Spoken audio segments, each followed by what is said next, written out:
Halstead Telephone Company and R&J Broadcasting Incorporated is proud to present to you this broadcast on yourliveevent.com.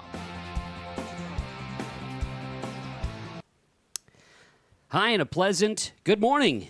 And for the next 6 hours, it's Section 8A Track and Field on yourliveevent.com. From the Mahnomen High School Track and Field and Sports Complex, I'm Kevin Kochman, Sean Bierk, Jacob Tenson here, along with Preston Duville here today as we go field events to running events in the Section 8A meet. Sean, it's a great day. The Section 8A in Minnesota, it is a high-end meet with a large representation of Northwest Minnesota's finest track and field student athletes.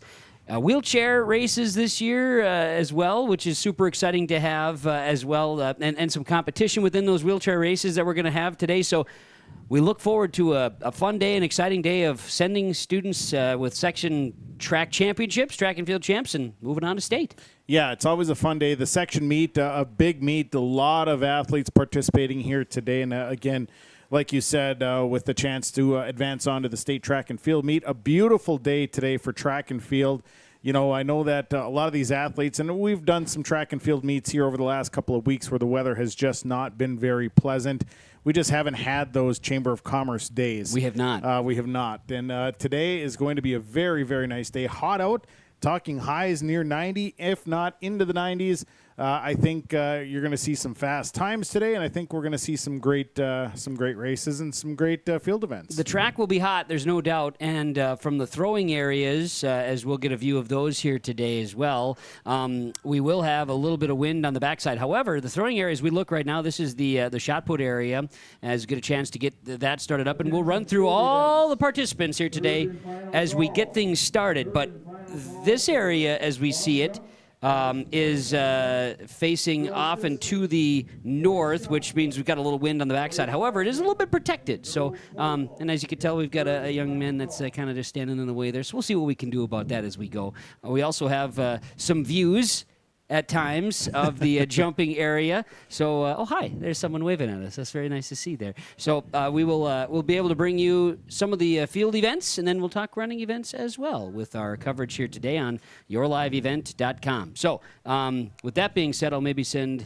Mr. Jacob Tenson out to do some finagling of our camera angles, see if we can't get some more unobstructed views for you as well, which is the challenge at these events. But that's just fine. We're ready to have some fun. No, absolutely. And, there's going to be a lot of people here today, so finding those unobstructed views at times may be difficult, but we're going to do our best to get cameras in the best possible position so that you can see the action as it happens live. And I know that the field events are underway with the boys high jump, the girls pole vault, girls long jump, boys long jump.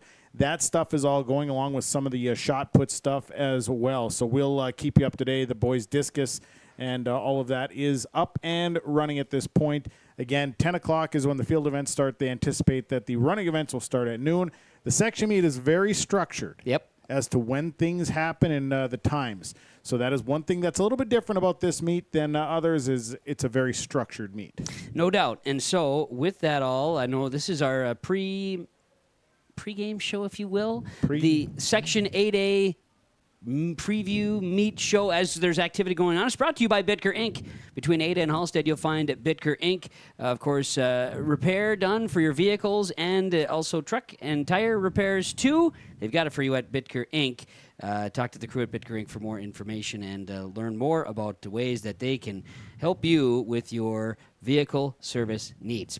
We'll be running down our field participants when we come back. And then we'll be talking about some of those lane assignments when we get closer as well. The lane assignments are brought to you by West Main Pizza in Ada and the Rail District location in Dilworth as well with West Main Pizza. So we'll talk about those assignments when we get to it as well. But first, a commercial break. We'll come back and get you set, talk about those field events going on in the Section 8A track and field meet. It's going on today on yourliveevent.com from the Mahnomen Sports Complex. Halstead Telephone Company delivers fast broadband internet, telephone, and cable TV to residents in this region, including Halstead, Shelley, Neilsville, Climax, Fisher, Bigland, Gentilly in Minnesota, and Hillsborough, Caledonia, Gardner, and Argosville, North Dakota. Serving the area residents since 1904, Halstead Telephone continues to create a bright future for this region using 100% fiber optic technology. Service plans offer flexibility and choices, and there's local support personnel ready to help. Contact Halstead Telephone Company today. Farmers, are you shopping for a bank that has many flexible options tailored to fit your farm's unique financing needs? Franzen Bank is an approved Farmer Mac lender, meaning they can offer long-term, fixed-rate loans on equipment, land, operating lines of credit, and more. Being a Farmer Mac approved lender also means Franzen Bank can get you a decision quickly. Learn more at franzenbank.com/farmermac. Franzen Bank and Trust. Real people, real results. Member FDIC.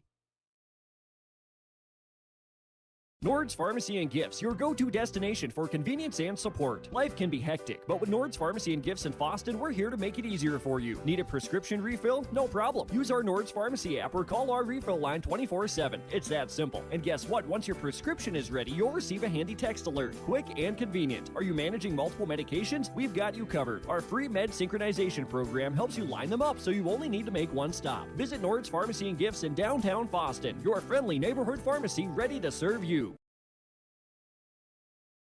Red Lake County Insurance is your locally owned independent insurance agency that has been serving the insurance needs of the Red Lake County community since 1951. We offer affordable insurance coverage solutions. Take advantage of our excellent prices and convenient appointment times. With over 100 years of combined experience, we're the right agency for you. Explore insurance options today by visiting our website, redlakecountyinsurance.com, or call us for all your insurance needs at 218-203-0413. This is Chris from Agassiz Precision Ag, your local precision planting dealer. Say thank you to the farmers you come into contact with every day. They have chosen a career that is as much their deep passion as it is an absolute necessity for you and I. Spring is upon us and there will be farm equipment on the roads. Give them your patience and room to do their jobs. Trust me, they would rather be off the road working in their field than dealing with traffic. From all of us here at Agassiz Precision Ag, we say thank you and have a safe spring.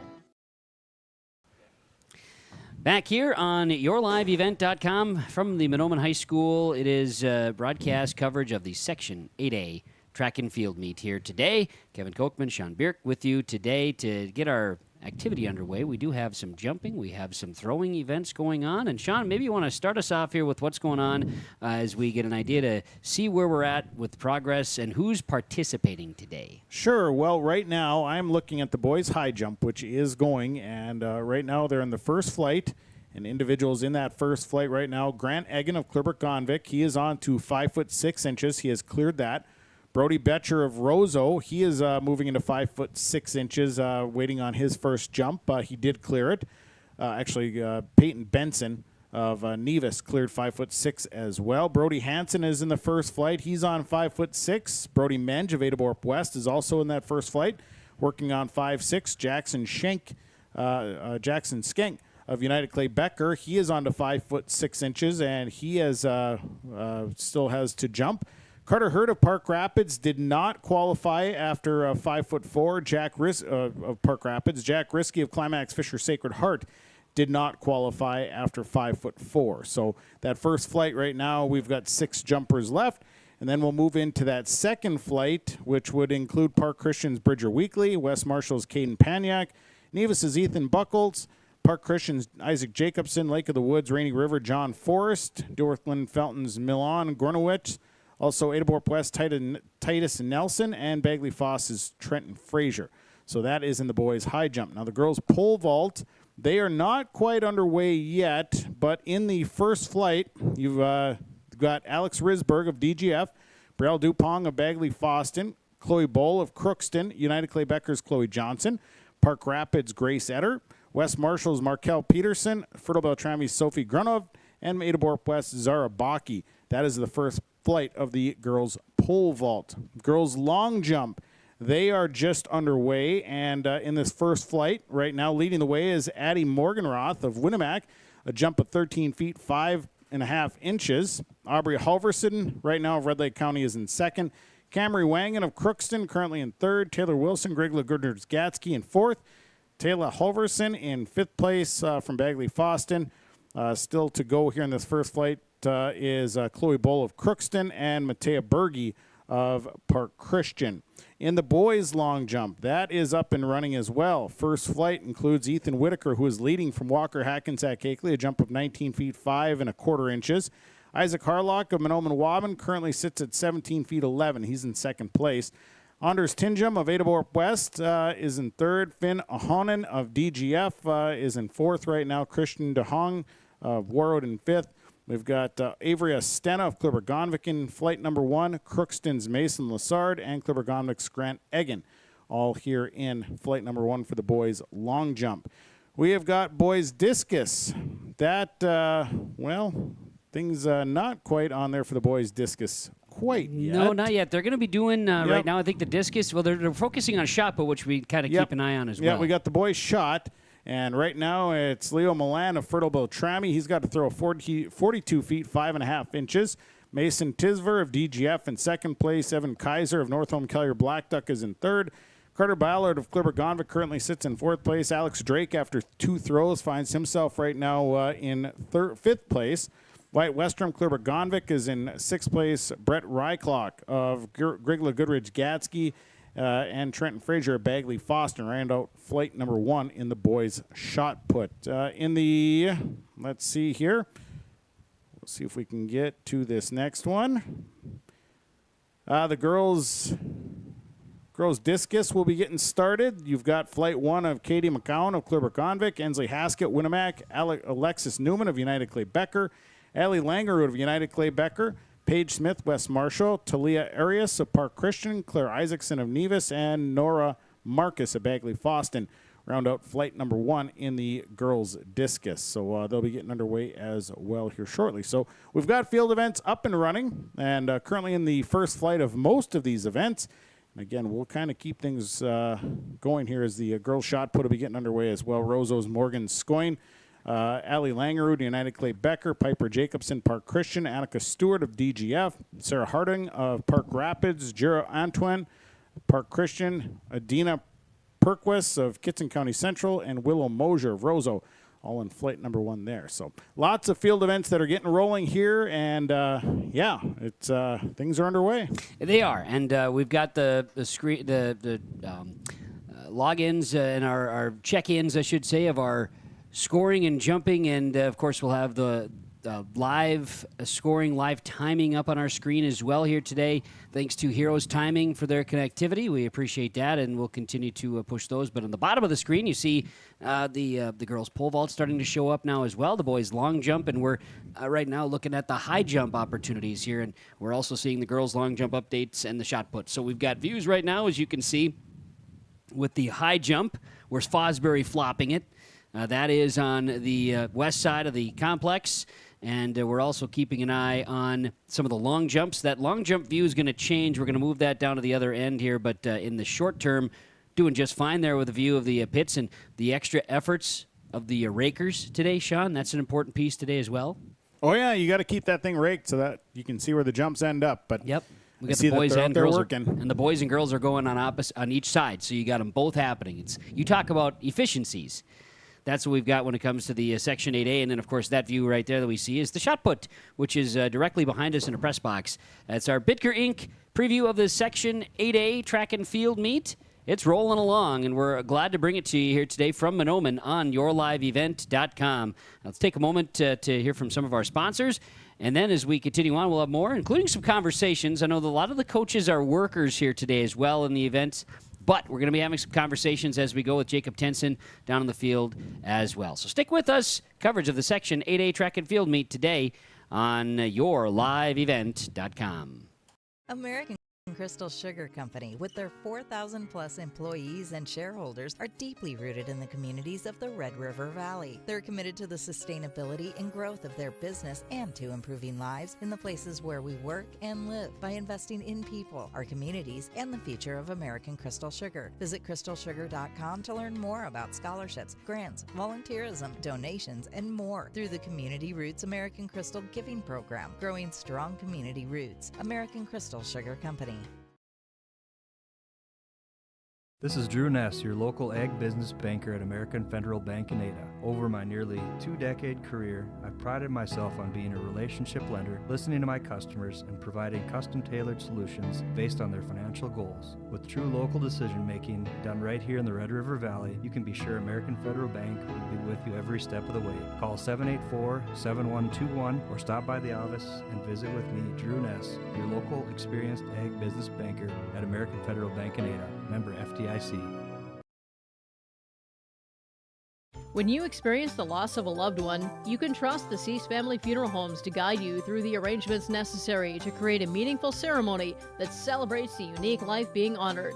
The staff at Cease Family Funeral Homes is committed to providing your family with the highest quality care and service in your time of need, and they take pride in their responsibility to lighten your burden as you take the first steps toward healing. Located in Black Duck, Bemidji, Cass Lake, Park Rapids, and Nevis. Cease Family Funeral Homes. Growers, prepare your fields and yields against the wet conditions today and beyond with the Drain Tile Project from Chad's Excavating out of Mayville. Drain tiling will improve and increase your yields and land values for years to come. Chad's Excavating provides free detailed estimates, and with over 40 years of combined success, they provide professional installation and service. Call Chad today to prepare for your future and any questions that you might have. That's Chad's Excavating out of Mayville, helping farmers grow.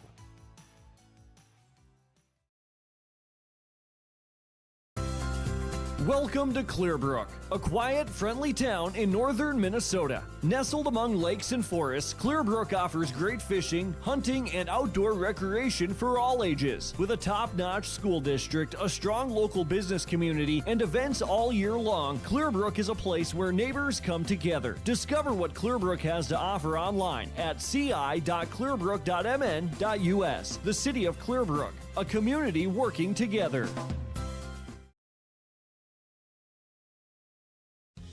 Good food, good times, and a great atmosphere. It's all here for you at the Clearbrook Muni, right on Main Street in Clearbrook. Stop in and check out the daily food specials or try a variety of items on the menu. For takeout on the go, call 218-776-9984. Good food and good times. It's all waiting for you at the Clearbrook Muni. Find them on Facebook for events or visit them on Main Street in Clearbrook. The Clearbrook Muni. Good times await. We're back to take a peek at the jumping pits. Section 8A, coverage of the track and field meet here today on yourliveevent.com. Bitker Inc. previewing the meet as we see some of the field events underway. In fact, the bulk majority of field events are underway. As you see on the screen, on the right side, you've got the girls' jump, the long jump, and then the boys' long jump on the left side, as we see here today. Now, Sean, we ran through a number of those participants in field events, and looking back on some records coming into the subsections, there were some pretty good numbers that came out of the west and east subsection. But let's talk about some of those records that we're trying to chase today. And if you look at, I know we're talking about some of the field events, so long jump record is held by Annalisa Huschley. She also holds the triple jump record. They were set in the year 2009 when she was a runner with Bagley Foston. Huschley's long jump record in the section is 18 feet 3 1/4, and the triple 38 6 1/4. I don't think any of our qualifiers are close to those numbers this year. Well, right now in the girls long jump, Chloe Ball of Crookston is leading it. She's got a jump of 14 feet 7 3/4. So that tells you that Annalisa Huschley in 2009 was one heck of a long jumper. That she is for could sure. go, it sounds like. Yeah, on the boys' side, long jump record held by Adam Stratton of Climax Fisher, East Grand Forks Sacred Heart. In 1999, 22 feet 2 inches was the record. And the triple jump record was 2021 by Joshua Finseth of DGF, 45 feet 3 inches. Wow. So there's some big numbers that would have to be achieved by our triple jumpers and long jumpers if they wanted to attack the records here in the Section 8A. Not that that's their main goal. Their main goal is to be one of those top 2 finishers to move on to the state meet next week. Right now, for the boys' long jump, Mason Lassard of Crookston is leading with a jump of 20 feet, 3 1/4 inches. So he's leading the way, and I'm seeing that we're getting some information from Jacob T down there. Yeah, he's going to have an opportunity to talk in just a bit with Red Lake County's coach, Randy Huey, who's going to join us to talk. And Randy's going to be able to talk because we spend a lot of time discussing about the track and field. But this year's Section 8A meet will have, for the first time in a long time, wheelchair participants. Absolutely, yeah. And I'm sure he'll divulge as to what's all going on there. No doubt. That is something we can look forward to. On the agenda of what's also going on here, we take a peek at the shot putters. The boys' shot put is going on right now. David Baravich of the Stephen High School, not Stephen Argyle. This is when it was just Stephen before they became West Marshall. That's the co-op of Warren Alberta Waslow and Stephen Argyle. David Baravich, 56 feet and an inch, 1992. I remember David Baravich. There you go. I actually do. And right now for the boys' shot put is Leo Molan of Fertile Beltrami with a throw of 42 feet, 5 1/2 inches. So he's leading it right now. And Aiden Peterson of Adaborp West is your favorite coming in from the subsection. Right. And this is flight number 1. Yep. For the shot put. So, a lot of your better throwers or higher qualifiers will show up in that flight, the next flights. Yes. And so on the girls' side shot put, by the way, that Monica Johnson of Keller Northland Black Duck in 2022, 44 9.5. Recall that one was a pretty good throw, and that was a section record. Talking high jump here for a moment. High jumpers, as we've seen them going a little bit as well, but Austin Dennis of Walker Hackensack Akeley, 6 feet 8 1/4 back in 2009 is your high jump boy record. Tony Tollison of Lake Park Audubon, 5'8" in 2008. Some very good stuff there. Let's take a quick moment here, and I know they're down in the jumpers area, but let's check in with Jacob Tenson. He's got Red Lake County head coach Randy Huey, who will join us to talk about this Section 8A track and field meet. Yeah, welcome here. We got Randy Huey with us, and seen a couple of your athletes already jump, some throws as well too. But we've been stealing your quote that you had last time we talked of a Chamber of Commerce type of day. So I have to mention that as well too. So you just have plenty of great lines. So what do you have for us here today? Well, it's definitely, thank you for using that. That's awesome. Yeah, we the Chamber of Commerce at Mahnomen would be more than thrilled with today's weather. I don't know if my distance runners are going to be as thrilled because it's definitely not a distance runner weather day, but definitely a good sprinter, jumper, thrower day. And so, yeah, we're just excited. We're at the section championships, always a big deal, and hoping our kids finish with their best.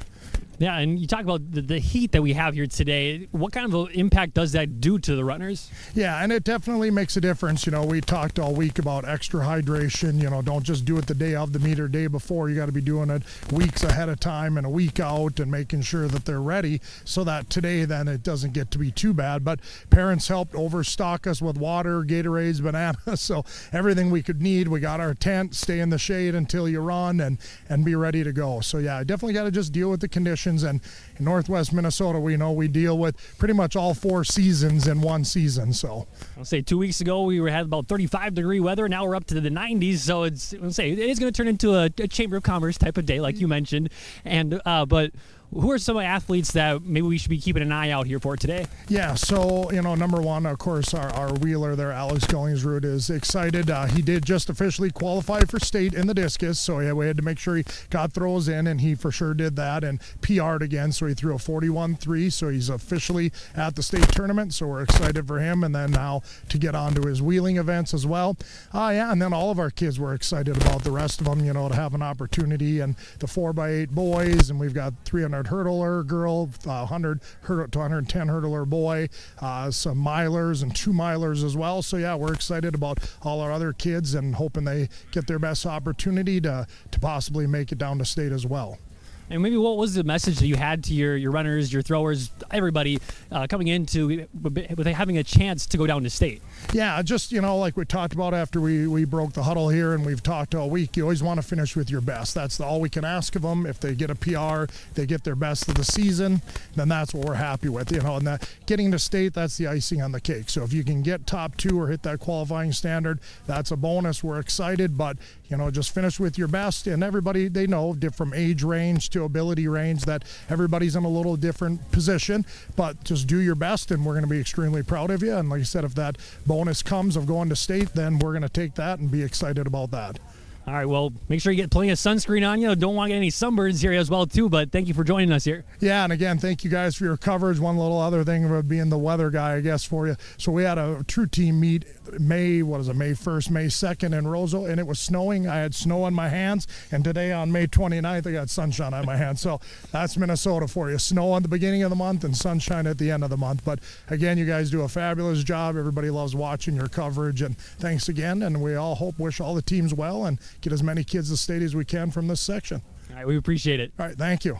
There we go. Jacob Tenson, Randy Huey, and they're down by the jumping pits and they're enjoying themselves, but kind of good perspective on what's expected, and then also getting that bonus to be able to have that conversation and learn more about Alex Scullingsrud, of course, getting through with the discus already to a state qualifier and the wheelchair opportunities as well that he has gifted us with. We'll be talking to Alex at some point here today for sure. Yeah, absolutely, and I'm sure he's got a full slate of events here today that he'll be participating in. So he's already through in the wheelchaired boys discus, so that's awesome, and can't wait to see him in his other events. And I know we didn't have a view of that one, but what is interesting too is to be able to adapt his racing chair to then fit for the discus. I can't call them suction cups, but in essence, like a standard that you push together to get that to sit still for him to be able to wind up and launch. It's because we don't, in our area, we haven't had that. No, absolutely, and I've never seen it before, and I guess I should have had a chance to go down and actually watch that because that's really cool. But it's awesome that again a personal best for him here today, and a great start for him. And I think you're going to see some, at least in the shorter races, the sprints. Warm weather sprinters love it. You just. There's just something about warmer weather. You're looser. You can get out quicker. You're going to see some really good times here today. And I think throws as well. You're going to see some personal bests and whatnot just because you're dealing with warmer weather and you're just a little bit looser. And you got some of these bigger throwers in the shot put starting to get their arms warmed up here, and we're getting some of that opportunity here to get again started with those next flighters on the boys' shot put. We'll take a quick break. We'll come back with more updates that we have for you from the field events as we continue to share on yourliveevent.com. As you can see, as Miles Krosh is right in front of us right now on the shot put area, he is one of the favorites coming into today's shot put opportunities in the Section 8A meet. Our coverage continues on yourliveevent.com. For trusted news, weather, and sports from your community, look to R&J Broadcasting Incorporated. KRJB, KRJM, and KKCQ Radio, and RJBroadcasting.com. Hear local voices from local radio with news and information from the area. Your information stations, KRJB, KRJM, and KKCQ Radio, and RJBroadcasting.com. Local voices from local radio. Ag Country offers a wide range of internal growth. If you have a goal in mind and you put your mind to it, your successes can be endless. There are so many jobs within this company that you can rotate into. I like challenges. Ag Country gives me challenges. Yeah, Ag Country is a great place to work. There's plenty of flexibility. You're never tied to your desk. There's a team here that is always there for you. Yeah, grab your role and run with it. And always be aware of the opportunities because they're in front of you.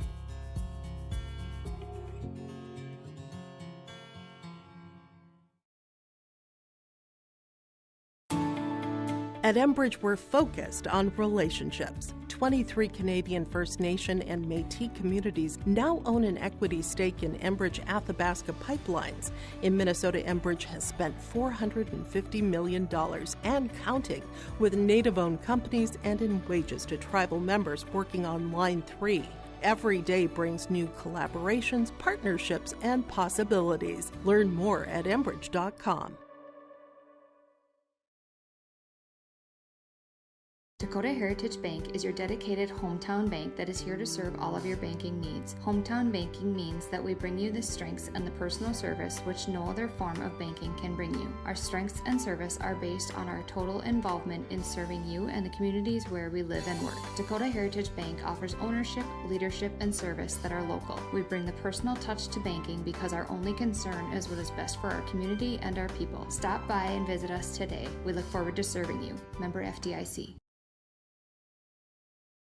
Welcome to Foston Family Dental, where we make sure every visit to our practice is a positive experience. Our team of skilled dentists and staff work together to provide comprehensive dental care to patients of all ages. From routine cleanings to complex procedures, we are committed to giving you the best possible dental care. With state-of-the-art technology and a warm, welcoming atmosphere, we strive to make your visit as comfortable as possible. Schedule an appointment today and see why Foston Family Dental is the top choice for dental care in our community. Are you looking for a reliable partner when it comes to top quality products and exceptional service? Look no further. The answer you're looking for is the Foston Tri-Co-op. With convenient locations in Foston, McIntosh, Clearbrook, and Gully, we're your local partner dedicated to helping you thrive. From premium seeds and fertilizers to cutting-edge farming technology, the Foston Tri-Co-op has what you need for success. Visit one of our locations today and let's grow together. The Foston Tri-Co-op, partnering with farmers, growing with the community. And we're welcoming you back to the Section 8A Track and Field Meet on yourliveevent.com, an opportunity we'll be able to watch Miles Crocious, who's one of the favorites, if not the favorite, in the Section 8A shot put on the boys' side. To watch him right out of the gates here on yourliveevent.com with his throws and see how those go. I know he's been throwing in the upper 40s for a good chunk of the year, and so as we get those live opportunities to see here, it's great to have it and be updating you on some of the throws and seeing that pop up. And the girls' discus is getting underway too, so now our bottom screen here on our Lakes Community Co-op scoreboards filled up with activity and some names and some notes that are coming across here. So glad to have it. Good to show it to you, and look forward to our running events. And when we get to the running events, our lane assignments, when we get there, are going to be brought to you by West Main Pizza in Ada and the Rail District in Dilworth, so that'll be fun to show you as well. But yes, it is a good opportunity here today for the Section 8A Track and Field Meet. Kevin, Sean, and Jacob Tenson and Preston Duville will be here as well today for some opportunity to share his talents and make sure we have all the views for you and enjoy the day here at the Mahnomen Track and Field site, the sports complex. Chance to see all the action today. Right, and we are into that second flight of the boys' shot. You just saw Miles Crocious, a throw of 38 feet, 7 3/4. Riley Edwards of United Clay Becker is in flight number 2. Jack Rosenau, DGF, along with Nelson Manicky of Bagley Foston. Owen Larson, Grigla Goodridge Gatsky, Nolan Dale of DGF, Logan Geese of Park Christian, Aiden Peterson of Adabor West. And Aiden Peterson came in with the best qualifying throw here. 44 feet 10 and a half inches was his personal best this season. Yeah. So obviously he's one of the guys to watch here in this boys shot put. But we see that Riley Edwards of United Clay Becker's first throw, 41 feet 9 1/4 inches. So they're off and running here in flight number 2 in the boys shot put. Now we check in to the boys high jump, and they are still working there. Caden Paniak of West Marshall is at 5'10". Isaac Jacobson has just cleared 5'10" from Park Christian. Brody Menge will be jumping next from Adabor West. Jackson Skank of United Clay Becker is also on to 5'10". John Forrest of Lake of the Woods Rainy River is on to 5'10". Trenton Frazier, Bagley Foston. Brody Hansen, United Clay Becker, he just missed his first jump at 5'10". Titus Nelson, Adabor West, will be jumping here shortly. Bridger Weekly of Park Christian is at 5'10". Milan Gornowitz of DGF is also at that 5'10" at this point. So that's kind of who we've got in the boys high jump. We can take a look here. Some of the long jump things.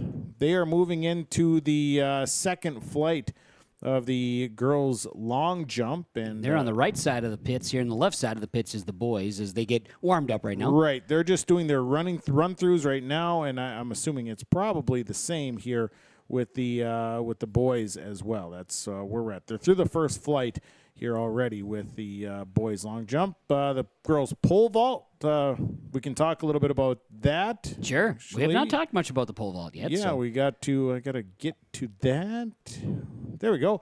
They are at 7 feet 2 inches, and right now, Leva Ulvin of Roseau just cleared 7 feet 2 inches. Emily Duquette of North Home Keller Blackduck will have another opportunity at 7'2". Emma Howard of Bagley Foston is at 7'2". Emma Olson Roseau is at 7'2". These are all Flight 1 jumpers. Lillian Douglas West Marshall missed her first jump at 7'2". She'll have a couple more attempts. Matea Berge of Park Christian is at 7'2". Morgan Bowl of Crookston is at 7'2". McKenna Manham of Park Rapids area missed her first jump at 7'2". So that is here in flight number 1. Also in here, jumping, you'll see Alex Risberg of DGF, Braille Dupong, Bagley Foston, Chloe Bull of Crookston, Grace Etter of Park Rapids, Markel Peterson of West Marshall, Sophie Grunov of Fertile Beltrami, and Zara Baki as well in there. So, yeah, lots of jumpers here in the girls' pole vault as they're moving as well. Let's hear what else can I tell you as I see that Jacob Tenson is checking in with us here. He is, yeah. So let's talk about it. We've got girls track and field, and we're going to be talking with Crookston's coach. Lon Boyke is going to join Jacob Tenson here now for some conversation. Yeah, joined here with Crookston girls head coach, and it's a beautiful day out here today, or at least for now anyways. So it's going to start off with a little bit cooler weather, but, well, not cooler weather, but we're going to get a little bit warmer here. Does it kind of favor the runners a little bit, do you think? It totally does, and we have a nice breeze too that'll help cool it off a little bit. But, you know, the warmer the weather, the warmer the muscles get warmed up, and I wouldn't be surprised if we see a lot of personal records today. And as far as the throwing goes, we have that going on, the jumping as well, too. Any athletes we should look out there for those events? Well, we've got a couple. In our pole vault, we have Chloe Bull, who is one of the top 2 in the section in the pole vault. We have a boys jumper in the pole vault, too, Makody Weber, who's also, I would say, considered one of the top 2. And then in the long jump, we have a freshman who's been jumping super well lately, and he just got done jumping a little over 20 feet. So that'll put him in the finals, and we'll see what happens there. And then as far as running goes, who are some runners that we should look out for, too? Well, for the boys, I would say Aaron Gassi. He's in the 200, and I think he's seeded second or third, and he's a junior. And then we've got some relay teams here. Our boys have their 4x1 and 4x2 teams, and then our girls have their 4x1 team here.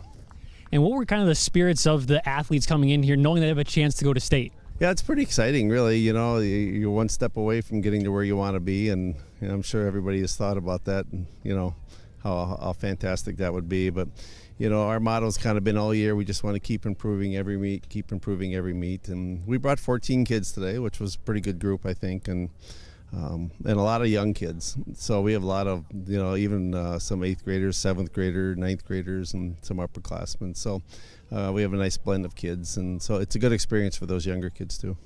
And so what kind of was your message going in, maybe right when you got on the bus or off the bus? What was the message to the runners or all of the athletes, I should say? Well, stay out of the sun as much as you can, stay hydrated, and you know, make sure you stretch well, and just, you know, do what you've been doing all year, and just get, you know, super focused and just perform to your optimum level, and have no regrets about how you perform. You know, if you go out and don't even place, but you did the best you could, you know, you have nothing to feel bad about. So just go out and do the best you can and see where the chips fall. All right, well, stay out of the sun yourself a little bit. Make sure you get some sunscreen on too. But I have some on my bald head, so I might have to put my hat on pretty soon. That's fair. Well, best of luck to you and the athletes here today. Thank you. Very good. Appreciate that, Jacob Tenson. Lon Boyke joining us from the Crookston girls track and field team. And some of these programs, as we've talked, Sean, they've got multiple coaches that can work, or they've got to say ahead for each side, whether it's the girls or boys. So good to have all those representations here today, and good to hear from a lot of these programs. You know, sometimes you have teams, programs that maybe go in streaks where they've got, you know, runs of success, things of that nature. And, you know, sending 14 kids on a girls' side there for Crookston's a big number. And, you know, a couple of relays, that helps too. Absolutely, and they've performed well. We've seen them at a couple of meets now, and they've got some really good athletes.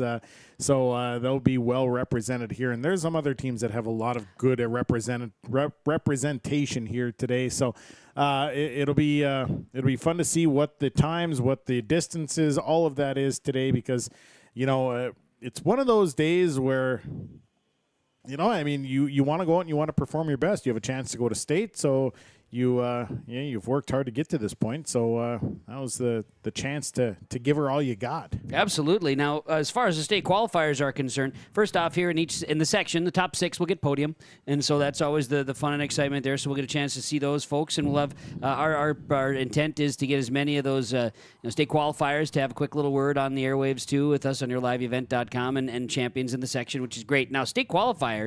Individuals and relays, first and second place qualify for state, plus those who qualify by state standard. And that information will be available to us as we bring it to you on yourliveevent.com as well. And I had gotten, in the last few years now, they've expanded on the relays. That was not always the case. It used to be just top relay. Yeah, it used to be just the number 1 that got to advance, but they have adjusted that, so now you got your top 2. And we've got 3 classes of track and field in the state of Minnesota as well, so that is a part of that conversation. But so stay tuned on that as we go through the day. You're going to be able to catch up on that, and we'll follow along. Our starters on the field here today, or on the track, I should say, will be Mike Martin and Doug Giesland, as they'll be working together. Greg Lee is the marshal. Our site managers today are Jamie Nordic and Dan Kohler, and Tim McLan is the referee today. And again, we appreciate Elliot with Heroes Timing. He's our guy, and our scoreboard from Lakes Community Co-op Energy Solutions. And the results are being provided here today by Heroes Timing, so we appreciate that. The best in the biz. Absolutely. It's really nice to provide you with all the information that's happening as it's happening. So we like to keep you up to date, and that way you can follow along. It's a long day of track and field, and it's good to kind of just know the numbers. No doubt. So we're glad to share that. And again, track events should begin around noon. That's the intent. I know the program says we'll be wrapping up with final team awards around 4 o'clock, and we can already tell you that the pace of the field events markedly noticeable in a difference from the subsection. We covered the 8A West half, and it wasn't that it was slow. It's just that the subsections can often take longer. You have more participants in it. Right, and like we talked about, like I said, these are very structured meets. This section meet is very structured. You start at this time. This running event starts at this time. Everything happens on time because they like to keep these things moving smoothly, and they like to keep things going the way they want it to go. So you'll see things moving along very fast, and you see that in the field events already, that things are clipping along at a pretty solid pace. Certainly are. We'll take another break here, and we'll be able to come back with more of our events on the field. Track events, when they begin, we begin with the 4x8 relays. So they'll go girls and boys, and then so on and so forth is how that event goes. But with that being said, we're watching some of those shot putters currently, and we're also keeping an eye on some of those long jumpers, as we'll come back with more of this and our coverage of the Section 8A Track and Field Meet on yourliveevent.com. Homegrown local radio is now worldwide with 24-hour streaming. Download the RJ Radio app to hear local voices from local radio with KRJB, KRJM, and KKCQ 24 hours a day from anywhere. You can listen to your favorite programs like the RJ Family Morning Show, local news, farm markets, music, high school sports, church services, more from anywhere. KRJB, KRJM, and 96.7 KKCQ is streaming on the RJ Radio app. Download it to your device and take us with you wherever you go. Get ready to immerse yourself in the heart of Goodridge at Goodridge Municipal. We're your ultimate destination for unforgettable community moments. And of course, some seriously delicious pizza. Friendly faces, joyous laughter, and a welcoming atmosphere that instantly makes you feel like you're a part of the family. Goodridge Municipal is a vibrant hub where neighbors come together to create lasting memories. Come join us in the heart of Goodridge at the Goodridge Muni. Well, in my opinion, what makes the school so special is everybody that's inside the school. Fantastic place to go. You can be a somebody. Everyone knows who you are. You can walk down the hallway and see a senior walking with a kindergartner bringing them to class. The community wants every student to succeed here, and they want the district to succeed. Once you're out here, you're going to want to stay, I can guarantee it. Come and try it. Definitely come to Goodridge. Everybody comes together at Goodridge to make it a better place.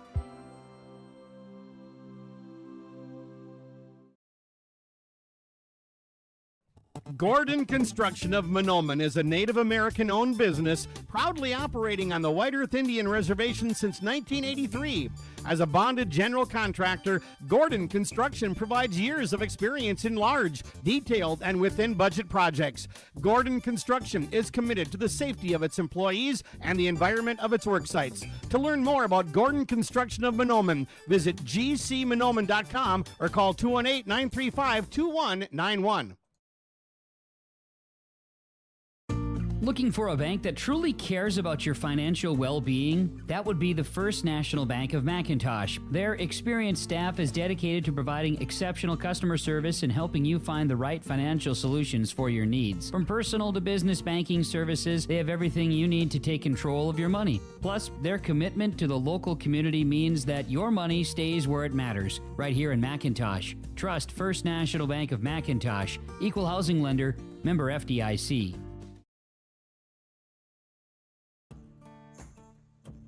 Treat yourself to a great career at American Crystal Sugar Company. Team up with quality people making quality products. Full-time and year-round in a stable business. With great pay and benefits including time off available from day one. American Crystal Sugar Company invests in you to promote your continued growth and career advancement.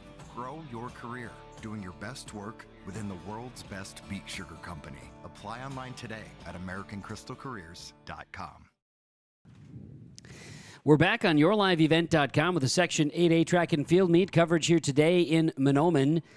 Mostly sunny skies, and our temperatures are climbing into the 80s. We'll see potential of 90 today.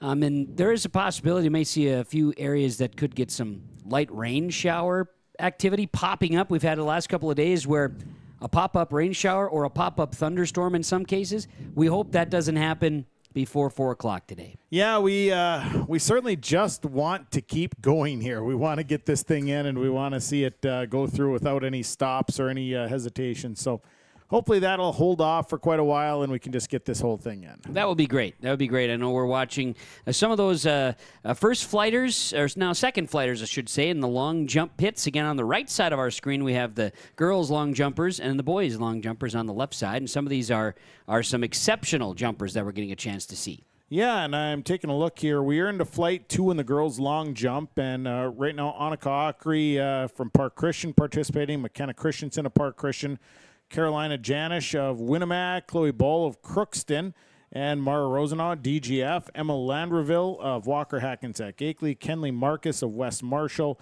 all participating in Flight number 2 here in the girls' long jump. So that's where we're sitting here with that. And right now, McKenna Christensen jump of 15.9 3/4. One I saw here was Raiden Winorovich of West Marshall, 21.4 on the boys' long jump side. We saw him just as we came back. So that's a long jump as well there. It's coming in. And we also have some eyes here today on the high jump of the boys, which I know we're cruising along in the boys' high jump process as well here today. Yeah, we are moving right along. And, let me get into the boys' high jump. I can tell you that we are still working through Flight number 1. And so far, John Forrest of Lake of the Woods Rainy River, Ethan Buckles of Nevis, Caden Panyak of West Marshall, Isaac Jacobson of Park Christian, Bridger Weekly of Park Christian, Titus Nelson of Adaborp West, along with Brody Menge of Adaborp West, Milan Gornovich of DGF, Trenton Frazier of Bagley Foston, are all so far still in this Flight 1. They're jumping at 6 foot 2 inches at this point. Okay, and you got a view of that one right now. Again, pretty decent setup for those who are at section track. I know when you get the rotation, it's a special time to have the section meet because you bring in a lot of people and a lot of buses, a lot of activity. As we could see in the backdrop here, there's traffic lined up along as it's known, Fairgrounds Road. Yeah. If you want to talk about that and bring in some of the west side, last city road in the city of Mahnomen, and then along right in front of the hospital here across the way, and there's some construction. You mix that in with some fun. A lot of people, a lot of activity going on, which is great to see. And we bring in a lot of different folks, and one of those folks is we're going to be talking Nevis track and field here next, part of our Section 8A coverage here today. And down on the field with the Nevis head coach, Kevin Longton, we've got Jacob Tenson standing by. Yeah, here with the head coach. He's getting a call, too. He's a busy man out here today. He's going to be working a little bit as well, too. And we also just learned a fun fact. He's the cousin of Preston Duville, who's going to be here later today. So, you have anything to say to Preston later? Yeah, I heard you can't take the heat. You got to get here a little earlier. And talking about the heat, what does that kind of do to your athletes? You know, one of the biggest things we've been kind of preaching all week at practice is don't start hydrating the day before. You know, it's a 48-hour process. Make sure you guys are getting that water, get that electrolyte in.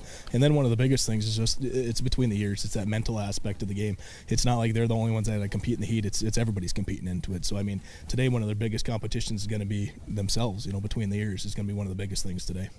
And so it's kind of the message, just kind of find as much shade as you can until it's your time to get out there and run or throw, whatever it is. Yeah, absolutely. I mean, the worst thing you could possibly do today is stand out in the heat and walk around. I mean, I know we want you guys to be out there encouraging your teammates and cheering them on, but I mean, one of the best things today when you're talking about the championship is, you know, you got to compete at your highest level, and your highest level today is make sure you're hydrated, you got enough fuel in the system, and get out of that sun a little bit. And again, just with the heat, does that kind of favor, do you think, the throwers, the runners? What does it kind of do for those athletes? Well, I think the ones that really kind of hurts is those distance kids. A lot of them are going to be in the mile and the 2 mile today, and you know I know there's a couple hours in between those, but that's a quick turnaround today for people competing at that high of a level. And what was your message with the opportunity to go to state, maybe on the bus when you got on the way here, or once they got off the bus? What was the message that you sent to your athletes? You know, the biggest thing for them is don't worry about anybody else. You know, worry about yourself. Compete at your guys' highest level. You know, because track, it's an individual sport, and a lot of kids, they can start worrying about, you know, PRs and stuff like that. It's, hey, today's the day. Okay, show up, do your guys' best, and really at the end of the day, that's all we can ask for. All right, well, make sure you use your advice as well, too. Stay out of the sun as much as you can. It's going to be a toasty one here today. Absolutely, it will be. Thanks for joining us. Best of luck. Sounds good. Take care. There you go. That's Nevis head coach, track and field, Kevin Longton. Also, Sean, as we were talking, head coach of the football team in the fall, just after his first year of head coach duties. Yeah, I had a chance to talk to him this fall as, they jumped up to 11-man this year, so we got a chance to see them, and it was fun to chat with him, and super nice guy. Oh, yeah, and Kevin's got ties. He's a Red Lake County Central guy from back in the day. And he's a Preston Duville relation. relative. Yeah, the Longtons. The Longtons and Duvilles go way back. Well, they do, at least 20-something years, which is always good to hear. So, yes, fun times. Preston will be here later on. He's going to be helping with some camera operations as we continue our coverage of the Section 8A track and field meet. As you can tell on our screen, the left side, big box on the screen, is going to be reserved for our live track results, and you can see the heat and lane assignments already for the 4x8 girls, which is about an hour away. So thanks to Elliot there with Yo's timing, he's got all of the opportunities in a big screen down on the front stretch here as well at the track where they'll have that posted. It's pretty nice to see that when they've got that out there for people, if you can get a visual of it, of course. But back to our long jump pits. Again, the girls on the right side, boys on the left side with some views there as we'll take a quick zip over and see what the shot putters are doing here as well.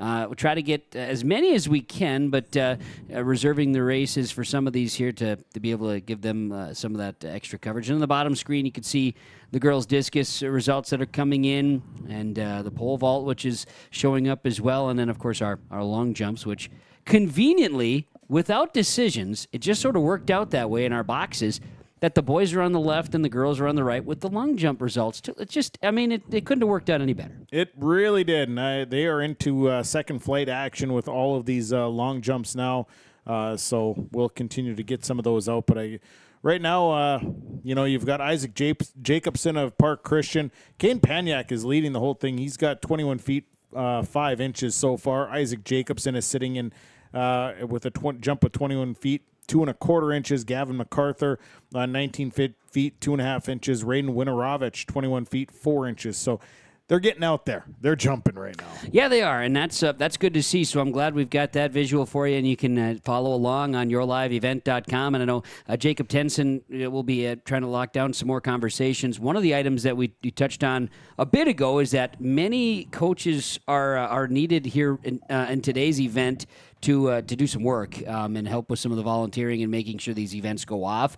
Not every site has that situation here today. Mahnomen's got that situation just because of, I guess, just circumstances. But coaches, that being said, if you're in track and field and you're a coach, you basically expect to have to work an event. Absolutely, or help out in some sense. Yes. And I'll say that Mahnomen Waban has got several of their own people here today, so they've got a lot of people here helping out. But to put on a meet like this, it takes a lot of bodies. It does. And then to flip that, too, let's go back to earlier this month. Just in May, we had, meets that were going on. The True Team in Roseau that was held with wind chills of 12 degrees. So some of these kids are participating in track and field and have run in weather where, we had scenarios where it was just absolutely cold and miserable and wind storms, dust storms, to then now where you've got 82 degrees and wind out of the south at about 5 miles an hour. Now, yesterday was a little bit more breezy. Today, not so much. No, you don't see the flags moving a whole lot out there right now. In fact, barely moving. And it's only about 11 o'clock right now. Yep. So to be at 82 at 11 o'clock, it's going to get up there. The dew point reading right now as well is near the 60-degree mark. And when you get to those dew points in the 60s, that's when it starts to get a little itchy, sticky, and those things as well. I like to use the term squatchy when you get to certain weathers. When you get those dew points in the 60s and temps towards the 90s, they get a little squatchy out there. Man, that is a term I don't think I've ever used in my life. Squatchy. We've determined, for those who maybe haven't followed along to our subsection coverages, but the peach of a day is a term we like to use. We've had very few peaches. It's a specific scenario. Chamber of Commerce, we heard from Randy Huey. We know what Chamber of Commerce type day is. And outside of the heat today, I'd say this is as close to a Chamber of Commerce day as Randy would say. Yeah, you're getting right down to it, into a Chamber of Commerce type of day. Yep. Nobody knows better than Randy Huey what that is. When it comes down to it. And you take a picture and a postcard, and you think about how a postcard can represent a community or whatever, and you got that type of feel with the sunshine and whatnot today. And the activity and the smiles of people and the bronzing of skin.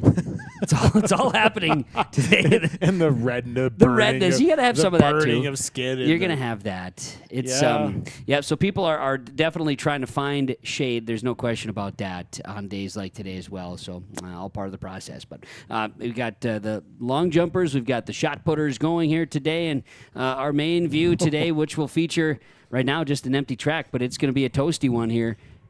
That's for sure. Absolutely. And wouldn't you know that Jacob Tenson has got Ed Snetzinger, Mahnomen Waban head coach down there, and of course just a guy that's helped put this whole thing together. So if only we could be so lucky. Let's go find Jacob Tenson and Ed Snetzinger with some more of our coverage here today, the Section 8A track and field meet. Yeah, here with Ed Snetzinger, and you're a busy man today. Well, how many hats are you wearing today? Well, I think we got plenty of hats, and I'm kind of used to that as far as all the other activities I'm involved with. But, we got a beautiful day today. It's exciting for the athletes to have this level of competition here. All you got to do is go around the field events that are currently going on and take a look at all the great performances, and it's really exciting to have here.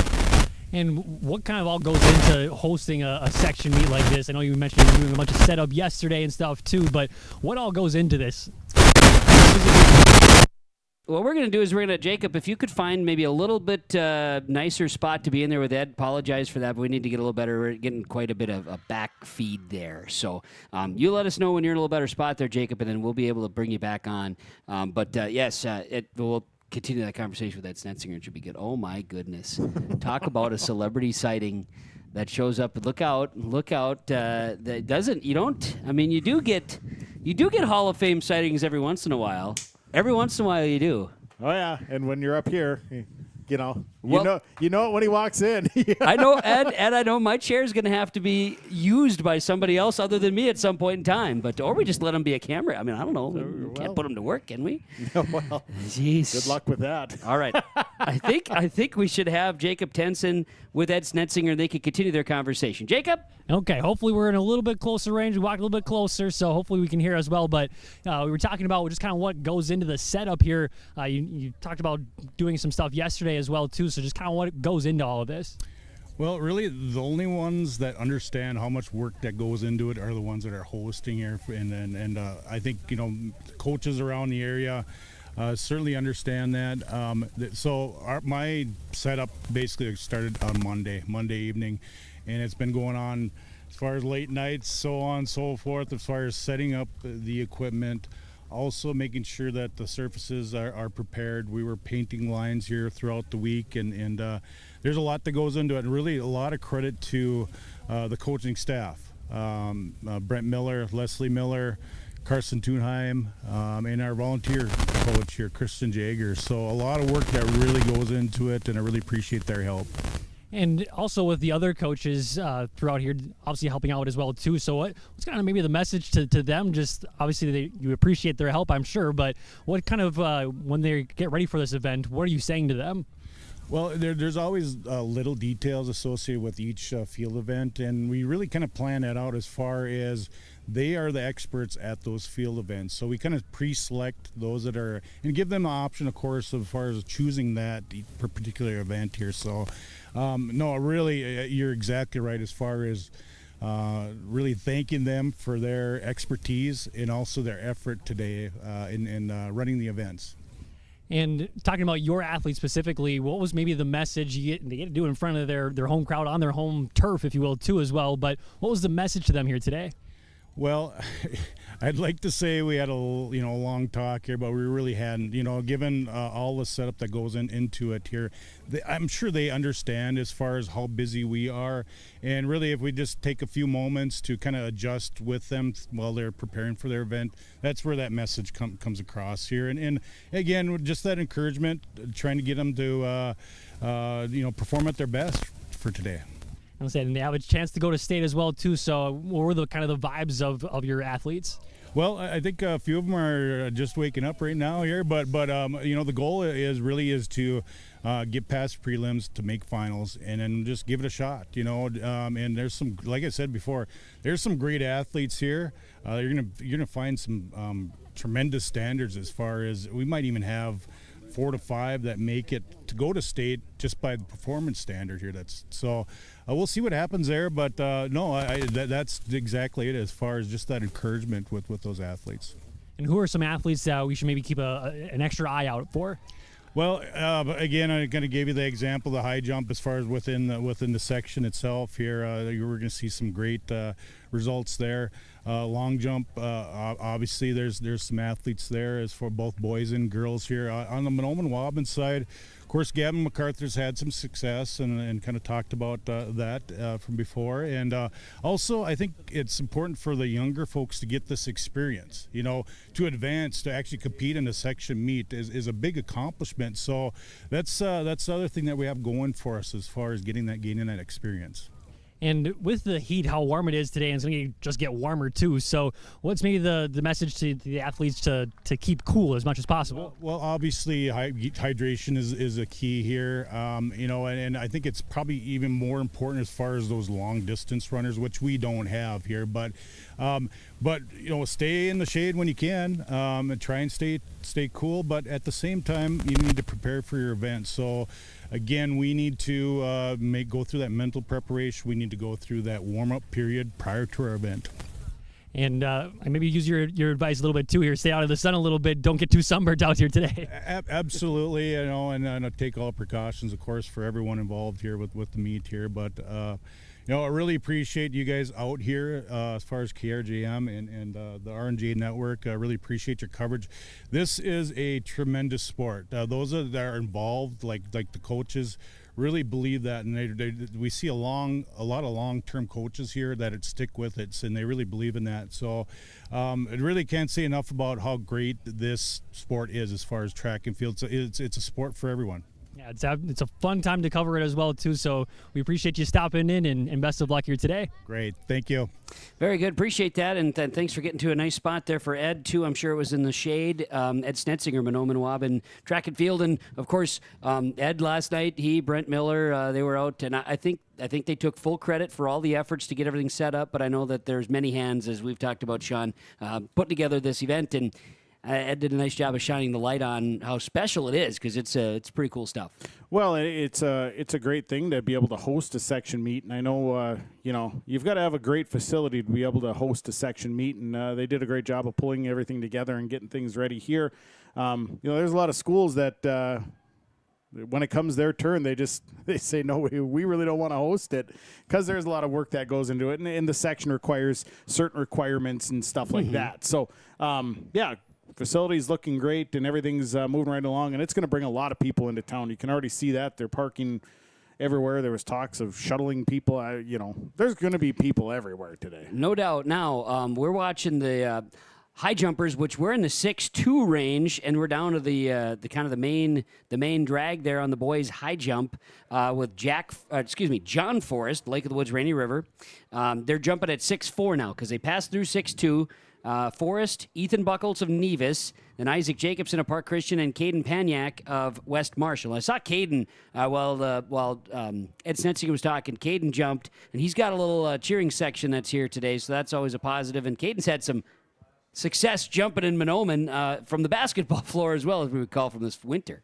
Yeah, absolutely. He scored his 1,000th career point on a monster dunk. So he can get up. He's got some ups, and he did clear that 6'2", so they're on to 6'4". John Forrest to Lake of the Woods, Rainy River, just missing 6'4". Ethan Buckles from Nevis is up next, and then Isaac Jacobson. And obviously some of these guys have had some great jumps. Buckles' personal best is a 6'7". Jacobson from Park Christian, his personal best is a 6'8".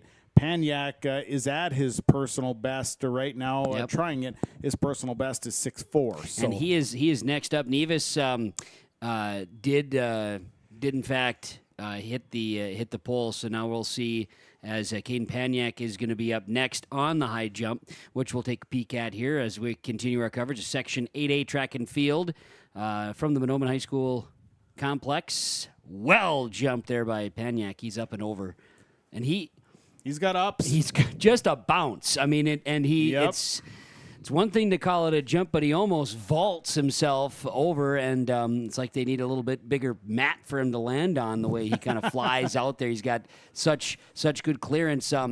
Park Christian up next year is Jacobson, if I'm not mistaken. On the high jump, we'll get a chance to see him. He's also, we got to see a lot of talent out of him over the years, basketball too. We'll see right now as he gets ready. Park Christian's had such a good run in recent years in conference and in section track and field, as Jacobson's jump is up, just clipped the bar. So he does not. So everybody is on their second attempt here for 6'4". There we go. So with that, we could take a quick peek here again. We've got some more shot putters on the boys' side. They're working their way, as I believe Jack Roseno is up there throwing the shot put for the Dilworth and Felton Rebels. Right now, Nolan Dale is leading the shot put as they're in their flight 2, and he's leading with a 45 feet, 2-inch throw at this point out of DGF. So his personal best coming in was 44.7, so he eclipsed that. And so, but there's, as you look down the list, there's a lot of personal best. Jack Rosenow, 44.3. His best here today is 44.7, has him in second place. Right now, Nolan Manicky is up at from Bagley Foston. He's throwing a 43.9 here so far today. So, some great throws going on out there and a lot of personal bests from everybody. It's just good. And, again, good conditions truly for everything. Like you say, maybe the distance runners are going to deal with it. When we talk about distance runners, we've been referencing, in recent with we covered the 8A West subsection and the Climax Fisher, Sacred Heart, the Arnson girls, very talented. But we bring in the East half, and now you bring in Park Rapids with their long distance in the boys and girls as well. And Park Rapids has some boys that will really be something to watch in the 2 mile here today. And we're talking like sub 9 minute 2 miles. They've got very good cross country teams in Park Rapids. Big time. Very good Park Christian, or very good cross country in Park Rapids. So that plays in, and the conditions are right. But I really liked what Nevis coach Kevin Longton said. You don't start hydrating a couple hours before. You don't even start a day before. You got to be hydrating for a day like this 2 days before, 48 hours. You have to give your body a chance to absorb all of it. So really wise words and good advice. And hopefully all the athletes have taken that advice or were told that advice and have used it. We'll take a quick break. We'll come back. We got a few items to talk about as we kind of set the stage. Just a little bit more background, because once we get going in the running events, it is pretty much just a real focus on that. And then we'll be sharing all the results and then podium shots as well. Again, the top 6 get on the podium, and we'll get those out in our coverage. YourLiveEvent.com. Section 8A track and field meet continues today as we bring it to you on YourLiveEvent.com.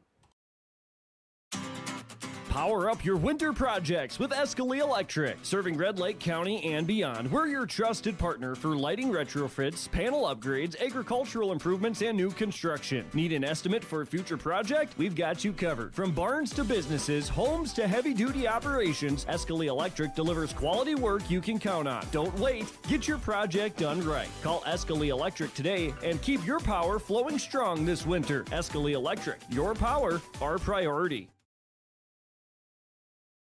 Whether it's plumbing or heating, call the professionals with Hoban's Plumbing and Heating, 218-983-3611. Hoban's Plumbing and Heating works with Rheem water heaters, Temstar furnaces, and they also work with geothermal, northern heat pumps, and they have North Star water softeners that you can buy or rent. Whether it's plumbing or heating, contact the professionals with Hoban's Plumbing and Heating to get the job done. Hoban's Plumbing and Heating, proudly serving the Lakes area and beyond for over 30 years. Call 218-983-3611. Are you confident in your financial future? This is Kurt Fillion, Wealth Advisor with Franzen Investment Services. We help you create a personalized plan that aligns with your goals, whether it's saving for retirement, funding education, or building wealth. It's not just about numbers, it's about your life. Let's work together to build a strategy that grows with you. Call today for a complimentary consultation. 218-415-7139. Securities offered through LPL Financial, member FINRA, and SIPC. Linforce Agency and Auto Owners Insurance care about the success of our local communities, businesses, and farms. We are cheering right alongside you for area students, athletes, and their achievements. We're here to celebrate your milestones and are with you through the unexpected. Our team of insurance agents is committed to helping you find a policy that fits your needs. At any of our locations, we will work with you to ensure that you and those you care about most are protected. Give us a call today at 218-435-6585 and check out our website at linforceagency.com. R&J Broadcasting Incorporated is accepting applications for a broadcast sales representative. Applicant should be self-motivated, organized, have ability to communicate clearly, and the desire to help our customer partners grow their business with customer service for their advertising and marketing needs. All experience levels are encouraged to apply. To apply, email your resume to apply@rjbroadcasting.com. R&J Broadcasting Incorporated is an equal opportunity employer. Northern State Bank of Gonvick serves our many needs in the communities we live in. Whether you're looking for a new house, car, or various consumer needs, or if you are a farmer or business person needing help with different demands of the world, contact the Northern State Bank of Gonvick to help you out. Loans of all sorts, IRAs, CDs, plus checking and savings accounts, and top-notch small-town friendly service. Call them at 218-487-5244 or log on to nsbgonvick.com. Northern State Bank of Gonvick. Member FDIC, Equal Housing Lender. Farmers, when you're planting your next wheat crop, ask yourself, are we planting the proven varieties that work to give us top yields on our farm? Or are we just always relying on Mother Nature? Visit with Rocky Nedham at Nedham Seeds in Caledonia for trusted names in wheat like LCS Traeger, Buster, Dual, plus SY Velda from AgriPro. Growing success starts with the right seed. Call Nedham Seeds in Caledonia, 701-430-1149. A full supply of building needs materials, shingles, insulation, and so much more. You'll find it at Mahnomen Building Materials on the north end of Main Street in Mahnomen. Not only do they carry the materials, they also have tools that you can buy or rent. They're a Milwaukee Tools dealer. They also have equipment that you can buy or rent. And They are now a steel dealer. Call today, 218-935-5631, or stop by Mahnomen Building Materials on the north end of Main Street in Mahnomen. We're back with more of our coverage of the Section 8A track and field meet on yourliveevent.com. Coverage being made possible thanks to the sponsors you're hearing and seeing. And, we're looking at a 6-hour-plus tour here today of the track and field meet for the section with top finishers, first and second, and then those that meet the state qualification will advance to the state meet as St. Michael Albertville High School has been the host site now. Used to always be at Hamlin. Things over the years, though, have changed and adapted. Likewise, having multiple days and 3 classes make a change, too. Well, it started, it was in Blaine for a long time. At that, too, yes. Yes, and, I remember going to Blaine to see some state track and field, and they had that cycling track. Yes. There. Super cool to watch them do that, and that was always cool. Then it switched to Hamlin, and now it's at St. Michael Albertville. So, this meet the state meet has definitely jumped around here a little bit in the last, 10, 15 years. And we've got some eyes on the long jumpers as, again, we're getting into the good stuff there with the long jumpers. Girls on the right, boys on the left. Down on the field, Jacob Tenson stands by with another guest. We're going to visit with Megan Andreessen. She's head coach of Park Christian track and field. Yeah, we just saw a couple of your throwers throw a little bit here. So early on here, what are you seeing from your athletes with this warm weather? I think the field event people like the heat a little bit more than others. They keeps their muscles warmer, and so they're performing well, which is fun. Our jumpers are doing well too. So yeah, it's been a good start. And we're getting ready for the runners to get going here fairly soon. But with the heat, do you maybe expect some PRs from them, or maybe not so much? Oh, you never know. I mean, they PR on days you wouldn't expect it. And so, it could be anyone's day to day. I think, the distance kids will struggle in this, obviously. But you never know. They battle. So you never know what they're going to do. And they come to fight usually. And it'll be a good day, I think. And with it being a chance to go to state as well, too, what was maybe the message to kind of egg on your team to get down to state? Well, I think we just always talk to them like, you're ready. We've gotten you to the point where you are prepared and you know what to do and take care of your bodies. Rest, hydrate, get in the shade, put on sunscreen. So it's just more like, you know what you need to do and take care of it and take care of yourself on a long, hot day. So was there a long message to them, or was it just simply as that, you know what to do? It was. It really was. Like, they have been watching where they stand in the section all year. So it's been more of a season-long conversation than a pep talk, before today. So. And obviously at this point, everybody you got to keep your eye out for, but maybe who are some sleepers that we should keep an eye out for? Oh, man. I think the sleepers came out last meet. So I think, we watched the results from the other subsection and we're like, where were those kids? So I don't know. I think there's going to be a lot of good competition. I think the relays are going to be exciting today. That's kind of where you get the surprises, I think, more so than anything, because you can see kids' results in the open events all season long, so you know what certain ones are capable of doing, and then it's like, oh, that relay really put it together well for today. So I hope we're on that side of things, but you never know.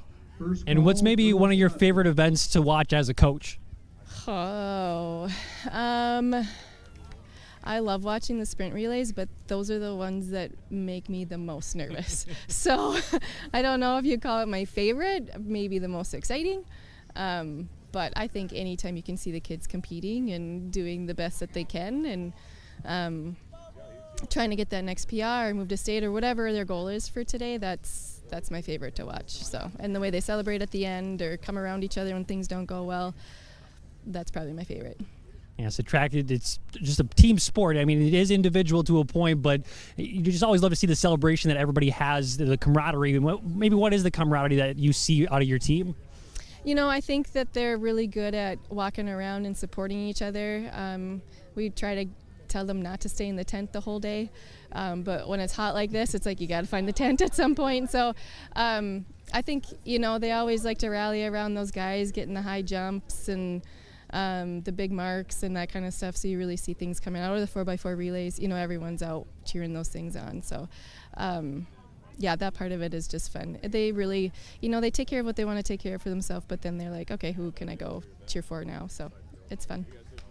Well, make sure you stay cool here today. It's a toasty one, but thank you again for joining us here on your live event. Yeah, thank you. There we go. Megan Andreessen, head coach of track and field for Park Christian, joining us. Jacob Tinson down on the field here today.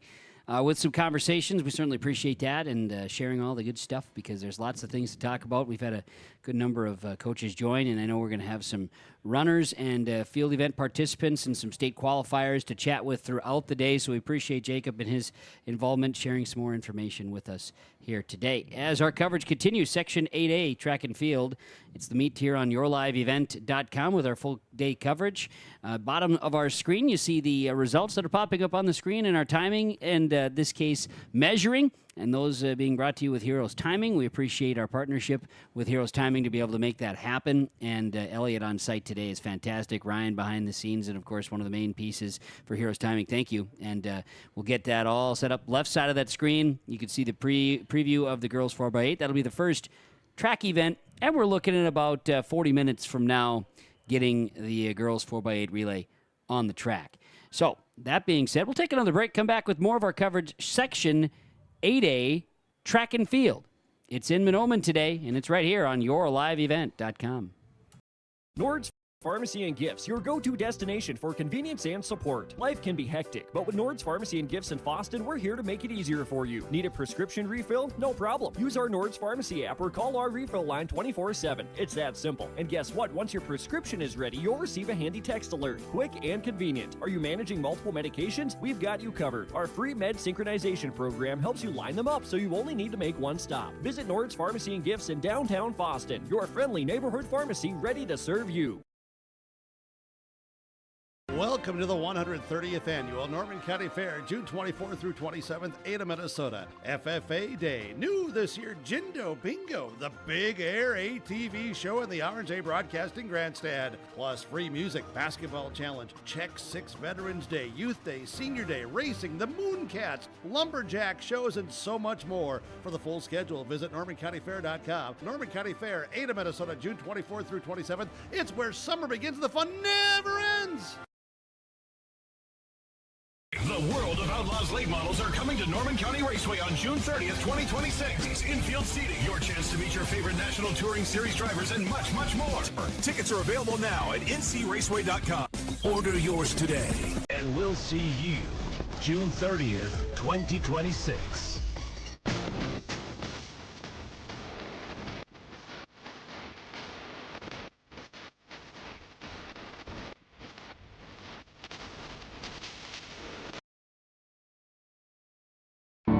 Kyle Larson here for Franson Bank and Trust. We are a Farmer Mac approved lender that can offer operating lines of credit, land, equipment, and facility financing.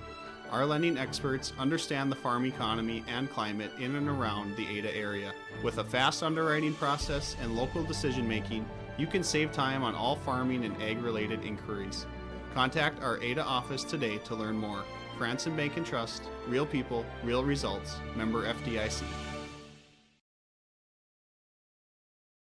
Red Lake County Insurance is your locally owned independent insurance agency that has been serving the insurance needs of the Red Lake County community since 1951. We offer affordable insurance coverage solutions. Take advantage of our excellent prices and convenient appointment times. With over 100 years of combined experience, we're the right agency for you. Explore insurance options today by visiting our website, redlakecountyinsurance.com, or call us for all your insurance needs at 218-203-0413. We have a great responsibility to deliver great power. Power that's reliable, affordable, adaptable. Power from coal, wind, hydro. Power that's here right now and that's ready for tomorrow. Sustainable power from renewables and carbon capture. With great versatility comes great power. We're all in on all of the above energy. Accidents happen. Illnesses happen. When you need timely, reliable care for allergies or respiratory infections, sprains, strains, or broken bones, or urinary infections, you can count on Riverview Health. Riverview Clinic in Crookston is open 7 days a week, weekdays from 7 a.m. to 7 p.m., and weekends from 9 a.m. to 1 p.m. For appointments, call 218-281-9595. When the unexpected happens, Riverview Health is here for you. Farmers, are you shopping for a bank that has many flexible options tailored to fit your farm's unique financing needs? Franzen Bank is an approved Farmer Mac lender, meaning they can offer long-term, fixed-rate loans on equipment, land, operating lines of credit, and more. Being a Farmer Mac approved lender also means Franzen Bank can get you a decision quickly. Learn more at franzenbank.com/farmermac. Franzen Bank and Trust. Real people, real results. Member FDIC. We're back here at Section 8A Track and Field Meet, continuing to watch our field events unfold as the track events are about a half hour away from now, as when we'll get things started with the girls 4x8 relay and so on and so forth. We'll be able to get all of our lane assignments and share those thanks to West Main Pizza in Ada and the Rail District in Dilworth. Big thanks to all of our sponsors that we've been sharing with you, of course, hearing from and seeing throughout the broadcast so far, and we look forward to sharing more as our day goes along. I anticipate running through the 3 o'clock hour here with the final awards to be presented. Right around 4 o'clock is the hopeful anticipated situation. Now, temperature of 82 degrees, got a southerly breeze between 5 and 10. It's quite comfortable, but also quite warm. Whichever way you want to look at it, you could ask, what would you prefer, this or 30s? I'm going with this. I'm fine with it. It feels like a summertime day, and of course, final days, closing out the month of May, we're on our way to seeing that summertime feel, and when they get to state meet, for those who qualify, they're going to have to run in some warmer conditions as well, but these kids, they've run through it, jumped through it, thrown through it all this year. Absolutely, and you know, this is probably the first actual warm day that they've had to actually perform in. You go back throughout the course of the track and field season, and the temperatures have been cold. They have been at times rainy, at times snowy, windy. I mean, you think about it, this is really the first real warm day that these athletes have competed in. Yeah, no doubt. Now, did take a peek here on the shot put area, and they're going to be starting up with the girls' shot put. So our boys' shot put numbers maybe closed out here, so we can maybe take a peek at some of that here as well to see where we're at. Well, unofficially at this point, you've got Jack Rosen of DGF first place, personal best throw, 45 feet 4 inches. Nolan Dale of DGF in second place, 45 feet 2 inches of personal best. Then Nelson Manicky of Bagley Foston in third, 43 feet 9.5 inches of personal best. Logan Geese, Park Christian in fourth place. Leo Milan of Fertile Beltrami in fifth. Riley Edwards of United Clay Becker sixth. Mason Tisver of DGF in seventh. It is Brett Ryclock of Grigla Goodridge in 8th. Owen Larson, Grigla Goodridge in 9th. Miles Crocious, Adaborp West in 10th. Trenton Frazier, Bagley Foston in 11th. Aiden Peterson of Adaborp West, 39 feet and a quarter in 12th place. Evan Kaiser, Northholm Kellier Blackduck in 13th. Carter Ballard, Kluber-Gonvick in 14th. Alex Drake, Climax Fisher in 15th. And Wyatt Westrom of Kluber-Gonvick in 16th. And those are the unofficial results. So you'd have... was top two. So Jack Rosenau, DGF, and Nolan Dale of DGF would advance to the state meet. Yep, and so when they become officially official, we'll of course share that with you. I know there is some of those state qualifications as well, and I was going to try to track some of that information down so we could share. Here we go. Standard for boys shot put is 49.4. So we're all underneath the standard, if I'm not mistaken, right? Yes, everybody is underneath the standard. So that would leave Rosenau and Dale, both from DGF, advancing. Of course, there is a protest window, and it's roughly about a 25, I believe it's 25 minutes. You can come up and protest, but that window closes, and we're at about that 20-minute mark right now. I just hope it would be peaceful. That's all Can only hope. Let's just have peace. That's all. That's what we're here for. Beautiful day, and should be some more great times, great throws. Again, on the girls' side here, we should start seeing the girls. Yep, they are getting their early warm-up throws in and getting their set up for the shot put, which will have a view of the girls' shot put here today. Right, and there's 2 flights in girls' shot. Flight 1 is Morgan Scoyne of Roseau, Ellie Langerud of United Clay Becker, Piper Jacobson, Park Christian, Annika Stewart of DGF, Sarah Harding of Park Rapids, Jira Antoine of Park Christian, Adina Perquez of Kitson County Central, Willow Mosier of Roseau. Flight 2 is Olivia Iverson of DGF, Nora Marcus of Bagley Foston, Emily Abdu of Mahnomen Waban, along with Molly Marcus of West Marshall, Cecilia Delgado of Bagley Foston, Atara Tofabaum of Park Christian, Emily Marcus of West Marshall, and Aria Garrett of DGF. Aria Garrett is the front runner here. She comes into the season best throw of 39 feet 5 inches. Her personal best is 40 feet 9.5 inches. So she is the front runner here coming into today. All right, so that'll be fun to be able to follow along on the girls' shot put. I know that, again, we've been seeing other results coming in from the discus throws, and the girls started out with the discus, so then the boys' discus will be the next one maybe to get started up here, as looks like we lost our one view over in the jumper pits, so we'll share back on that here in just a bit. Could be a number of reasons for that. So outside of all of that excitement, I know we're ready for what should be a real good day on the track as well. Maybe touch on some of that here in just a bit. But like I say, we've got some unofficial results that are coming in, and I think maybe girls discus, if that's something you could take a peek at here, Sean. The girls discus, we're not quite through it yet. We are into the finals. Okay. So right now, each thrower in the finals has 1 throw left. Right now, it's Talia Arias, I believe, she is just throwing her 5th time. Emily Freeman of Walker Hackensack Akeley just got done. So you've got Ensley Haskett of Winnemac, Annika Stewart of DGF, Nora Marcus of Bagley Foston, Nain Poitra of Mahnomen Waban, Sarah Harding of Park Rapids, Aria Garrett of DGF, and Emily Marcus of West Marshall still all to throw. Right now, your leader is Emily Marcus of West Marshall. She has a throw right now of 135 feet 8 inches. So she is the leader at this point. And she's one that was a pre-favorite as well.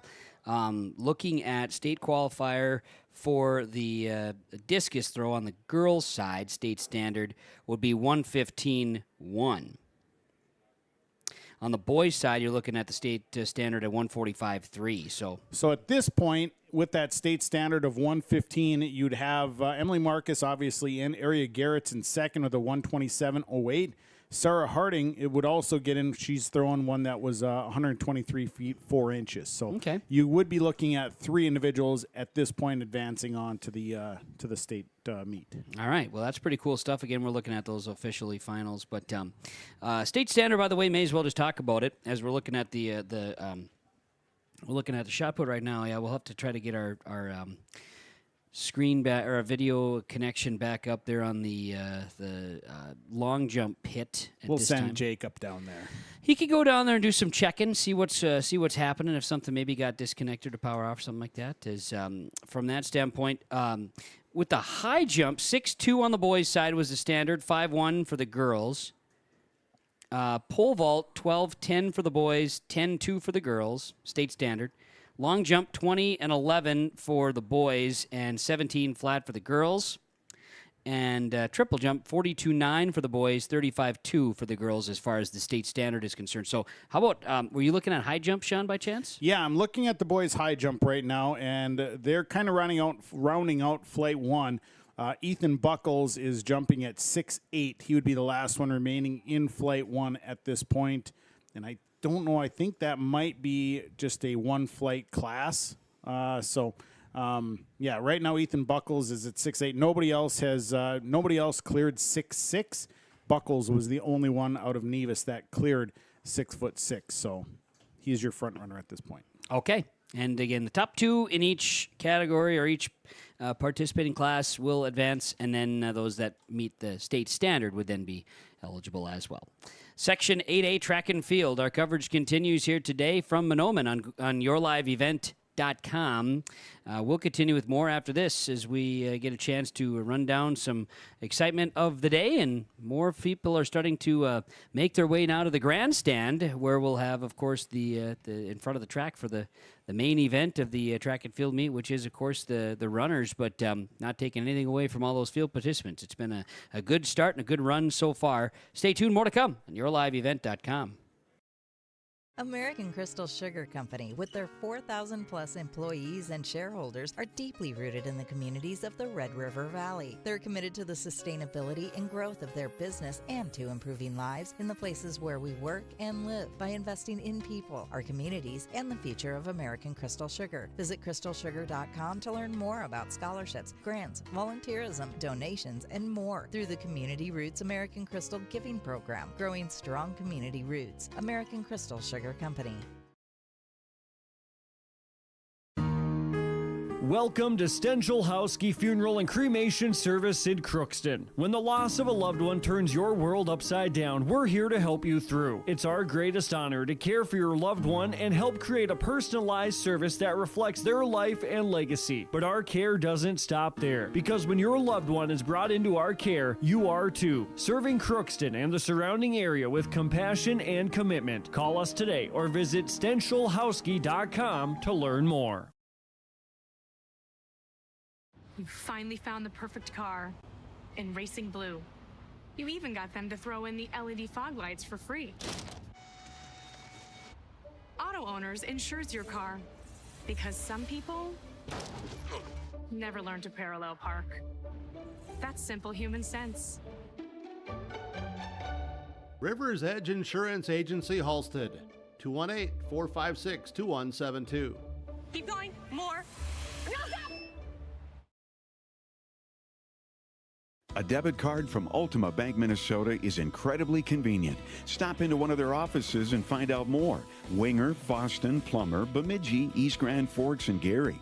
You can link a debit card to mobile wallet to pay at checkout, online, or in-app purchases. And use your Ultima Bank debit card at over 37,000 MoneyPass ATMs, surcharge free. Find out more at ultimabank.com. Ultima Bank Minnesota. Member FDIC.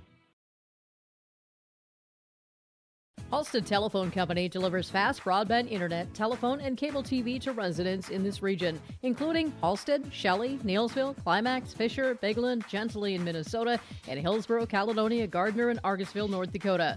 Serving the area residents since 1904, Halstead Telephone continues to create a bright future for this region using 100% fiber optic technology. Service plans offer flexibility and choices, and there's local support personnel ready to help. Contact Halstead Telephone Company today.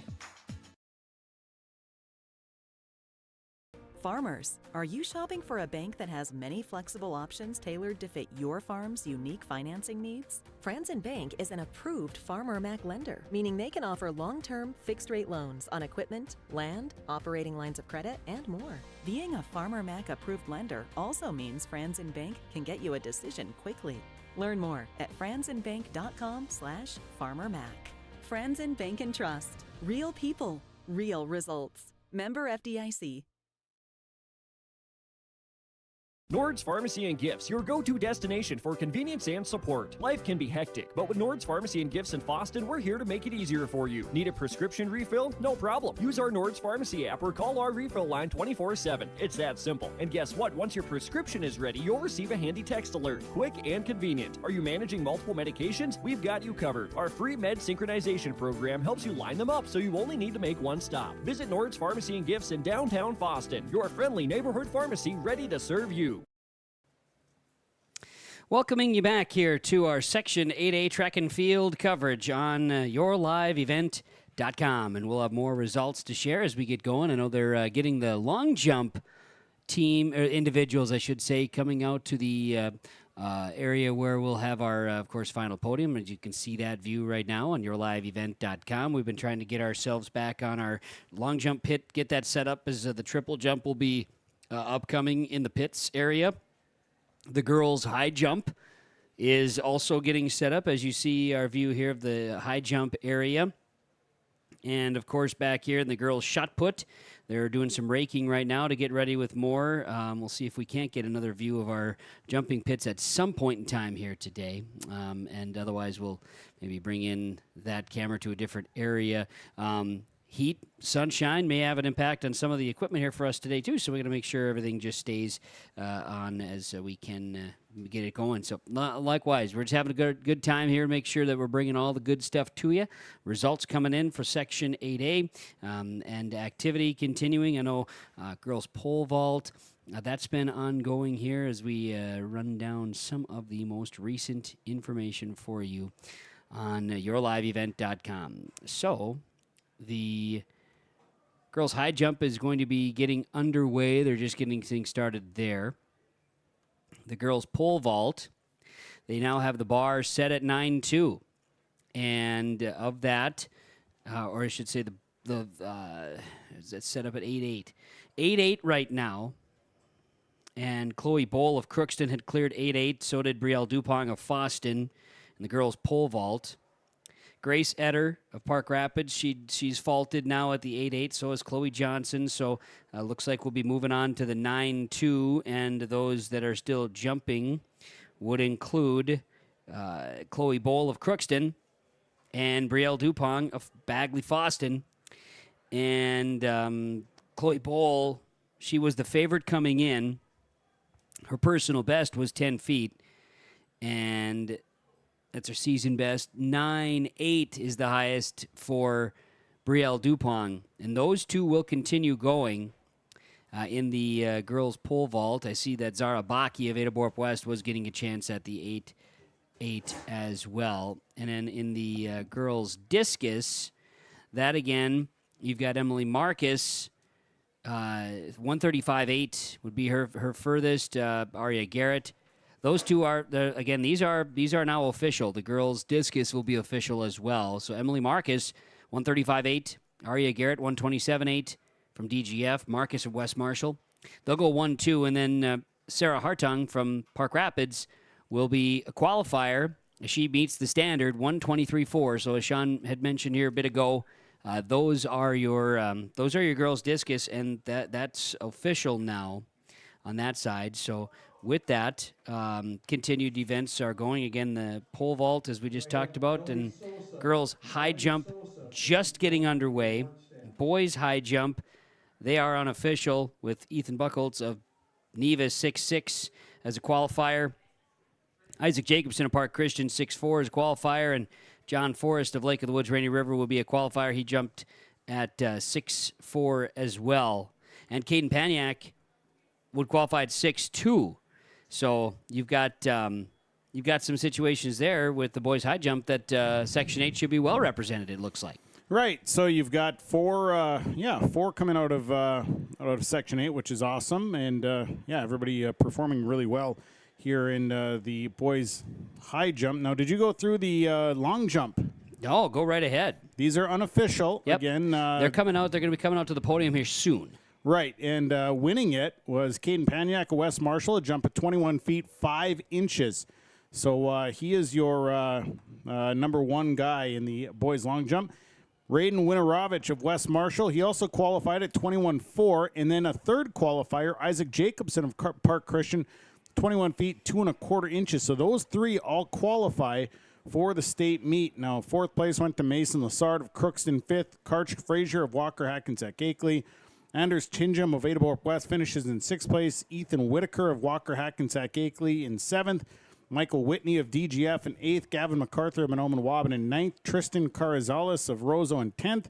Bryden Daniel of Bagley Foston 11th. Isaac Harlock, Mahnomen Waban in 12th. Finn Ahonen of DGF in 13th. Christian DeHong, Warroad in 14th. And Grant Egan, Clipper Gondvik 15th. Avery Ostena of Clipper Gondvik in 16th place. Also have the girls' long jump. Unofficially. Did you talk about that? Did you hear about that? Yeah, you go ahead and tell us and hear about it and thinking about it, yeah.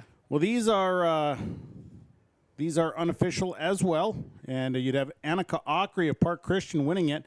16 feet 11 inches was her best jump, so she would qualify. Azaria Ogundaje of Nevis, 16 feet 1 inch. So those would be your two qualifiers from the girls' long jump. Ellie Sosa of DGF in third, McKenna Christensen fourth, of Park Christian in fourth, Kylie Snare of BGMR Freeze in fifth place. Rounds out that top 5 in the girls' long jump. So, again, these are unofficial results at this point. Very good, yes. And I know when we have some podium visits, Jacob Tenson, who I just sent him on another wild goose chase. He's not chasing too hard, but we do have views, but our views are just, of nothing. So that's okay. It's good. We were trying to get to look at the pits again, but what we're going to do is we're going to bring in the one that we were just looking at. That's going to end up being our newest view at the N-line camera. So as we get ready to get racing on the track, we'll look forward to that coming up here as well. So stay tuned. Plenty more to come as we're, maybe going to have to battle some of the heat here today with our equipment out there. Just kind of keep an eye on that. This is coverage of Section 8A Track and Field. We're going to have some podium visits upcoming as we'll have that to look forward to. And then the events will begin with the 4x8 relays on the track. Stick with us. It's coverage of Section 8A Track and Field on yourliveevent.com. Red Lake County Insurance is your locally owned independent insurance agency that has been serving the insurance needs of the Red Lake County community since 1951. We offer affordable insurance coverage solutions. Take advantage of our excellent prices and convenient appointment times. With over 100 years of combined experience, we're the right agency for you. Explore insurance options today by visiting our website, redlakecountyinsurance.com, or call us for all your insurance needs at 218-203-0413. This is Chris from Agassiz Precision Ag, your local precision planting dealer. Say thank you to the farmers you come into contact with every day. They have chosen a career that is as much their deep passion as it is an absolute necessity for you and I. Spring is upon us and there will be farm equipment on the roads. Give them your patience and room to do their jobs. Trust me, they would rather be off the road working in their field than dealing with traffic. From all of us here at Agassiz Precision Ag, we say thank you and have a safe spring. American Crystal Sugar Company, with their 4,000 plus employees and shareholders, are deeply rooted in the communities of the Red River Valley. They're committed to the sustainability and growth of their business and to improving lives in the places where we work and live by investing in people, our communities, and the future of American Crystal Sugar. Visit crystalsugar.com to learn more about scholarships, grants, volunteerism, donations, and more through the Community Roots American Crystal Giving Program, growing strong community roots. American Crystal Sugar Company. This is Drew Ness, your local ag business banker at American Federal Bank in Ada. Over my nearly 2-decade career, I've prided myself on being a relationship lender, listening to my customers, and providing custom-tailored solutions based on their financial goals. With true local decision-making done right here in the Red River Valley, you can be sure American Federal Bank will be with you every step of the way. Call 784-7121 or stop by the office and visit with me, Drew Ness, your local experienced ag business banker at American Federal Bank in Ada, member FDIC. We're going down to the podium as this is for the girls' high jump and an opportunity to see the kids receive their awards, and then they'll stand on the podium and deal with all of the excitement. But again, our opportunity to see them at the podium, and then we're going to have Jacob Tenson's going to do a little conversation here in just a bit as well, and chat with them to find out what it took to get it done. Things of that nature when it came to getting the win in the long jump. It's exciting times. It's always fun to kind of hear from the athletes and their take on it all, and I know they're always excited, and especially if you're moving on to the state meet, so pretty cool stuff. Yes, no doubt about it.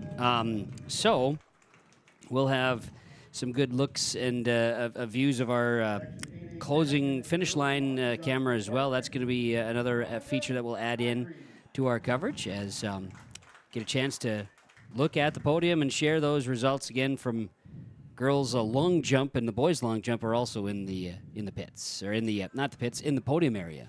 Yeah, we it's kind of nice the way they set it up. You know, they got the chairs all set up down there, so they can just kind of sit and relax. And I'm sure those chairs sitting in the heat are probably a little bit hot. They might be a little bit toasty on that backside there where the sun is coming out there, but it's good stuff. And I know we're going to have good recognition down there. It's going to take a quick peek here to see what our finish line camera. Look at that finish line shot, Sean. That's nice. That'll work just fine for this one. think we're going to be able to work with the finish line camera down there, Jacob. And then we're just 12 minutes away from running events at this point. They start right at noon with the 4x800 with the girls. Yes, and then we're going to have to get a little bit finagly here. Might have to have Jacob come up and test his work on the camera for a little bit until our guy Preston arrives to the scene. So that's the next wave of fun here today. Yeah, I'm sure Preston's probably out stretching, Well, maybe running a few laps. And it's good to stretch before you get behind the camera because you don't want cramping at this point in the meet. We don't even want to go down that line of cramping talk. No, we don't. Girls shot put continues to happen here on, again, what ends up being the north side of the complex. That continues to roll. And in our view and angle of the, of course, races, which we'll have here today and sharing the camera angles across our view on yourliveevent.com. Bottom of our screen, our scoreboard from Lakes Community Co-op Energy Solutions, and the left side of the screen as well. The top left box there is going to feature our live results as we roll through the live races on the track, and of course the bottom screen is reserved for those heats and features that we have on the field events. Stick around, more to come as we'll get to the track in just a bit. Section 8A, Track and Field Meet, yourliveevent.com. When you experience the loss of a loved one, you can trust the Cease Family Funeral Homes to guide you through the arrangements necessary to create a meaningful ceremony that celebrates the unique life being honored. The staff at Cease Family Funeral Homes is committed to providing your family with the highest quality care and service in your time of need, and they take pride in their responsibility to lighten your burden as you take the first steps toward healing. Located in Black Duck, Bemidji, Cass Lake, Park Rapids, and Nevis, Cease Family Funeral Homes. Growers, prepare your fields and yields against the wet conditions today and beyond with the Drain Tile Project from Chad's Excavating out of Mayville. Drain tiling will improve and increase your yields and land values for years to come. Chad's Excavating provides free detailed estimates, and with over 40 years of combined success, they provide professional installation and service. Call Chad today to prepare for your future and any questions that you might have. That's Chad's Excavating out of Mayville, helping farmers grow.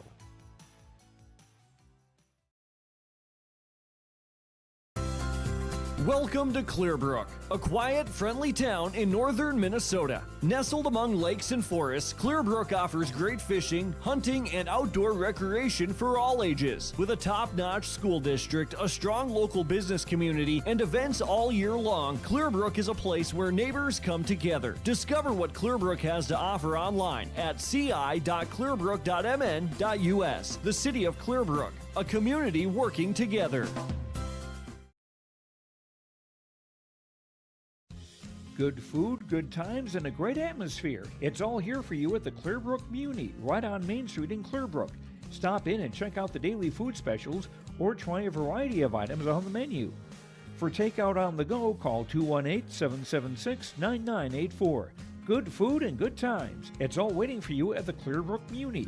Find them on Facebook for events or visit them on Main Street in Clearbrook. The Clearbrook Muni. Good times await.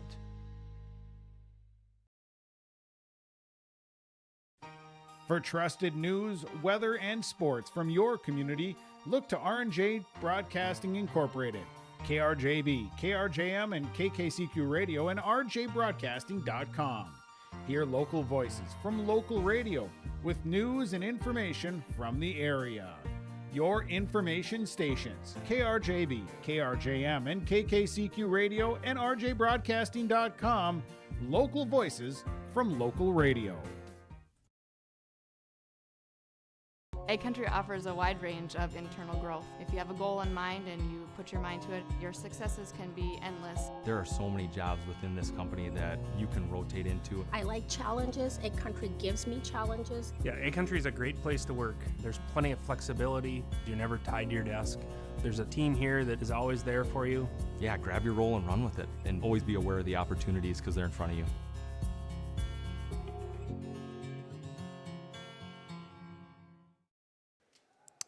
Welcoming you back. Section 8A track and field as we're getting ready for the girls 4x8 to start. And, of course, continued action going on the field events as we see on yourliveevent.com on our bottom screen and our scoreboard presented by Lakes Community Co-op Energy Solutions. Kevin Kochman, Sean Bierk with you as we bring you the action. And we're looking forward to the fun of the track events, which will begin shortly. Meanwhile, I know shot put... Girls and boys shot continues. The discus reports. I know we're trying to kind of get more of these updates, and they're in some transitions right now as well with some of the activity. Triple jump is getting to start. Girls pole vault continues, and of course we're looking forward to the racing action. As some of our field events are in the transitional stages of our scoreboards on yourliveevent.com. Thanks to Heroes Timing. So stay tuned on that, Shani. Yeah, we'll keep you updated. And, of course, we are getting unofficial results in, and, boy, the field events are cruising right along. So right now you'll see that some of these running events are starting to get going. They're starting to marshal for the girls 4x800 meter relay. That is the first running event that will be taking place, and we can go through the way this one's going to start out. And, of course, they take the top two out of the field or out of the relays to advance the state. And what you'll see is lane 1, it'll be Clearbrook-Gonvick. Lane 2, it'll be Climax Fisher-Sacred Heart. Lane 3 is Park Rapids area. Lane 4 will be United Clay-Becker. Lane 5 will be Roseau. Lane 6, West Marshall. Lane 7 is Warroad, and Lane 8 is Crookston. And the lane assignments are brought to you by West Main Pizza in Ada and the Rail District in Dilworth. And westmainpizza.net, and the under $10 lunch special is always a good thing, too. You could try at both locations, at West Main Pizza, Ada, and the Rail District, Dilworth. With the lane assignments, we'll have them throughout, and the 4x8 is going to be underway. We'll get Jacob Tenson will be up here getting ready for the 4x8s here in just a moment, as well as we try to keep some of our equipment relatively cool in the heat, which is... tricky situations for us to try. We'll figure it out, though. Well, it is, and, some of this equipment puts off a little bit of heat with some power packs and whatnot, so important to cover some things, and we'll try and keep everything up and running here. I can tell you that they are getting ready for the girls' high jump, as that is into Flight 1. And in Flight 1 of that girls' high jump, you'll see Park Christian's Annika Ockery. You'll see Kitson County Central's Cadence White. United Clay-Becker's Reagan Wenzel, and Bagley Foston's Violet Disterman. So that'll be Flight 1 of the girls' high jump. They'll also be getting going. The boys' triple jump is just getting things rolling here, and waiting on a list to get the boys' triple jump started. Also starting will be the boys' discus. They'll be getting underway here as well. As you'll see in Flight 1 of that boys' discus, Alex Drake, Climax Fisher-Sacred Heart. Nevis' Ethan Buckles. Fertile Beltrami's Leo Milan. Park Rapids area's Carver Latinus. Bagley Foston's Nelson Manicky. Park Rapids Reese Brighton. United Clay-Becker's Samuel Ockery. And Norman County East Hill and Hitterdall's Hoyt Jensen. And now we're starting to marshal here. Girls 4x8 coming down the track. Yes, and we'll be getting that rolling. The girls 4x8, we can see them, and Jacob Tenson's going to get in shape here to do his best to try not to get into too much trouble, and don't overheat. Don't overheat. He's going to do his best, and I might. I'm going to give him directions where he can find an umbrella. I don't know if it's going to matter. I don't know. He'll just have to tough this one out for a little bit. I think he will, and he'll do a great job. He's almost as tall as the window. Look at him. I mean, my gosh. I mean, there's no way I could reach up that high, Ken. There's no way. No. Not a chance. All right, so as we mentioned, those lane assignments we see on yourliveevent.com. Again, Clearbrook-Gonvick will be in lane 1. You're going to have lane 2 with Climax Fisher-Sacred Heart. Park Rapids area is in lane 3. United Clay-Becker, lane 4. Roseau, lane 5. West Marshall will be in lane 6. Warroad, lane 7. And Crookston will be in lane 8 for the 4x8 girls relay. Top 2 teams advance to state. Some fast times here qualifying. I to take a look to see what the qualifying times were. They don't have them listed here right now. That's all right. I know the heat sheets, I can give you maybe a little bit of knowledge on that if you give me just a quick second here to make sure we have what we know here again. From the standpoint of the Section 8A, let's see if I can find, I know we had that. As There's the gun. Yeah, 4x8 is underway. And here we go with the Section 8A track portion of the meet here today. And again, there is more than 10 people here for this event today. Boy, there's a lot of people out. Great to see that great turnout for this section meet. So we're just underway in the 4x8, which is 2 laps around for each runner. They can cut down as soon as they cross the cones, which would be coming out of turn 2. Then all runners are able to cut down into that inside lane. So early on, you're going to see that the team from Roseau leading by a little bit over the team from United Clay Becker, Park Rapids area.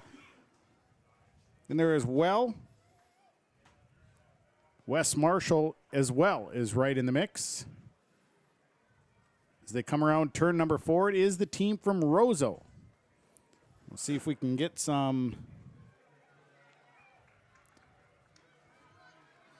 time splits. It's a good wave so far here. Roseau, United Clay Becker, West Marshall, Climax Fisher Sacred Heart, Park Rapids, Crookston, and Warroad. And then Clearbrook Gonvick as you round out the field of 8.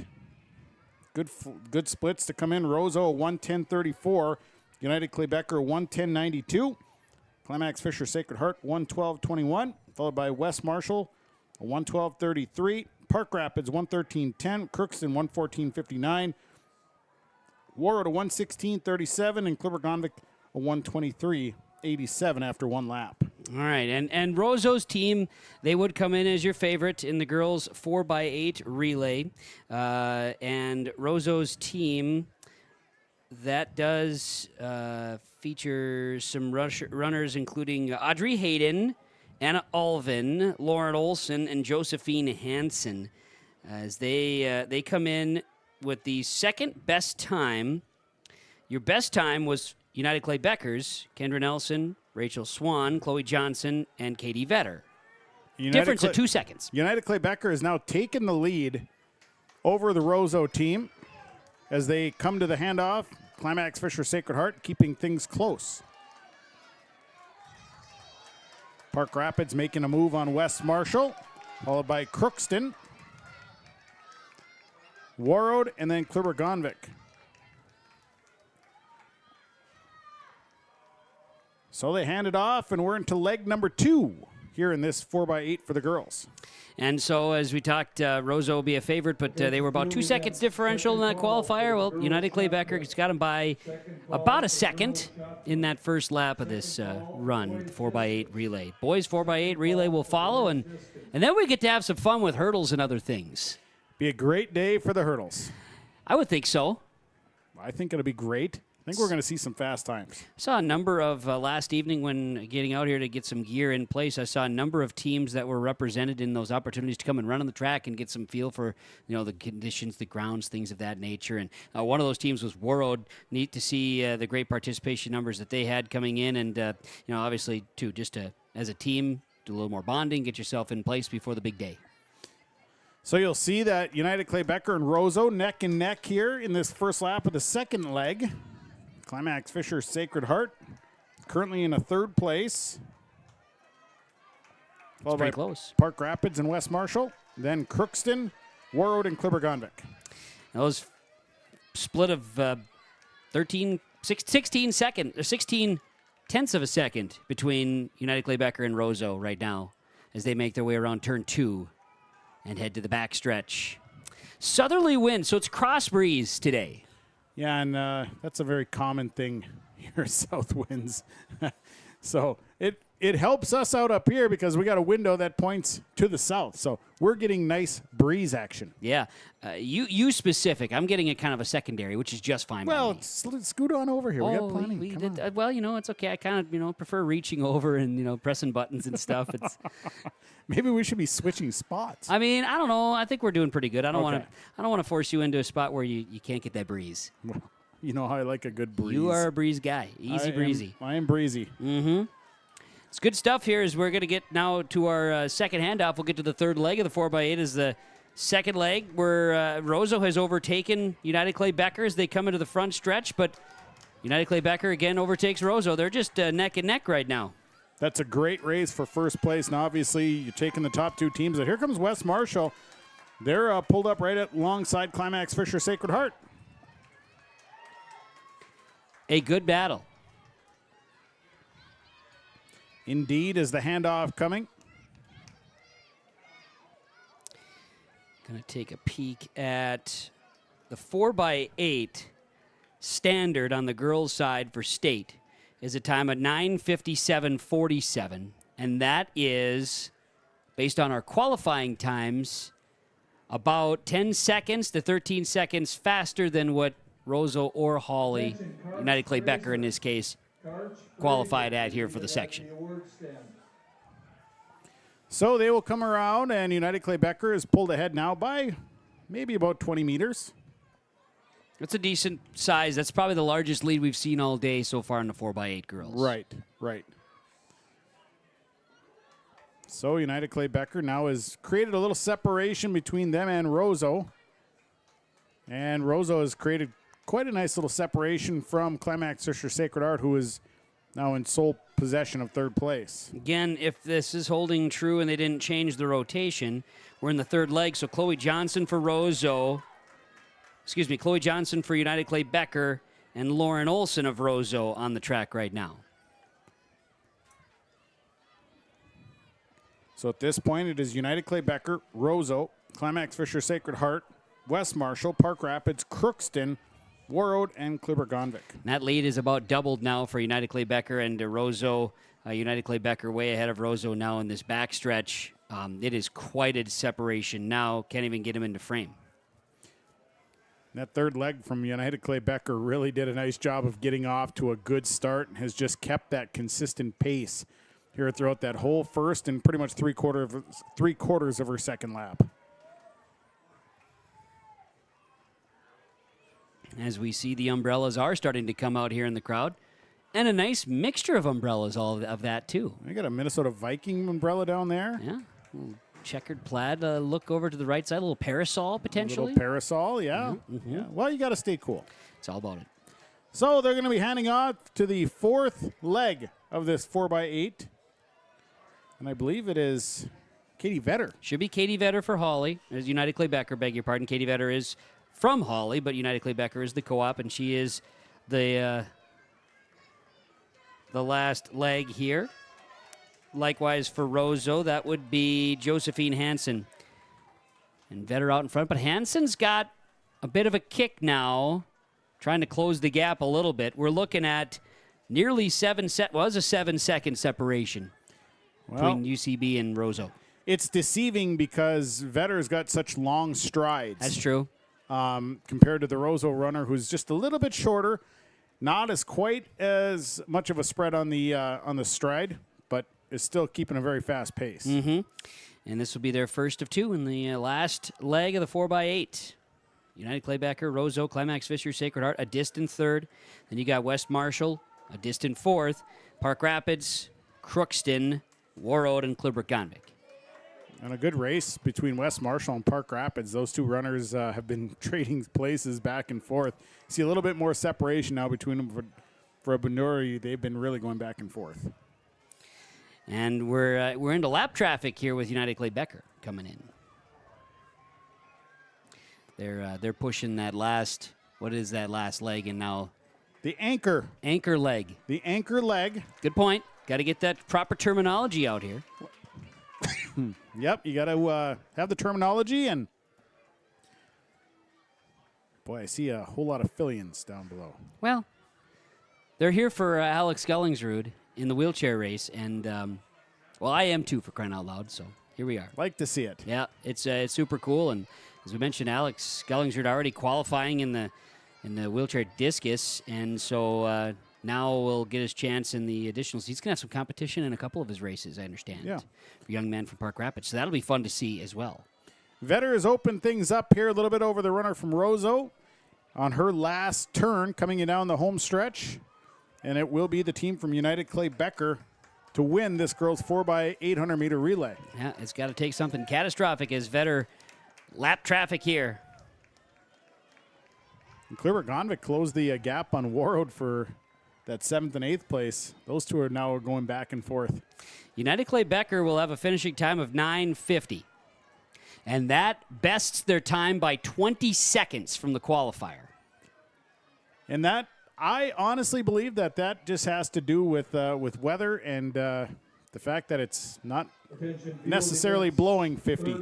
And would then get them by the standard by 7 seconds.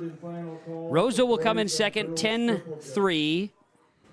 We will not have a third qualifier, but it'll be United Clay Becker and Roseau, 1-2, and nobody else will meet the standard. Climax Fisher Sacred Heart will come in third place in the 4x8 relay. And the girls' side at 10-20, there's West Marshall finishing in fourth place. Park Rapids, beg your pardon, 10:23 was the time there. West Marshall should be in the mix as well. I believe we've got additional results here. Yes, West Marshall comes in there. 12 seconds separates there. Finally, then you got Crookston coming in with the results shared here with our timing from Heroes Timing and our Lakes Community Co-op scoreboard. So that is where we're sitting here in the girls 4x8. Last teams on the track. Looks like Clearbrook Gonvik and Warroad will be the last two to wrap things up in the girls 4x8, which means then it'd be the boys 4x8 turn. So you've got sorry about that. There we go. So you got advancing United Clay Becker and Roseau advancing onto the state tournament. State meet, Climax Fisher Sacred Heart in third, Park Rapids fourth, West Marshall fifth, Crookston in sixth, Clearbrook Gonvik in seventh, and Warroad rounds out the field of 8. All right, so let's get ourselves in position with our, of course, boys 4x8, and we want to talk about those lane reports and lane assignments from West Main Pizza Ada, the Rail District in Dilworth. Under $10 lunch special, available Monday through Friday at both locations. So you got lane 1, the team of Adaborp West. Lane 2 is DGF. Lane 3, United Clay Becker. Lane 4, Park Rapids. Lane 5, Roseau. Lane 6, Warroad. Lane 7, Red Lake County. And Lane 8, Walker, Hackensack, Akeley. Teams consisting of from Adaborp West, you've got Chisholm, Visser, Prodzinski, and Ness. DGF will have Larson, Toms, Dawson, Ahonen. United Clay Becker will have Noonan, Connect, Hoff, and Johnson. Park Rapids with Thorson, Bervig, Gutierrez, and Gardner. Roseau will have Munson-Steiger, Olson, Kasperitz, and Munson-Steiger.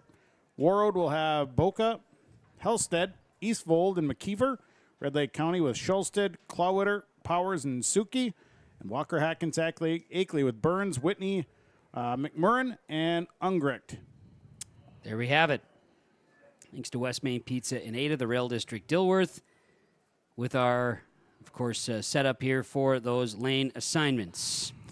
Boys 4x8 is about ready to get going. Everybody's getting in shape here, is marshaled, and we'll get them ready to race. And there we go. Jacob Tenson running the camera right now, and Preston DeVille will be here shortly to get that role taken over. And probably decided that the salmon shirt might have had to go and change. Who knows? So much salmon. It's his track and field shirt, though. It is. He's salmon through and through. Mm-hmm. See, the runners cross the cone, so they will cut down. And a fast pace to start this boys 4x8. I would anticipate that. Of those qualifiers, again, coming in with the boys 4x8, you've got Park Rapids area as a favorite. They qualify 8:18 the time. That is 21 seconds better than Roseau, who would be the next best time qualifying. Wow. Well, Park Rapids is off to a good start, but you've got United Clay Becker trying to keep pace. In the land of many uniforms, United Clay Becker. Sometimes their uniforms say HUH when it was Holly, Yule, and Hitterdal. Sometimes they say Badgers on the back. Well, and sometimes they're maroon, sometimes they're gold. Yeah. Sometimes they're red and yellow. There he is. In the salmon. He's wearing the salmon. He's ready to go. Look at, he might come into frame. Wouldn't that be fun? No, he won't. No. I think he really wants Jacob Tenson to finish out the 4x8, though. So good lead here between those front runners, Park Rapids and United Clay Becker, as they're coming around on their second lap of the first leg. United Clay Becker, yeah, right on the tail of Park Rapids. Now, again, we've talked about some of these distance runners in the past. Park Rapids, well known for their distance runners. United Clay Becker, with their cross-country experience as well, also well known. So these are some good things. Park Rapids now pulling ahead of United Clay Becker by about 20 meters. You can see that right there on the screen. And then you got DGF, that is right in the mix. Adaborp West, Warroad, Walker, Hackensack, Akeley, Roseau, and Red Lake County rounding out the field as they hand off. Round and round we go. And you can see the sprinter's stride on the backstretch here from Park Rapids. And they stride out so well. That is the definition of a distance runner, when you can hit that stride right away. Well, Park Rapids area stretched out a lead by nearly 3 seconds over United Clay Becker for second place in that second lap. And they are on their pace right now. If they can maintain, they'll be in that 8 when it comes down to it after the 4x8, 8-minute timing. So this lap is fast, though. I mean, we're talking that 400 was done in 60 seconds there by Park Rapids runner. 7th place from Walker, Hackensack, Akeley, Ethan Whitaker. I believe they're going down to the podium right now. Podium opportunity here is doing a chance to go through the boys' long jump winners, if I'm not mistaken. I believe you're maybe right. 6th place from Ada Board West, Anders Kinjum. I believe this is this the long jump or is this the high jump? 5th place from I didn't hear Dan Kohler say, so I can't say without knowing. In 4th place from Crookston. Long jump. Jacob Tenson, I saw his arms. So, good job by our roving reporter and cameraman, Jacob Tenson. Your All-State qualifiers in 3rd place from Park Christian, Isaac Jacobson. So, bringing it in here is the Park Rapids runner, the second leg. Runner-up in boys long jump from West Marshall, Reagan Witterovich. So Park Rapids leading United Clay Becker. It's tight, 201.77 for Park Rapids. United Clay Becker at 204.54. DGF at 207.79 as they're into the second lap of the second runner. And it's actually Park Rapids with 302.59, followed by United Clay Becker. Well, now we're getting her updated. Yep, it's hitting. We just handed off into the third leg. It's Park Rapids, a 405. United Clay Becker, 410.77. So a little bit of space between. DGF, 415.96. Roseau, 419.78. Adabor West, 425.63. Red Lake County, 429.95. Walker, Hackensack, Akeley, 430.07. Warwood, 430.51 after 2 legs. And Park Rapids really opening things up again here as we see coming into frame. Had a 5-second lead. We'll wait for the next one to come into frame. Here's United Clay Becker's runner right now. And so significant, again, distance between the two. And that's kind of showing the strength of Park Rapids 4x8 squad.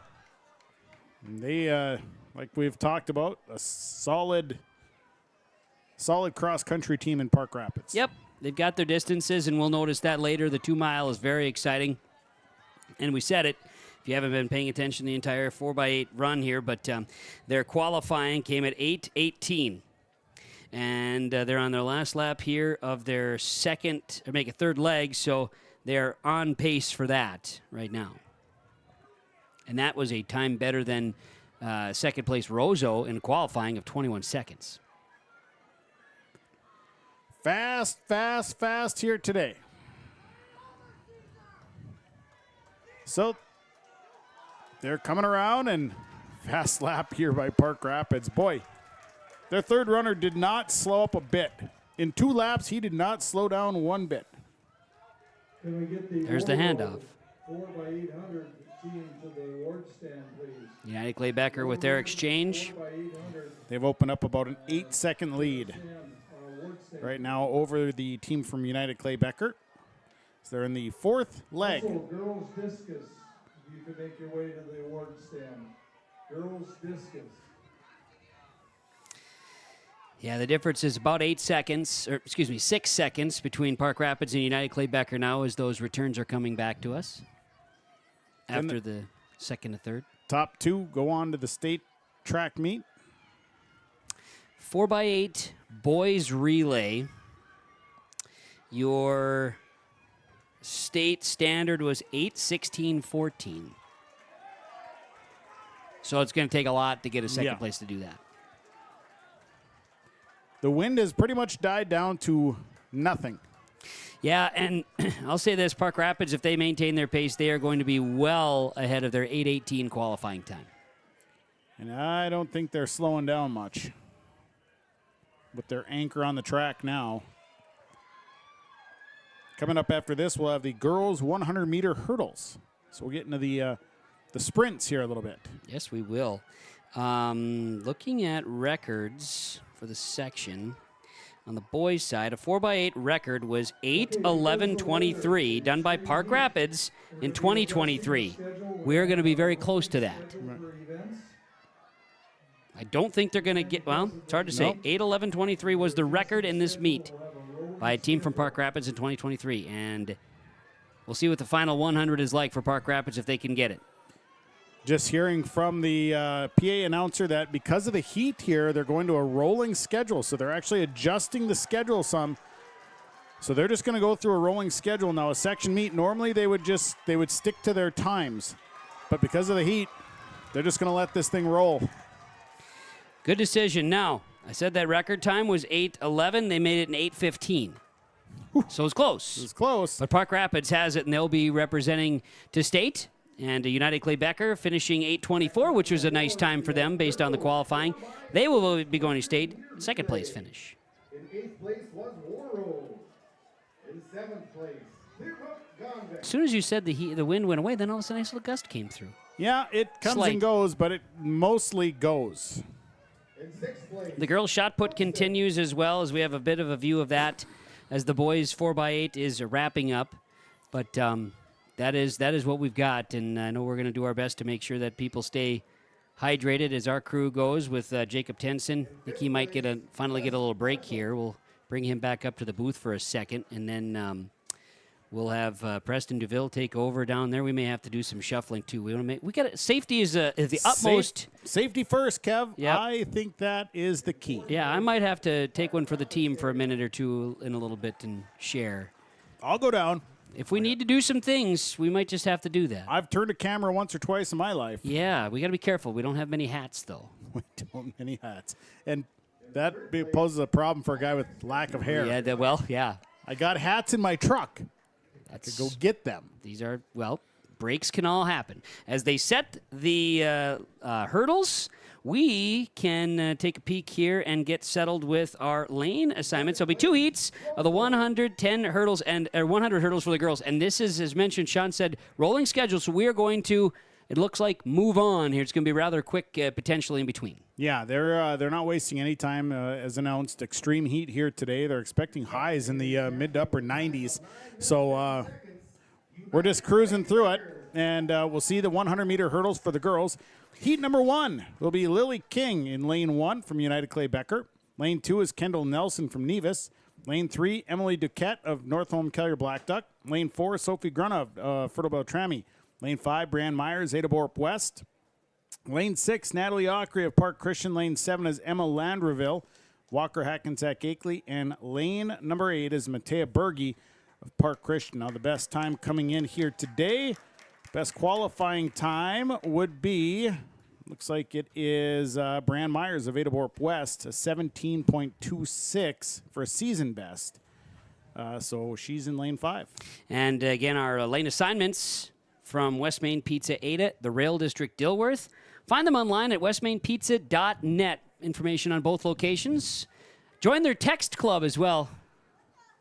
Jacob T. bunned it up. The man bun is in place for our guy, Jacob T. And when we get some interviews down in the field with Jacob, you'll get a chance to see that. Yeah, we will. He'll be going down there. It's he just came up, and now we got Preston down there on the camera. We appreciate your work down there, Preston, and we look forward to it. As you can see, the umbrellas are out, and we apologize if there's any views that get blocked because of that. We apologize. Not much we could do about it. We're doing our best. So we earned a heat number 1 of the girls' 100-meter hurdles. They got the hurdles set. Boy, they got that set quick. So we will be down there in heat number 1. Tough to call it heat because there is heat. It's hot. In fact, it'd be a good idea to do a weather check here at 12:23. And because of the heat, we're implementing a rolling schedule. Rolling schedule is what we're reminded. Schedule where we'll run 86 Going to feel a little warmer than that, though. Light winds. The forecast does call for some clouds to start popping in here over the next couple of hours, but with that warmer temperatures, then we get those clouds to come in, might drop it a little bit. We would take clouds at any time, that is for sure. You know, you get a little cloud break, it really does make a difference. Yeah, it doesn't at this look point, like it doesn't look like there's much of that at this point. Not to say they won't roll in a little bit later, but good to know that they are keeping the athletes in mind and going to that rolling schedule. It's not easy because you can't necessarily postpone the section meet because of heat, but you can go to a rolling schedule just to keep things moving along. You kind of just throw out that schedule of running events because they normally try to stick pretty close, but yeah, they'll move along. We may have to get Preston a hat. He's wearing his hood. Oh, the hood's great for him. Yeah, well, I know. It's good. So we may have to make a quick run. Well, we'll see how things go. It's going to be tricky. It's going to be tricky. So we're on to the girls' 100-meter hurdles, and we're in heat 1 of 2 heats. Yep, that lineup again is on the left side there. They're just getting everybody in place. And you see that lineup on the left side of the screen here on yourliveevent.com. And get our opportunities to share the results and share the information as we go. And again, we'll try to do our best to get those shots of the podium as well. We had the girls 4x8 up on the podium a little bit ago. The boys 4x8, they're getting staged right now to have their podium moment as well. We'll get as much of that on as we can as well. Today with our coverage on the Section 8A track and field meet on yourliveevent.com. Good to see some representation. I see we're watching, Katrina Hitchin and her excitement from Fertile Belt Tremor. There's Kim walking in, sisters at the University of North Dakota. And she's repping it. Oh, yeah, absolutely. And Katrina will be joining her next year on that team. Here we go. Heat number 1 underway. We got hurdles. Girls 100 hurdles. And we got, right now, a tight race. Brianne Myers, they got the lanes 7 and 8 with Emma Landresville. Matea Berge really flying. Looks like it will be. It was Matea Berge, a personal best, 17:50 for first place. Emma Landresville, Walker Hackensack Akeley in second. Then it's Emily Duquette, North Home Kellier Blackduck. Fourth place, Brianne Myers, Ada Borup West. Fifth place, Kendall Nelson Nevis. Sixth place, Lily King, United Clay Becker. Seventh place, Sophie Grunov of Fertile Beltrami. And Natalie Ockery did not show. So we'll get into heat number 2. And we'll be able to see that here in just a moment. I know the umbrella fun that we get to enjoy as well. We appreciate everybody showing up. And here we go, Shawnee. Here's our lane assignments from West Main Pizza 8 of the Rail District, Dilworth. So at lane number 1, you got Annika Johnson of Park Christian. Lane 2 is Anna Mooney of BGMR Freeze. Lane 3, Emily Lindau of Nevis. Lane 4 is Taylor Henry of North Home Kellier Blackduck. Lane 5, Kaylee Piper of Lake of the Woods, Rainy River. Lane 6, Hannah Bigger of United Clay Becker. Lane 7, Britton Young of Walker Hackensack Akeley. And lane 8 is Caitlin Oboa of Mahnomen Waban. Best time coming in here would be coming from Kaylee Piper of Lake of the Woods, Rainy River. She had a season best 16.96 coming in here today. All right, West Main Pizza 8 of the Rail District in Dilworth with our lane assignments. Checking out here the podium. And this was from the 4x8 boys race that ran here just a bit ago. Things moving right along here today. Yeah, a lot of times you'd have those podium. Well, they don't run the race until the podium's done. Right. Yeah. I was gonna say that's kind of you got to try to rush those through sometimes, and they do award medals for the top 6. Your 8A runner-up in second place, United Clay Becker. And then of course your top 2 will advance on to state. And your section's 8A champion. So they. 15 seconds and 1100s. Park Rapids area. So they award Park Rapids area the 4x8 first place medals as they climb up on the podium. Not much room to fit 4 guys up there. Well, they'll find a way. Well, yeah. So we're ready for heat number 2 of the girls' 100-meter hurdles.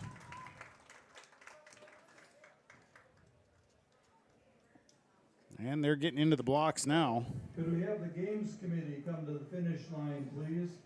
Games committee, please come to the finish line. So Mike Martin had him up in the blocks, and then the announcement came, so he had to set him back down.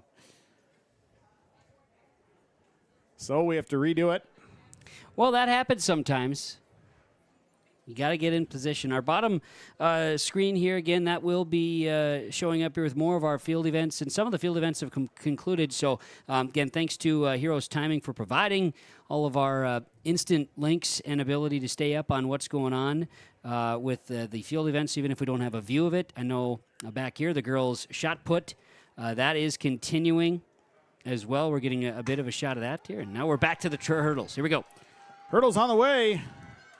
Some fast starts for some girls here. You've got in the middle Kaylee Piper leading the way. Right next to her is Taylor Henry of North Home Calgary Black Duck. Tight race here. Oof. And it is Kaylee Piper of Lake of the Woods, Rainy River with a 16.75. Taylor Henry, North Home Calgary, second place. Brittany Young of Walker Hackensack Akeley in third. Caitlin Oboa in fourth place from Mahnomen Waban. Emily Lindau Nevis in fifth. Anna Mooney of BGMR Freeze in sixth. Annika Johnson of Park Christian seventh. And Hannah Bigger in eighth place. So they'll move the hurdles and get ready for the boys, 110, but our times will tabulate here. Yeah, personal best here for Kaylee Piper, Lake of the Woods, Rainy River. She'll qualify. First place, Taylor Henry of North Home Calgary Black Duck. Second place, Britton Young. Third place from Walker Hackensack Akeley. Mahnomen Waban's Caitlin Oboe will finish in fourth place. Emily Lindau of Nevis in fifth. Matea Berge, Park Christian sixth. Anna Mooney, BGMR Freeze seventh. Emma Landerville, Walker Hackensack Akeley in eighth. Annika Johnson, Park Christian in ninth. Hannah Bigger of United Clay Becker 10th. Emily Duquette in 11th. Brian Myers, Adabor West 12th. Kendall Nelson of Nevis in 13th. Lily King of United Clay Becker ends in 14th. Sophie Grunov of Fertile Bell Tramuland in 15th. And Natalie Ockery of Park Christian did not show for this race. Yeah, so the top two qualify for state.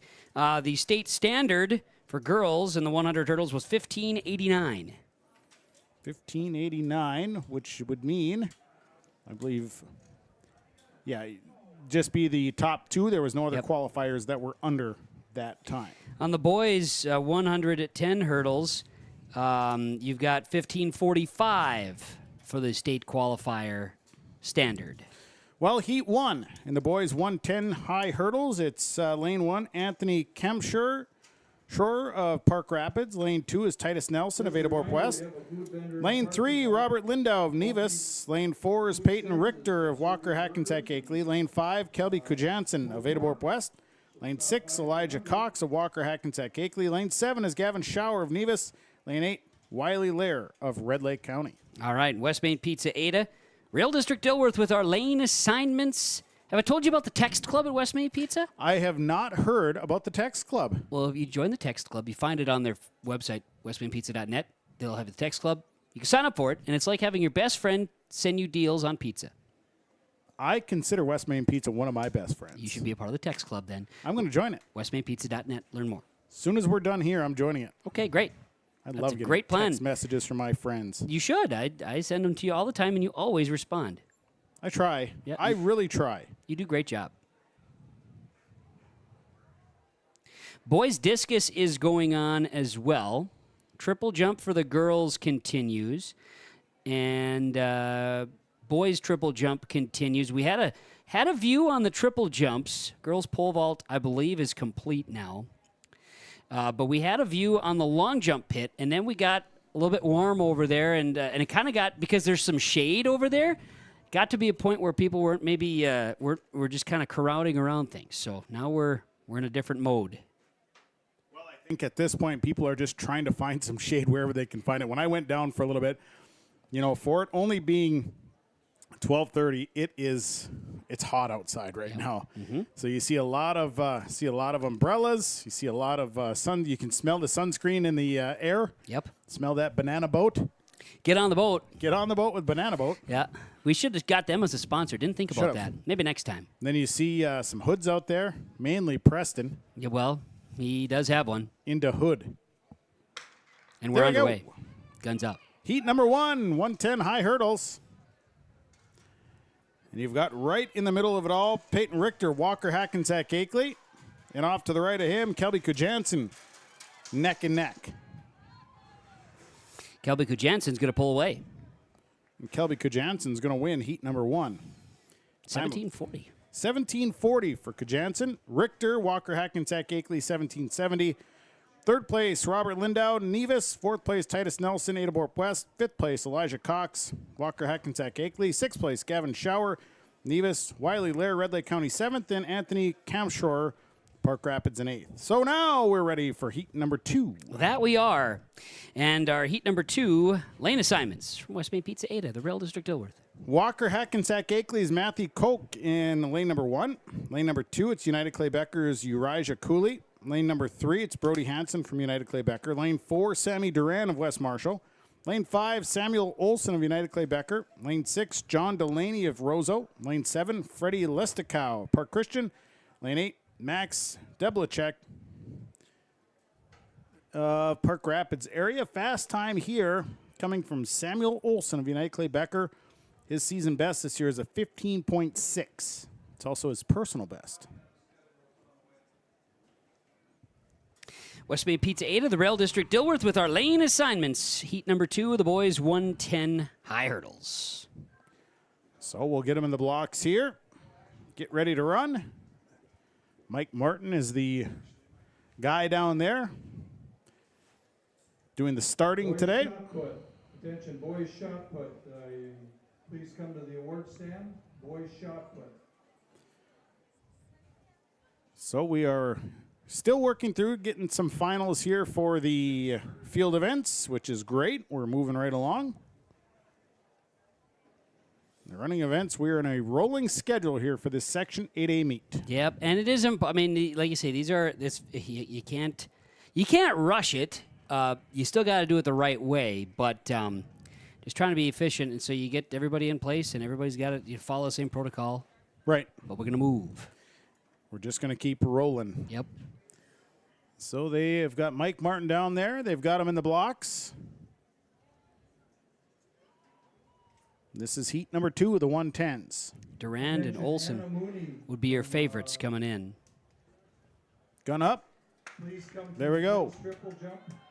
Anna Mooney, your leader at the girls. And here's the race. Tight in the middle.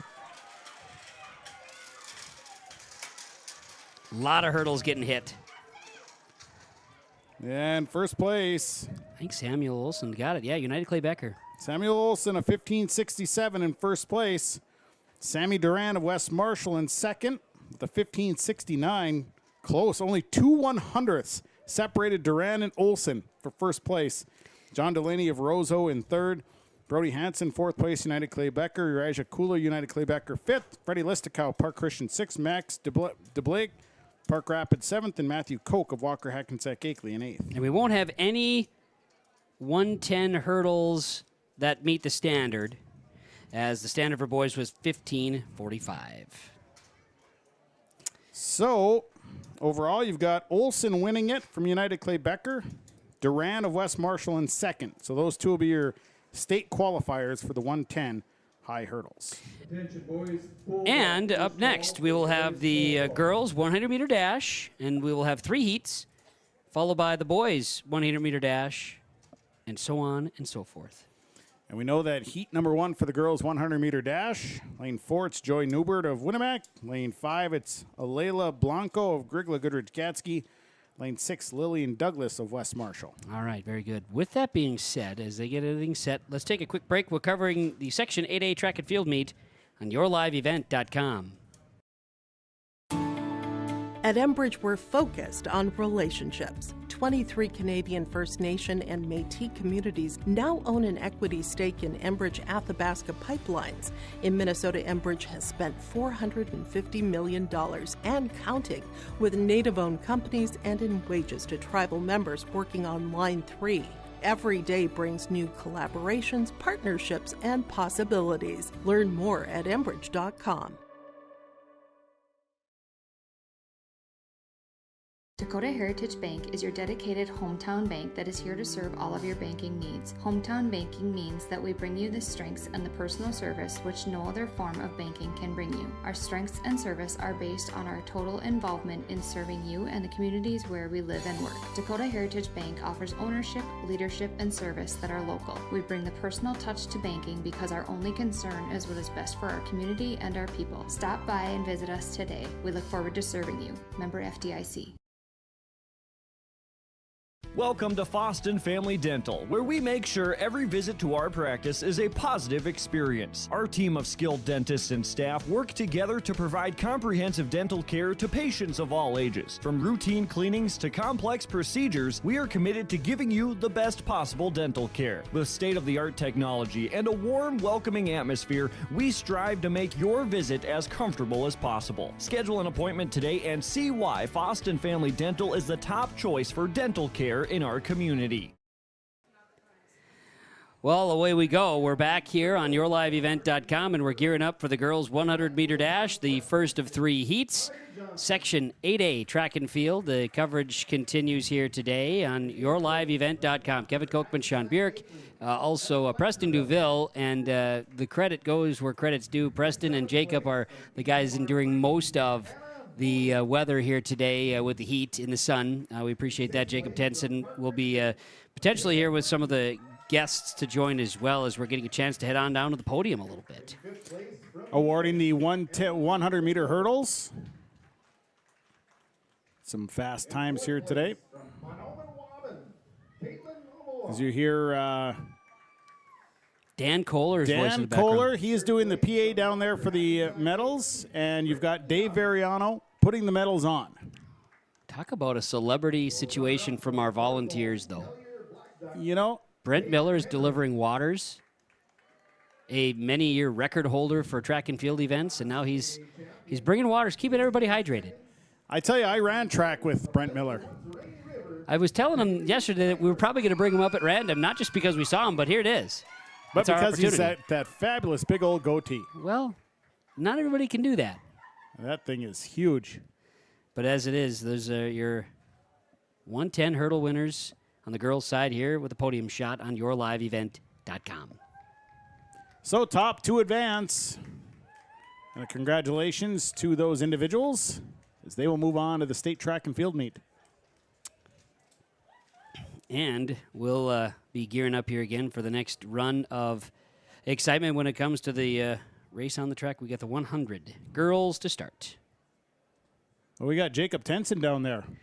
We do have Jacob Tenson down on the field. Let's swing on over. He's got the winner of the girls' 110-meter hurdles. Let's swing on down to Jacob Tenson.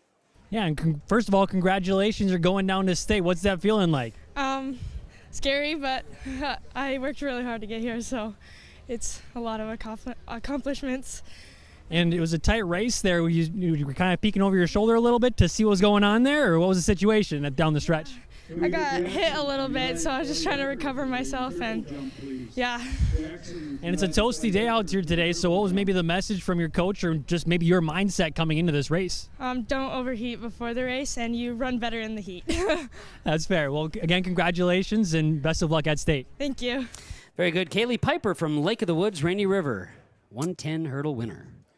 Fast time from Piper, and she was the favorite coming in here, so she'll move on to the state track and field meet. Now we're going down to get ready for the 100-meter dash for the girls, and again, heat number 1, it's Winamax Joy Newbert in lane 4, Goodridge Greg Lagatsky's Alayla Blanco in lane 5, West Marshall's Lillian Douglas in lane 6, heat 1 of 3. A sigh of relief from everybody on the grounds as a cloud does take away the sun, but for a minute. Just for a moment. I'm sure that sun will pop right back out and we'll get toasty again, but we'll enjoy it for the moment. Sure will. Glad to have everybody along, watching and following along on yourliveevent.com. On the bottom screen are results being posted on the Lakes Community Co-op scoreboard. Again, Heroes Timing helping with our timing and sharing those times. They're doing it. We're able to share in that as a great partnership. Thank you again to Heroes Timing. So 1 of 3 heats here in the 100-meter dash. They also don't have air conditioning in their van. I mean, they do, but not on the daylight. Not like now. You probably don't have it on because the doors are all open. Yeah, it's the you're not looking to cool the outside. Hey, I remember you saying there was going to be a fan up here. Yeah, I forgot it. That's okay. You probably have another thing on your mind or something, but that's Got fine. a couple things going on. I had it set, but if I search the building, I know I could find something. We could wear football helmets. I thought about that yesterday. We could.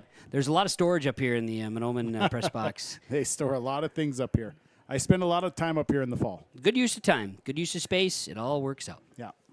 We are, yes, and it seems like we're just waiting, and that's what we're doing here for the girls 100. Joy Newbert, Elena Blanco, and Lillian Douglas. It's the first of 3 heats. And they've switched back. They had announced that they were going to do a rolling schedule due to the extreme heat, but now they've switched back to staying on schedule. So now it is back to keeping everything on schedule. So apparently the extreme heat, Well, that means we are 1 minute away from the girls 100 dash getting started, which is good news. It is. It's good. They must feel like it's not as hot. Maybe that's the case. So we're back to where it was. But you can see that, and I'll tell you, being downstairs, there is a lot of people, and people are just finding places. If you look to the corner of the complex over there, there's one tree in the corner over by the bus garage. There's a lot of people that are piled under that one tree. They found the tree. Yeah, that's a great tree to be under. That's a great shade tree. I got a text message from a viewer that says, "Sure is nice to watch this from the comfort of my home in the AC." I bet it is. That person would also be happy to know that the Hall of Famer Ken Ballman is just here and not enjoying his AC. Here we go. We got Heat 1 on the way. Down the track they come, right into the middle. As you got Lillian Douglas on the outside, Blanco in the middle, and Newbert on the outside. It is going to be Lillian Douglas of West Marshall winning heat number 1 of 3.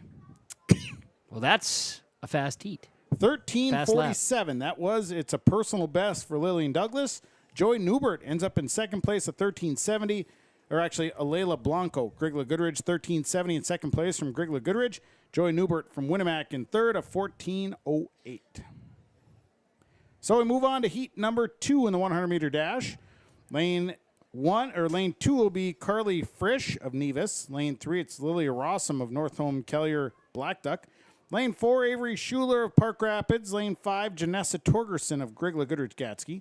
Lane 6 is Hannah Fish of Warroad. Lane 7, Bella Hallberg of Bagley Foston. All right, and again, our lane assignments from West Main Pizza Ada and the Rail District in Dilworth. Wanted to share in the qualifying here on this, the girls 100. Find our numbers here so we can tell you a little bit more about it. On the girls 100, one of the notes we found that was kind of interesting is of the best qualifying times, Katrina Hitchin of Fertile Beltrami, who will run in the third and final heat. She ran it for the first time all year last week in the subsections and has the best qualifying time by nearly 0.2 of a second to anybody in the section. Well, she's an athlete, so I think you can put her just about anywhere, and she's going to compete and she's going to perform. Yep, so Fish and Schuler in this heat would be your 2 favorites. And the gun is off, and we're running. And you got on the outside, it is actually Nevis's Frisch.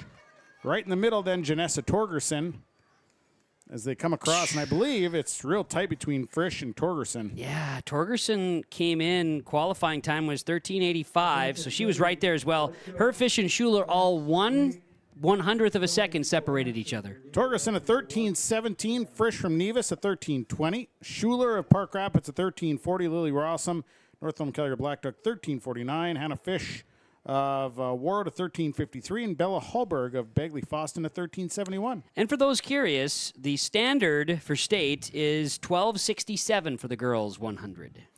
We go on to heat number 3, and we got in lane number 1, Ellie Sosa, DGF. Lane 2 is Indigo Oysted of Fertile Beltrami. Lane 3 is Shayla Olson of Bagley Foston. Lane 4 is Azaria Ogundeje of Nevis. Lane 5, Katrina Hitchin of Fertile Beltrami. Lane 6, Claire Klinkhammer, Bagley Foston. Lane 7 is Maria Spaeth, Park Christian. Lane 8 is Delaney Collins of Walker, Hackensack, Akeley. Fast time here, Katrina Hitchin. And again, the first time she ran at 12:06. Azara Ogundeje from Nevis, she had her brother Io, was a really fantastic student athlete of the Nevis Tigers for the last number of years. She and Katrina both ran incredibly fast in the West subsection. Ogundeje is a 7th grader. Hitchin is a senior. Yeah, Ogundeje comes in season best 12:69. Hitchin at 12:06. And again, that subsection was the first time Katrina Hitchin had ran the 100-meter dash. Yeah, so we shall see what all comes of it. Gun is up, arm is up, and here we go. Final heat of the girls 100. And a fast start, and it's Ogundeje and Hitchin. Neck and neck, Ogundeje and Hitchin. Really close. You got Klinghammer on the outside, and Ogundeje is going to get it. Ogundeje at 12:40 from Nevis for first place. Katrina Hitchin, Fertile Beltrami in second at 12:46. Claire Klinghammer, Bagley Foston 12:63. Maria Spaeth, Park Christian 12:93. Shayla Olsen, Bagley Foston 12:96. Indigo Oisted, Fertile Beltrami at 13:19. Delaney Collins, Walker Hackensack Akeley 13:26.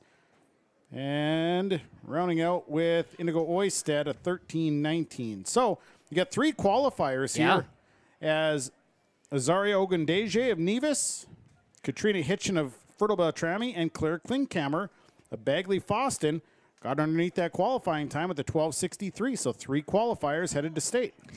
For the boys, 100. We will have 2 heats. And I got to look and see to make sure that our structure of time doesn't mean we have to wait on this. We might just be able to go right through here. And yes, it's a roll within the specific event. So that's the good news here. So we've got the boys. And starting off, lane 1, first heat, Zayden Geese of Park Christian. Then in lane 2, Mitchell Smith of Trek North. Lane 3 is Owen Dvorak of West Marshall. Lane 4, Michael Whitney of DGF. Brendan Schenke of BGMR, the Northern Freeze, is lane 5. J.D. Knox of Walker Hackensack Akeley in lane 6. Gage Gray from Bagley Foston will be in lane 7. Xavier Martinez of West Marshall, lane 8. Your lane assignments, from West Main Pizza Ada and their Rail District Dilworth location off Highway 10. Brendan Schenke, BGMR Freeze, the fast time here in this heat number 2, or heat number 1, 11:48 is his season best. So we'll see how it all unfolds. Jacob Tenson's asking if we got the camera back. Let's take a little peek-see and see if we have our view of the shot put. Look at that. We do have the shot put back, albeit for just a little bit. There's the slap on the back. Well, better on the back than the back of the head. Also That's true. where we usually get it. Here we go. It is heat number 1. And a fast heat in the middle. It looks like it is Brendan Schenke, BGMR Freeze. Oh, it's close. Real close here. We'll see what comes up. It is Zayden Geese, Park Christian, 11:42. Schenke, just 3 100ths behind him from BGMR Freeze, 11:45. Gray from Bagley Foston, 11:48. Dvorak, West Marshall, 11:66. Mitchell from Trek North, or Smith from Trek North, 11:67. Knox, Walker Hackensack Akeley, 11:79. Martinez, West Marshall, 11:80. And Whitney from DGF, in 11:89. So fast times. No doubt. 11:29 will be the boys' standard. 11:29 will be the boys' standard in the section, or for the state, I should say here, section 8A. Get a chance to head down to the podium now, as these are the boys' 110 hurdles that are being recognized. But we have our heat number 2 lane assignments. We got lane 1, Jacer Davis, Climax Fisher, Sacred Heart. Lane 2, Karch Frazier, Walker Hackensack Akeley. Lane 3, Bryden Daniel, Bagley Foston. Lane 4, Raiden Winorovich of West Marshall. Lane 5 is Leaf Shervy of United Clay Becker. Lane 6, Isaac Jacobson, Park Christian. Lane 7, Logan Geese of Park Christian. Lane 8 is Avery Osten of Clearbrook Gonvick. Fast time here, coming from United Clay Becker's Leaf Shervy. He ran a 10:64 for season best. All right, now, that being said, a section track meet for Section 8A record in the boys 100, Nathan Cooper from Climax 1080 in 1983. He also ran the 22:30 in the 200 for the record on that date as well. So stay tuned. If Shervy hits his number, you'd have a new section record for the section meet. Now, Leaf Shervy is in the record books for the West subsection. Shervy in 2025, which, that was last year, 1091 for his time in the 100. And he's also a subsection record 22:38 in the year 2025. So last year was a great year for Leaf Shervy, and wouldn't you know he's back. And I'll tell you this much: we've seen him a few times, and he's fast. He's hitting his marks. He was sick in the subsection, and he was still winning all of his events. Something else. West Main Pizza with our lane assignments there for the boys, 100. I think the wind maybe shifted a little bit. Here we go. Gun is off. We're running. And it is Shervy. And Shervy is flying. Woo! He is moving, and he's going to win this one easily. And he is going to be very close to a new section record. Leaf Shervy at 10:51. He got it. 10:51, Leaf Shervy, United Clay Becker. Bryden Daniel ran an 11:12 from Bagley Foston. Park Christians Logan Geese, 11:20. Karch Fraser, Walker Hackensack Akeley, 11:28. Raiden Wanarovich, West Marshall, 11:31.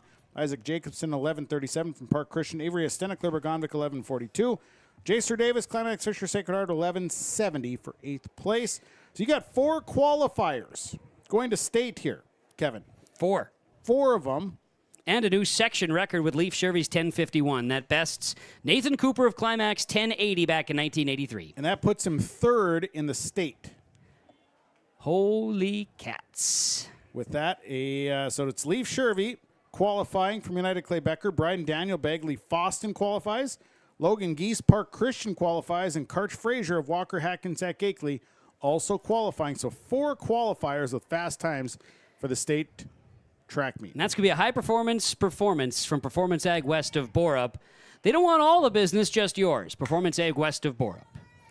So now we are into the wheelchair, the 100-meter wheelchair event. And it's Alex Gullingsrud and from Red Lake County, Ethan Arvid of Park Rapids. And it is Alex Gullingsrud out in front. Alex Gullingsrud, I don't believe Ethan Averitt. Yep, he's out there. He's just back. Okay, so Alex Gullingsrud, a fast time, 23:24. Yep, and Arvids is racing down here. You'll see him. He's making his way in front of the home stretch. And this is now the one time this year Alex has had competition in his races. So it's Ethan Averitt from Park Rapids. Coming across now. And getting the encouragement, you love this from the fans. Absolutely you do. And this is not easy in this heat. So Ethan Averitt, Park Rapids. Is going to keep moving across here. You see in the score there, Alex Gullingsrud's time was 23:24. And I'm wondering if that might even give us a state note where he stands amongst others. And we will go down to do some interviews here. As Jacob Tenson, as we watch the last of our race here, Jacob Tenson has Samuel Olson from United Clay Becker, the boys 110 hurdle winner. All right, here was Sam Olson, and this is going to be your first time down to state. What is that feeling like for you? Well, it's a really great. I'm looking forward to it a lot. Never been down there before, and hoping it'll be really nice to run against people who are way out of my speed and feel what that's like and see what I can improve on. You don't think you can compete with them? It's gonna be rough too, but we'll try. I'm gonna say I feel like watching you out there, you were flying down there, so I think you'll have a good chance. But maybe what was your mindset coming into this race? Prepare. Don't work too much at practice in the days before. Just kind of keep cool, stay low, make sure you're healthy for the race. And do you think the heat was helpful or not so much? Not so much for me, but it was nicer than cold weather, I would say. That's fair. I'm thinking the same thing. But again, congratulations on your first state trip and best of luck down there. Thank you. And to my teammates, Uriah and Brody, they've helped me a lot and always supported me, so thank you. Media train there. Absolutely. Very good. He's got it figured out. Thanks, Jacob. Jacob Tenson down there. Samuel Olson, from United Clay Becker, as the 110 hurdles winner here today. So the girls' 4x2 relay is about to begin, and it's just one heat to the 4x2 relay, and I think we start that at 1 o'clock. So we got 3 minutes before we start that thing. Yeah, and you'll have in lane number 1, Park Christian. Lane 2 is Winnemac. Lane 3, Adaborp West. Lane 4 is West Marshall. Lane 5, Walker Hackensack Akeley. Lane 6 is Nevis. Lane 7, United Clay Becker. And lane 8 is Park Rapids area. Okay. Fast times are coming from West Marshall and Walker Hackensack Akeley in this race. And we saw West Marshall in the west subsection. Yes, they do bring a lot of speed with them. And we'll do a check-in here when we are in between maybe the relays here too. We'll do a check-in again on some of those results results we've got, some of the field events that are coming in as well. But like you say, fast times in the 4x2. We'll see here what we get in this one. It should be very intriguing. West Marshall's team, that features Kenley Marcus, Naomi Davey, Annika Adolfson, and Markel Peterson. And then you said Walker Hackensack Akeley. Yep, the difference is about 5 seconds between West Marshall and them. That's Josie Hawley, Delaney Collins, Britton Young, and Emma Landreville would be your anticipated lineup. So we can, we got a little bit of time. We could look at some of these field events. Yeah, sure, why not? If you'd like. Sure. We'll see if we got some more officials. We do have an unofficial girls pole vault. I don't know if we've talked about that. I don't believe so. Markel Peterson of West Marshall won it. She vaulted 11 feet, which is placed her number 13 in the state. She'll qualify for state. Chloe Bull of Crookston, 10 feet 2 inches. She also qualifies. Third place went to Sophie Grunow of Fertile Beltrami. Fourth place, Braille Dupong of Bagley Foston. Lane 5, Grace Etter of Park Rapids. Fifth place is Grace Etter, Park Rapids. She tied with Emma Howard of Bagley Foston for fifth place. They both jumped 8-2, and Emma Howard there's actually several of them that jumped 8-2. So Chloe Johnson of United Clay Becker, Matea Berge tying for seventh. Berge from Park Christian. Alex Risberg, DGF, Zara Baki of Adaborp West, finishing ninth. Morgan Bowl of Crookston also ninth. So kind of rounds out your top there. Let's see what else we got. We do have. Well, we're taking a look here. Oh, we don't want to move that. Have we talked girls discus? We have not talked much girls discus. Early on we did, but... Well, Emily Marcus of West Marshall winning at a 135.08. She qualifies for state. Aria Garrett, DGF, second place, 127.08, a qualifier. And Sarah Harding of Park Rapids, a 123.04, also qualifying for state. So those are your top three there, all qualifying for the state track and field meet. Hey, awesome. And down at the podium, we have our wheelchair competitors. Big smiles from the two, and great to see it. Excited that direction, of course, with the podium shot there of Alex Gellingsrud and, of course, wheelchair participants as well. And Alex will find his way to state, and it'll be very intriguing. We talked about the last few opportunities we've seen Alex participate. Just to see where he may end up at the state level is a question that he's been asking every meet, because in most cases he's solo. This is one of the first times he's gone against any other competition at any time this season. Well, and also, he's qualified in several different events so far. So, even the mile. Even the mile. In fact, he's run every race except the 2 mile, to which you and I have said to him, that's fine. Take a break. 2 mile is difficult no matter what you're doing. Yeah, and then throw it in a wheelchair, and then out with the heat too. But more cloud cover popping up around the area, which will be a welcome sight for those participants here today and for the spectators here at the Section 8A track and field meet. Saw a blast from the past. Not many past, but Ava Brockett Bagley Foston from the last few years. She's here as a fan here today. Her Noah brother was participating, if I'm not mistaken, in the pole vault on the boys' side. I believe so, and she's participating in track and field at UND. That's right. And boy, we've seen her run for years. And the 200 was special. Anything that she was in, she was excelling. So. A previous state champion, 4.0 student, all those different things that you can add to a player, a person like that is just really cool. Right. Yep. So. Lots to be proud of in the section. We had a lot of great things in past, and of course now in the current as well. Well, we're getting ready here for the girls 4x200 meter relay, and the gun is off, and we are out and running. Yes, and we'll make our way around the track. 4x2. This is a fun race. I think this is one of my favorite relays. I ran in this relay, and it was always one of my favorites. After your first leg, right, you start to see maybe some separation with that handoff to the second, and then you come across the front stretch. I'm just very curious here in this one. Like we said, lanes 4 and 5 are the ones to watch, with West Marshall and Walker Hackensack Akeley coming in as your favorites. So they are in the second leg, coming around turn number 4. Each runner running a half a lap. And it is West Marshall out in front. United Clay Becker in Park Rapids, not far off. But West Marshall definitely has the fast time coming in. And they are the first to hand off into the third leg, and they are cruising. So you'll see them coming around here, turn number 2 into the backstretch. West Marshall is that co-op of Warren Alvarado Oslo and Stephen Argyle, again, if you're not familiar with that. And West Marshall is out by about 50 meters. Now big run. Now you see Walker Hackensack Akeley pulling into a second place, but the handoff a little slow there for Walker Hackensack Akeley, which opened up the door for the team from Nevis. And now you've got Ogundeje, I believe, their last leg, and she is a sprinter. There's no doubt about that. And it is tight.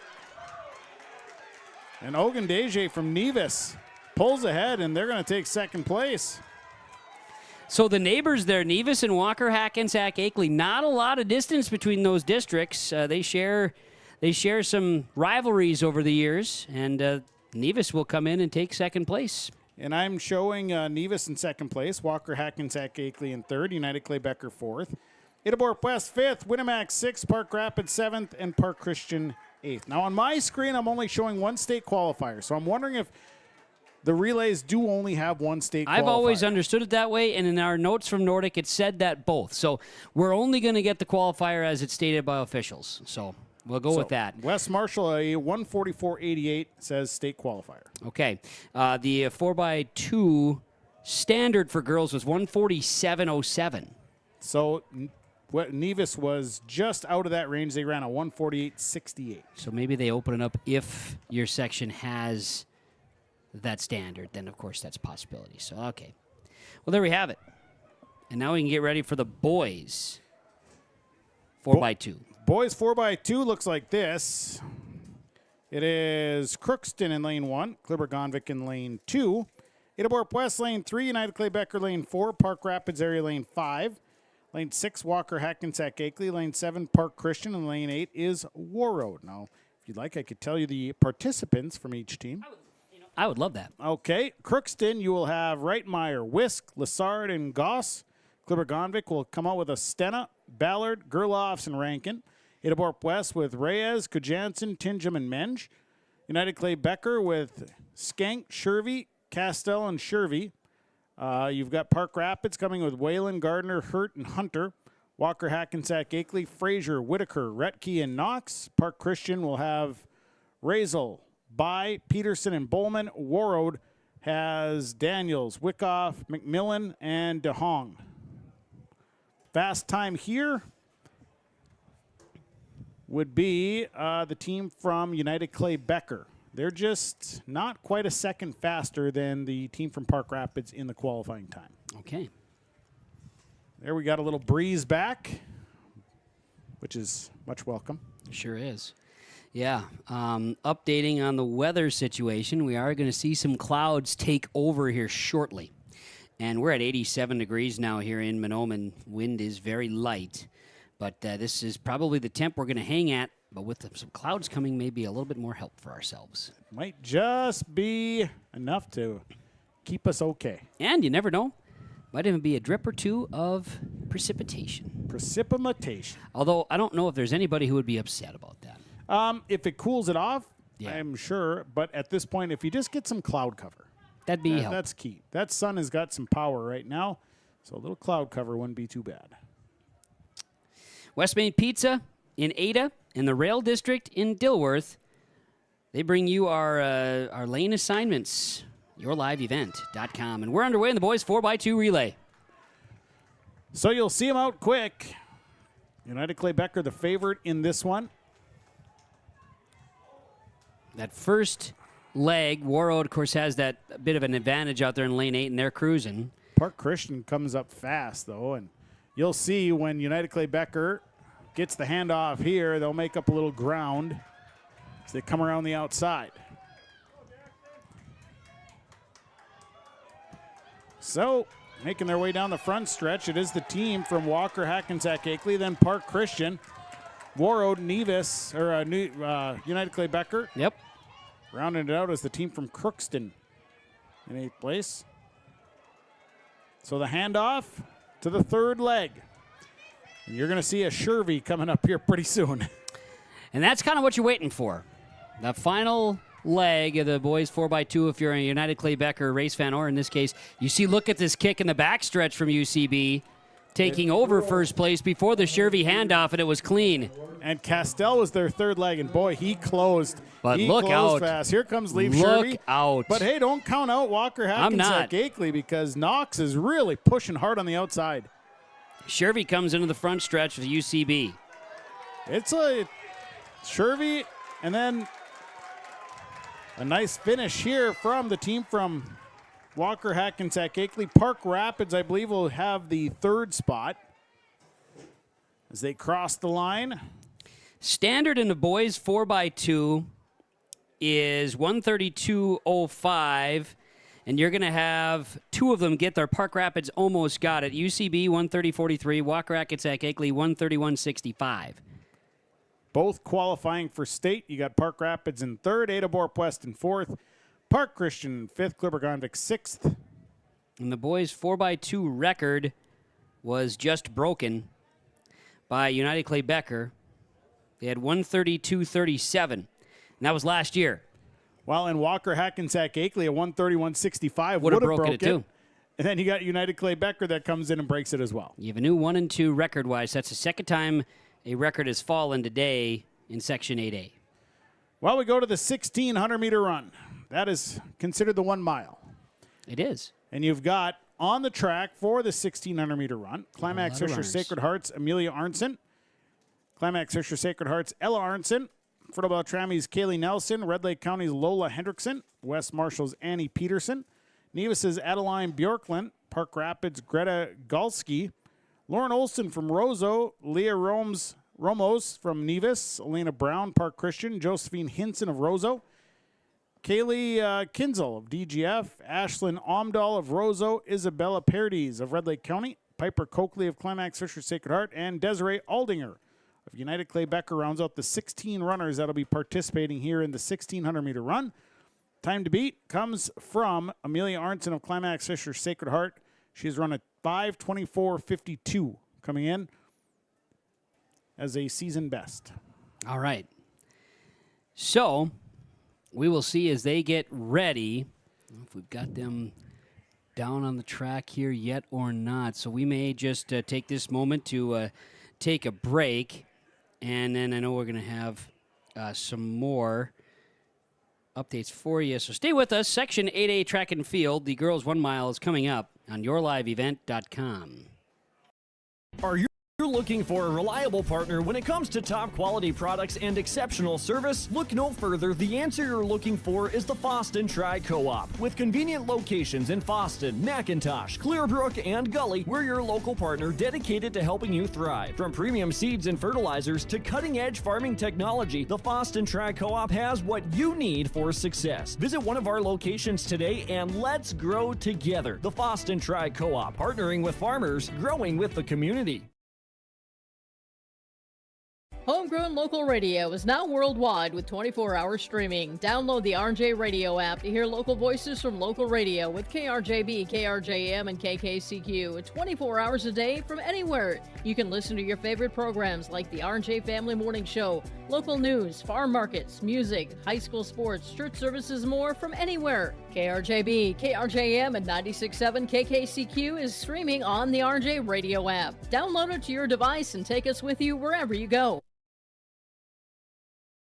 Get ready to immerse yourself in the heart of Goodridge at Goodridge Municipal. We're your ultimate destination for unforgettable community moments. And of course, some seriously delicious pizza. Friendly faces, joyous laughter, and a welcoming atmosphere that instantly makes you feel like you're a part of the family. Goodridge Municipal is a vibrant hub where neighbors come together to create lasting memories. Come join us in the heart of Goodridge at the Goodridge Muni. Well, in my opinion, what makes the school so special is everybody that's inside the school. Fantastic place to go. You can be a somebody. Everyone knows who you are. You can walk down the hallway and see a senior walking with a kindergartner bringing them to class. The community wants every student to succeed here, and they want the district to succeed. Once you're out here, you're going to want to stay. I can guarantee it. Come and try it. Definitely come to Goodridge. Everybody comes together at Goodridge to make it a better place.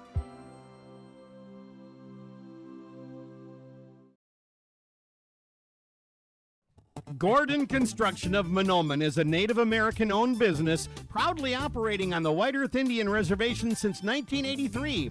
As a bonded general contractor, Gordon Construction provides years of experience in large, detailed, and within-budget projects. Gordon Construction is committed to the safety of its employees and the environment of its work sites. To learn more about Gordon Construction of Mahnomen, visit gcmahnomen.com or call 218-935-2191. Welcoming you back here to the Section 8A track and field meets. Right now, the girls' 100-meter dash is being recognized, and we'll likely be having a quick conversation with our winner as well. Kevin Koch, Sean Bjerk with us, with you, I should say. We're together. We're us. We're with you. Preston DeVille is here as well behind the camera, and also Jacob Tenson is down on the field, and we'll have a conversation with the winner in the girls' 100-meter dash coming up as they award all of the winners here, their medals. Top 6 get medals. Top 6. Actually, maybe it looks like there's maybe a few more than that. Well, they might. Looks like they're maybe going all the way out to 1, 2, 3, 4, 5, 6, 7. They might be at about 8. 8 or 9, yeah, right? 8, 9, something like that. I know subsections they awarded, I think, to 9, didn't they? Yeah, I think maybe top 9. Katrina Hitchin will be coming up there as a second place finish. Top 9 get medals. Top 9. I counted. The notes that I had received from the event leader or organizer said 6, but that's fine. No, I counted. And you counted correctly. There's 9. So, Azara Ogundeje, and we'll see as Jacob Tenson's going to be lined up for a conversation. And then our 1-milers will start. And they're started. Right now, yes. And we're going to have that, as you'll see that on your left side the screen.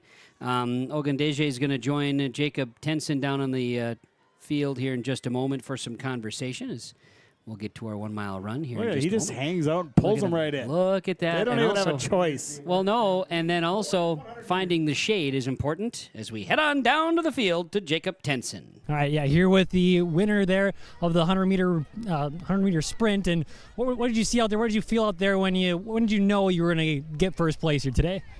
I feel like it was towards the end, like when I was crossing the finish line. And it was a close race. You and Katrina Hitchin were kind of neck and neck, and then you just pulled away there at the end. Did you kind of notice her and just kind of thought you had to put it on another gear? Definitely. And what's that feeling like? You're going down to state. I don't know. I'm kind of nervous because this is my second year in track, and last year I only had 1 meet. Well, hey, you're getting the experience right away. So, again, congratulations on your state trip. Thank you. Ozara Ogundeje joining us and Jacob Tenson down on the field for our track and field coverage. It is the Section 8A meet on a hot day in Mahnomen on yourliveevent.com. And our first lap of the 1-mile is getting completed. And to no surprise, you've got the Arnsons up front. Ella Arnson coming across first. Adeline Bjorklund of Nevis coming across in second place, followed by Amelia Arnson in third. Boy, not a whole lot of time separating those three. In fact, no more than about 0.3 of a second from first to third. Annie Peterson comes in fourth from West Marshall, and Lola Hendrickson from Red Lake County currently in fifth place. Now, state standards for the 1600 is 5:19:57. And so do a little check here on how the girls qualified. You'd have Ella Arnson. Her season best... personal best is a 5:16. Her season best is a little bit higher than that. So Arnson would be the only one that would qualify based on times coming into this. Yeah, so I know the 2-miler might be a little bit different, but yeah, it's both Arnsons, and then you get Kaylee Nelson from Fertile Tremmy. She came in with that big time too. So like you say, it's gonna be very interesting. Very interesting here. We'll see what the heat does for these distance runners. This will be the first look we get at the distance. And you got a nice pack up front with the Arnsons. Bjorklund, also West Marshall's Annie Peterson is in that mix. The Nevis Tigers, yep. Yep, and you've also got, looks like Greta Galski from Park Rapids, who's also up in that lead pack at this point. And you can see some of these second packers kind of filling in with that timing in the background there from Heroes Timing, as we see on yourliveevent.com. And Ella Arntzen just hanging on. She's got a 7/100ths lead after lap 2. So it is tight. Those first 3-4 runners are right there neck and neck. In fact, the first 5 runners are right there. Lola Hendrickson from Red Lake County is not that far from behind. Now you're seeing that pack of 4 starting to maybe pull away just a little bit from the 5th place runner, which would be Park Rapids' Greta Galski. But the Arnsons from Climax Fisher Sacred Heart, Amelia and Ella. You've got Adeline Bjorklund of Nevis and Annie Peterson of West Marshall, all hanging in that top, in that front 4. The 4x2 relay teams are going to be awarded. I know the boys 100 is going to be awarded. We'll get a chance to talk to the new record holder for the section. And do you remember what was Leaf a top 4 in the state? Was he third in the state? I believe he was 3rd in the state. Here comes the front stretch as we get ready for the final lap to begin. Boy, I feel like this mile really went by fast. Well, they're only in that 4 minutes. So, yeah, they are absolutely, that pace is fantastic. So they cross the line with Amelia Arntzen in first from Climax Fisher Sacred Heart at 4:07:54. Annie Peterson, West Marshall in second. Adeline Bjorklund, Nevis in third. Ella Arntzen, Climax Fisher Sacred Heart in fourth. Greta Galski just a little ways back now in 5th place. Lola Hendrickson has dropped just a little bit from Red Lake County in 6th. Isabel Paradis, Red Lake County in 7th. Kaylee Nelson, Fertile Beltrami is in 8th place. Yeah. Leah Romos of Nevis in 9th. Elena Brown, Park Christian in 10th. Josephine Hintz in Roseau in 11th. Desiree Aldinger of United Clay Becker in 12th. Lauren Olson, Roseau in 13th. Climax Fisher Sacred Hearts, Piper Coakley in 14th. Ashlyn Omdahl, Roseau in 15th. And Kaylee Kinzel, DGF in 16th. And we're seeing now, looks like Bjorklund saved some. Got a little bit left in the tank. She's really made a push and is going to try to stretch to the outside. But Arntzen has some in the tank as well. And Amelia Arntzen is going to stay ahead of Annie Peterson and will win the 1,600-meter run. Yeah, Annie Peterson, that is. Yep, big secondary from Peterson. Personal best for Amelia Arntzen finishes at 5:24.23. Annie Peterson, close second, 5:25.28. Ella Arntzen in third, a 5:32.16. Lola Hendrickson made a nice push at the end for 4th for Red Lake County, followed by Greta Galski of Park Rapids. Then it's Isabel Parody, Red Lake County. Kaylee Nelson, Fertile Beltrami. Adeline Bjorklund dropped way back.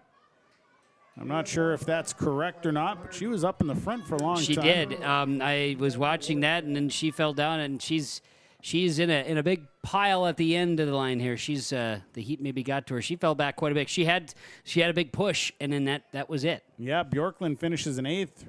Romos of Nevis in 9th. Elena Brown, Park Christian in 10th. Josephine Hinson, Roseau in 11th. Lauren Olson, Roseau in 12th. Desiree Aldinger, United Clay Becker 13th. Piper Coakley, Climax Fisher Sacred Heart in 14th. Ashlyn Omdahl of Roseau in 15th, and Kaylee Kinzel of DGF finishes in 16th. And so the boys milers are going to get ready to go as well. And here you have a big lineup here for the boys milers to get ready to race here today in the 1,600-meter race. Girls, again, Millie Arntzen, and a personal best. That's pretty good stuff for her. That is, absolutely. And now we get ready for the boys. 1 mile.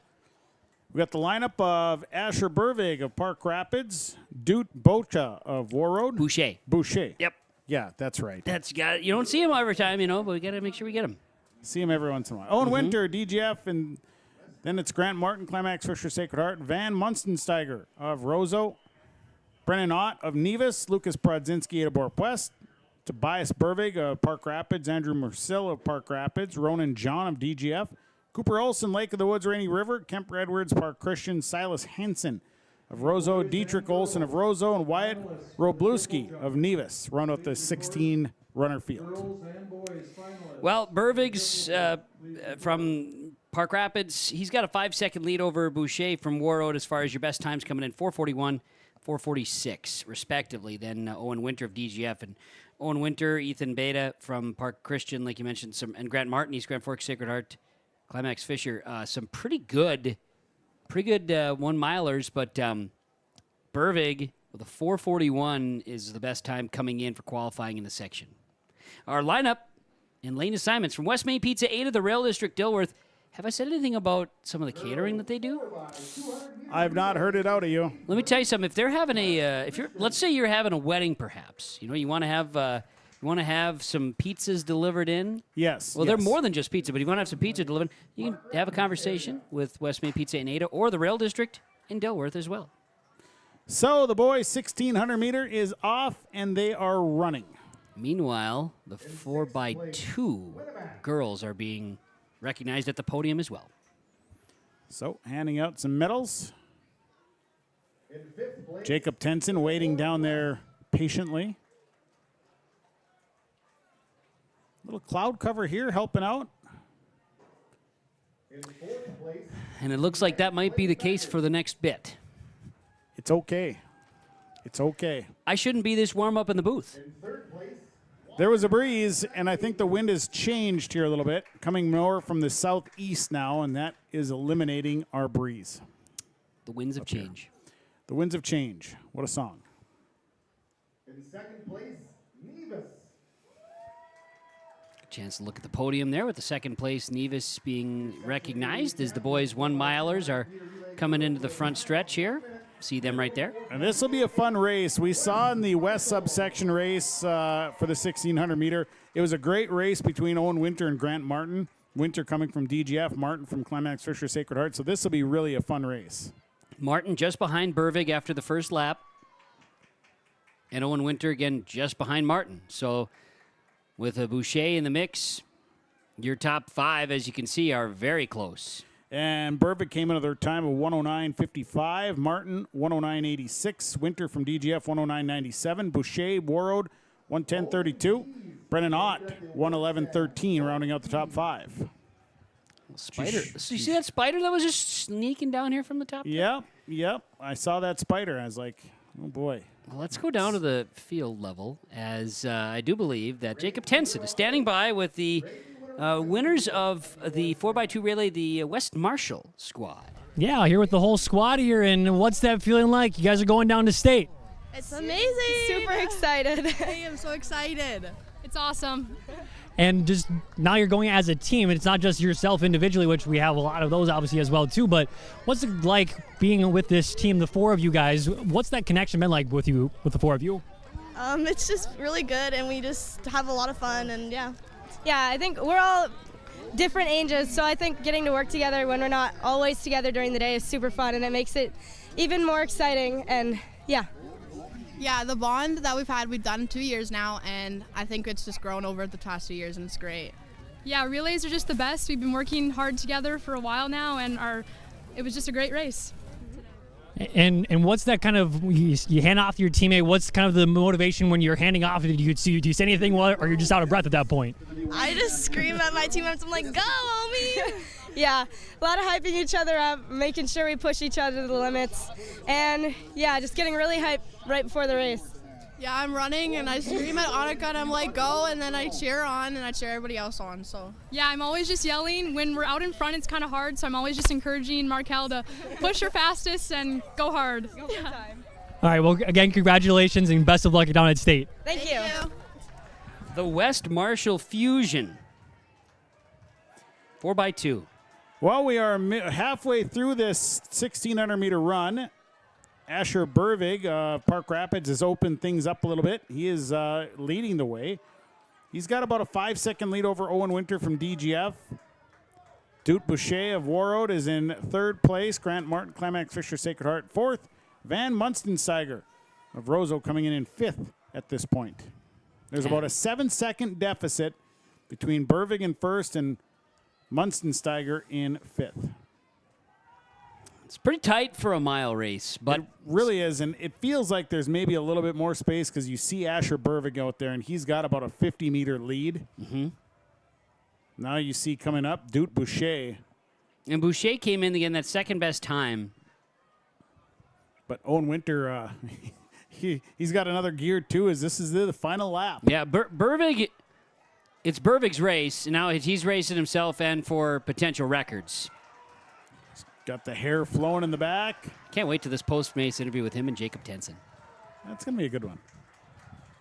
Be Owen Winter. As they come across, Burvig a 4:37.85, which is just behind his, little bit behind his personal and season best. Followed by Owen Winter of DGF, Dute Boucher in third, Grant Martin in fourth, Van Munstensteiger of Roseau in fifth, Brennan Ott of Nevis in sixth, Tobias Burvig of Park Rapids in seventh, Lucas Prodzinski, Edelborg West in eighth, Andrew Murcell of Park Rapids ninth, Kemper Edwards, Park Christian in 10th place. You got Cooper Olson of Lake of the Woods in 11th. Silas Hinson, Roseau, comes in 12th. The final three coming across. Well, there will not be a new record, and there will not be any additional outside of the top two advancing to state from Section 8. But Moses Hepner from back in the day, Moses Hepner from 2009, time of 4:22.18. 2009, I'm pretty sure, was in either Crookston or, no, 2009 might have been at Warren Alvarado Oslo High School. But Hepner from that Hepner crew in Warroad, and Moses was, as you can tell, fast. Right. The wheelchair is next in the 1,600 meter, and that's Alex Gullingsrud's race to run as you see him rolling up to the starting line. Yeah, he'll be running this one, I believe, alone. Yes, he will. And so we'll get ready for that. Yeah, I want to see. I can't remember his best. We saw him run the mile, or I should say roll the mile in this case, right? But we've seen him in the mile race before. His best is a 6:08.87 coming into today. Okay. So he's going to target that as his new record. And I do believe he's going to race in, we've seen him in the 100. I think he's going to race in either the 800 or the 400 still.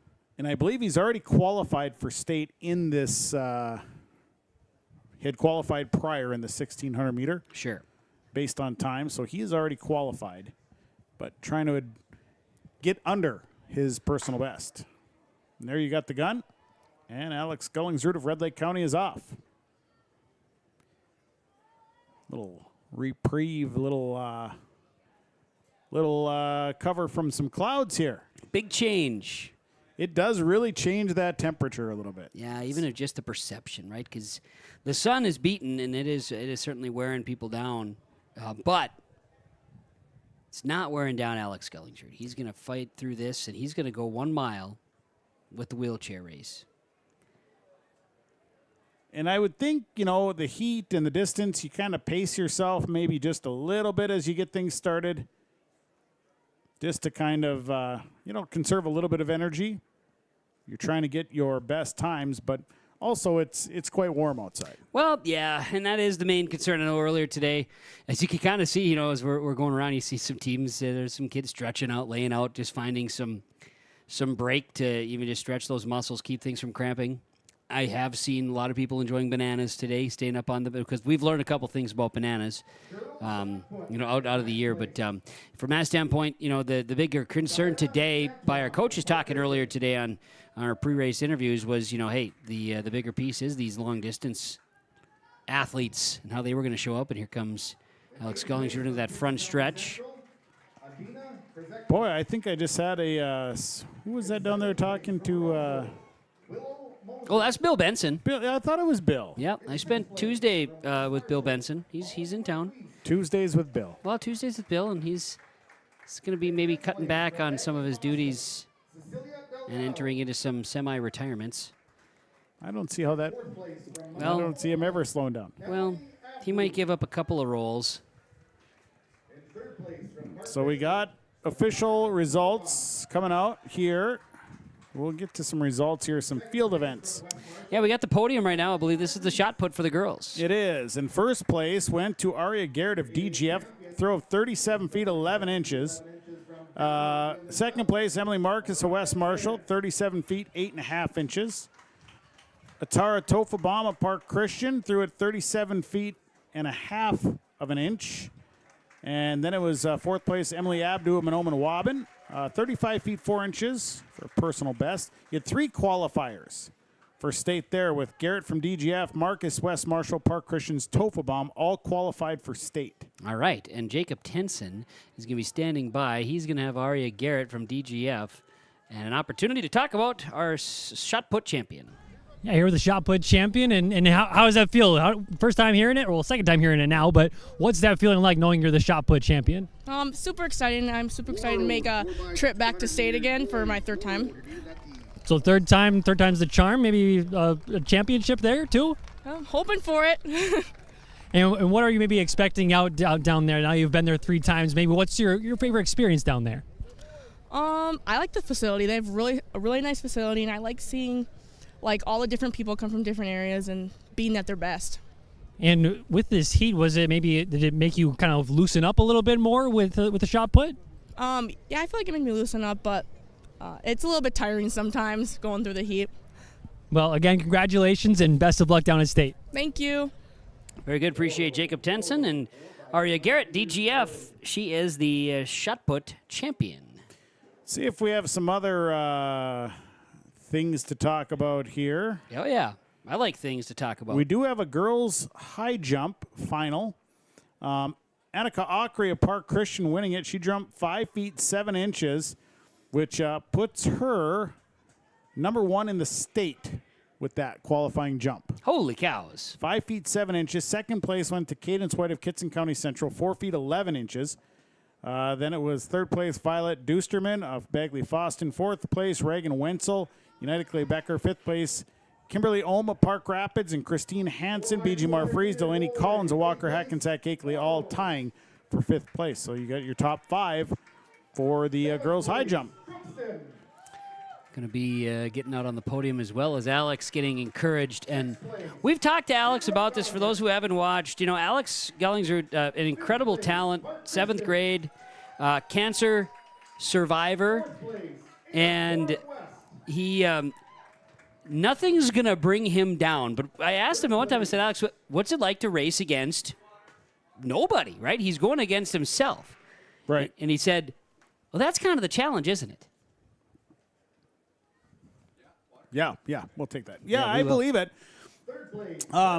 You know, I mean, you're out there and you know that you're the guy. That's it. And you gotta find a little self motivation to push yourself. Yep. And he, I don't think he has to look too far. He's got a great support system, right? But at the same time, it's you and you, right?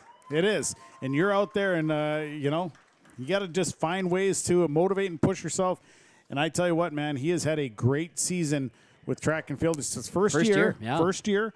And he's set personal bests. Just about every meet he's at, he's breaking his own season bests, personal bests. So. And he's got a support system that includes, you know, his mom, Nikki Gellingsrud, Red Lake Falls Volleyball, and she's an assistant with the team now this year, making sure Alex can get everything he needs. Dad is Mike Gellingsrud, defending state champion baseball head coach with the Red Lake County Rebels, official. Boy, and he had a good push down this front stretch. Huge. There he is, Alex Gellingsrud. I think he's going to have a new personal best. He does have a new personal best, 6:04.86. His personal best was 6:08.87, so he beat it by 4 seconds. Incredible stuff from Alex Gellingsrud. And I believe we got, is it the 4x2 boys that were recognized at the podium a moment ago? We saw that. Now, Jacob Tenson is down there with our 4x2 winners from United Clay Becker. Yeah, here with the 4x2 champions, and what is that feeling like being champions? Feels good. It's nice to be back and win it again this year. Next up is girls Feels good. In 9th place from Park Christian. Feels good to battle the heat and succeed, and even with some bad handoffs, we still came away with the win. And you're talking about that heat, was it easier to run in the heat, or did it become kind of challenging down the stretch? Probably a little bit of both. There's some battles. It's our first hot meet of the year, so pretty challenging. I think the heat helps you run faster, but it also drains you a lot faster, so it helps you, but it also affects you in a bad way at the same time. The better heats make you better, I feel like. I don't know, heat might affect your handoff, so I don't know. And what are you guys anticipating down at State? You guys obviously kind of crushed it here today, but what are you guys anticipating down at State? Lot harder fought competition. We've been there before, so we kind of know what to expect, and we got to go out hard. Yeah, we got to get our handoff style if we want to do good, and the competition is definitely a lot harder there, so we got to run really well. We'll have to go a lot faster. We'll just have to give it all we got and give us our best effort on handoffs and not fall over. Yeah, hopefully those handoffs get tightened up here, but best of luck down there, and yeah, best of luck. Thank you. There you go, Jacob Denson joining us down at on the field, and we're going to have girls discus as well on the podium. But first, Sean, the 4x1 relay. Yeah, we've got lane 1, the team from Lake of the Woods, Rainy River. Lane 2 is DGF, Dilworth Glen Felton. Lane 3, Park Christian. Lane 4 is West Marshall.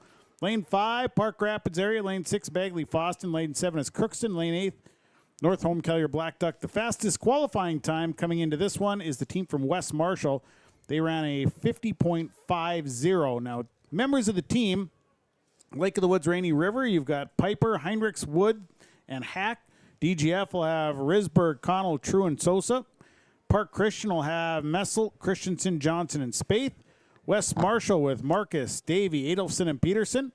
It'll be Park Rapids with DeBlick, Schuler, Gree, and Officer. We got Bagley Foston running with Olson, Quam, Klinkhammer, and Klinkhammer. Crookston with Bowl, Groven, Waldall, and Bowl. And North Home Kellier Black Duck with Henry, Holstrom, Rosen, and Lundeen. So those are the members of each team. And shout out to Jamie Nordic, the AD for Mahnomen Waban for Mahnomen School District, coming up here with the ice cold waters. Well, I'll let you think if they are ice cold or not. That's up to you. I'm going to put mine. You have ice. See, now that's what I'm talking about. I'm just saying this is delish, so I appreciate it very much. And we're off with the girls 4x1 relay as they'll be coming around the mountain when they come here at the first handoff and exchange. I'm watching for the flag, and looks like we're A-OK with our handoffs. There's the white flag. They did it. They said everybody's good. Second, now to the third handoff. Again, middle lanes, you're looking at West Marshall, Park Rapids, kind of your favorites, right, from this one, the girls 4x1 relay. They'll be coming around here in the final handoff. Girls 4x1 relay. Handoffs are the key in these sprint relays. If you can hit them just right, and it's West Marshall cruising. Park Christian in second. Good race for third and fourth. We'll see. Close third place. I think the inside edge got him. So, official results. I need to refresh my screen so that I can get those for you. West Marshall, a qualifier, 50.31. Park Christian in second. Park Rapids third, just edging Bagley Foston by about 5/100ths of a second. DGF fifth, Crookston sixth, Lake of the Woods, Rainy River seventh, North Home Kellier Black Duck in eighth place. West Marshall, your state qualifier for the girls 4x100 meter relay. This was a 1/10 of a second beyond last year's state section record, which was set by Bagley Foston's 4x1 relay, which included Klinkhammer, Quam, Olson, and Prockencom. So the boys are making their way down the front stretch, and the lineup looks like this. Lane 1, United Clay Becker with Klagus, Aslison, Lelm, and Alvarado. Lane 2 is West Marshall with Padniak, Dvorak, Fitzgerald, and Winarovich. Lane 3 is Walker, Hackensack, Akeley with Frazier, Whitaker, Retke, and Idstrom.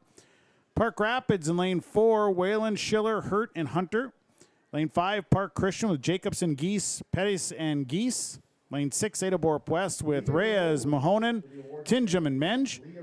Lane 7 is Crookston, Reitmeyer, Wisk, Lassard, and Goss. And lane 8 is Grigla, Goodrich, Gatsky with team members Jacobson, Ball, Larson, and Jacobson. There you have your lineups from West Main Pizza Ada and the Rail District in Dilworth, and the boys 4x1 relay coming up here. I think we're all done with the shot put.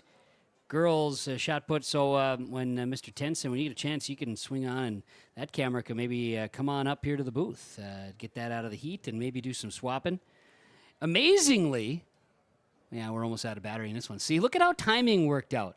This camera right here, it's going to be changed out. It's like I had this plan. Oh, Tell you what, man, you are a mover and a shaker when it comes to planning this stuff. That's why my friends call me Whiskers, you know. So. Yeah, that's what we like about you. Oh, boy. Yep. Well, anyway, appreciate again to Heroes Timing for all their assistance to help make this happen when it comes down to these live results. I mean, when you cover, you and I, Sean, have covered track and field meets for many years, and or you've run in them, and it used to be here, let's print off this sheet, and how many printed copies can we get of each sheet? And good luck knowing the times. I was thinking back to that race with Moses. Why am I forgetting the name already? From up in the War Road crew there. Anyway, we were talking about the 1 mile runners and records that went down in 2009. I was thinking about that. And yeah, we'd have to wait for a while and think, yep, I'm pretty sure that was the time. Yeah, it took a little bit more time. And to get results, it was, you're kind of at the mercy of the printer.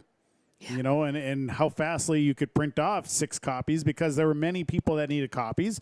And at some press boxes, they would have to come to a different area to deliver you copies. Oh, yeah. So, Heroes Timing, and it has been great to be able to use their services, and we get stuff to you as it comes out live. Appreciate that, and great partnership. Heroes Timing and our Lakes Community Co-op scoreboard.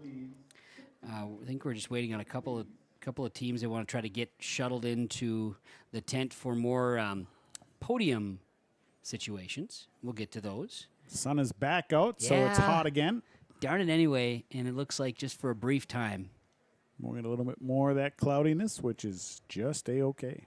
Yep, we'll be getting back into it. Temperatures, though, are approaching 90, and it certainly feels like that, if not more, and the wind is not as much of a factor as it has been. Look at Mr. Selk in the house. He's here to take in some track and field. Well, he should be. I just saw him at Section Golf here earlier in the week. Good place to be as well. Boys, 4x1. Handoff's the key in this one. And boy, a good start for, looks like the outside of Grigla Goodrich Gatsky, but it didn't take Park Christian. Adaborp West to fill in some space in the middle. Now we come around the corner. We got one more handoff to get to the final stretch. Team from Park Christian had the fast time. Park Rapids had the fast time coming in. Here we go.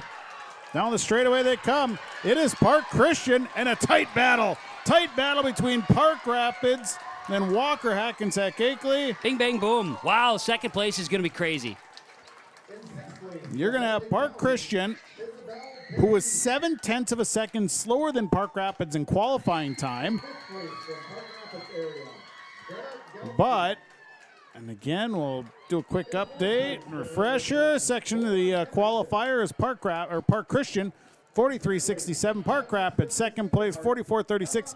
3/100ths of a second between second and third. Walker Hackensack Akeley in third. Adaborp West fourth. West Marshall in fifth. United Claybecker sixth. Grigla Goodrich Gatsky in seventh. And Crookston is number 8. And the boys from Park Christian will have a new section record, beating the Marshall County South record from 1992.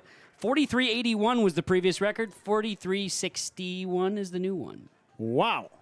Some fast times there. Fast times from Park Christian there. So they're off to state. We got people on the podium. We got people moving around, and we're moving on to the girls' 400-meter dash. Yeah, we will be. And you have a lineup from West Main Pizza. Yeah, there are 2 heats in the 4x4 or in the 400-meter dash here. We'll start with heat number 1. Lane 1, Amelia Tweeton, Norman County, East Hill, and Hitterdall.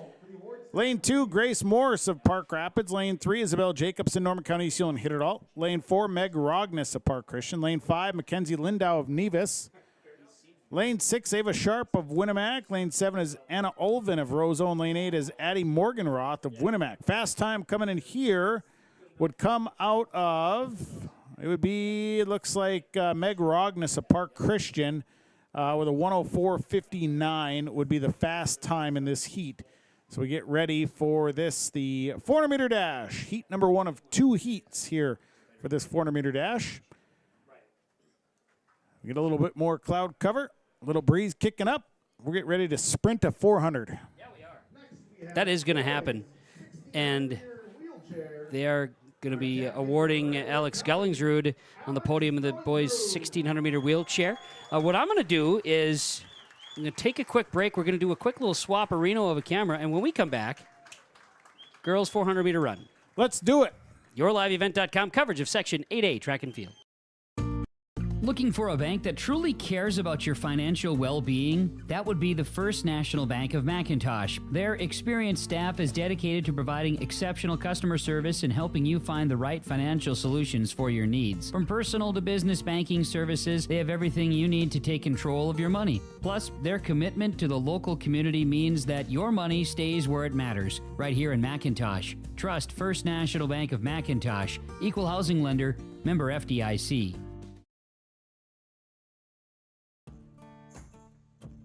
Treat yourself to a great career at American Crystal Sugar Company. Team up with quality people making quality products. Full-time and year-round in a stable business. With great pay and benefits including time off available from day one. American Crystal Sugar Company invests in you to promote your continued growth and career advancement. Grow your career, doing your best work within the world's best beet sugar company. Apply online today at AmericanCrystalCareers.com.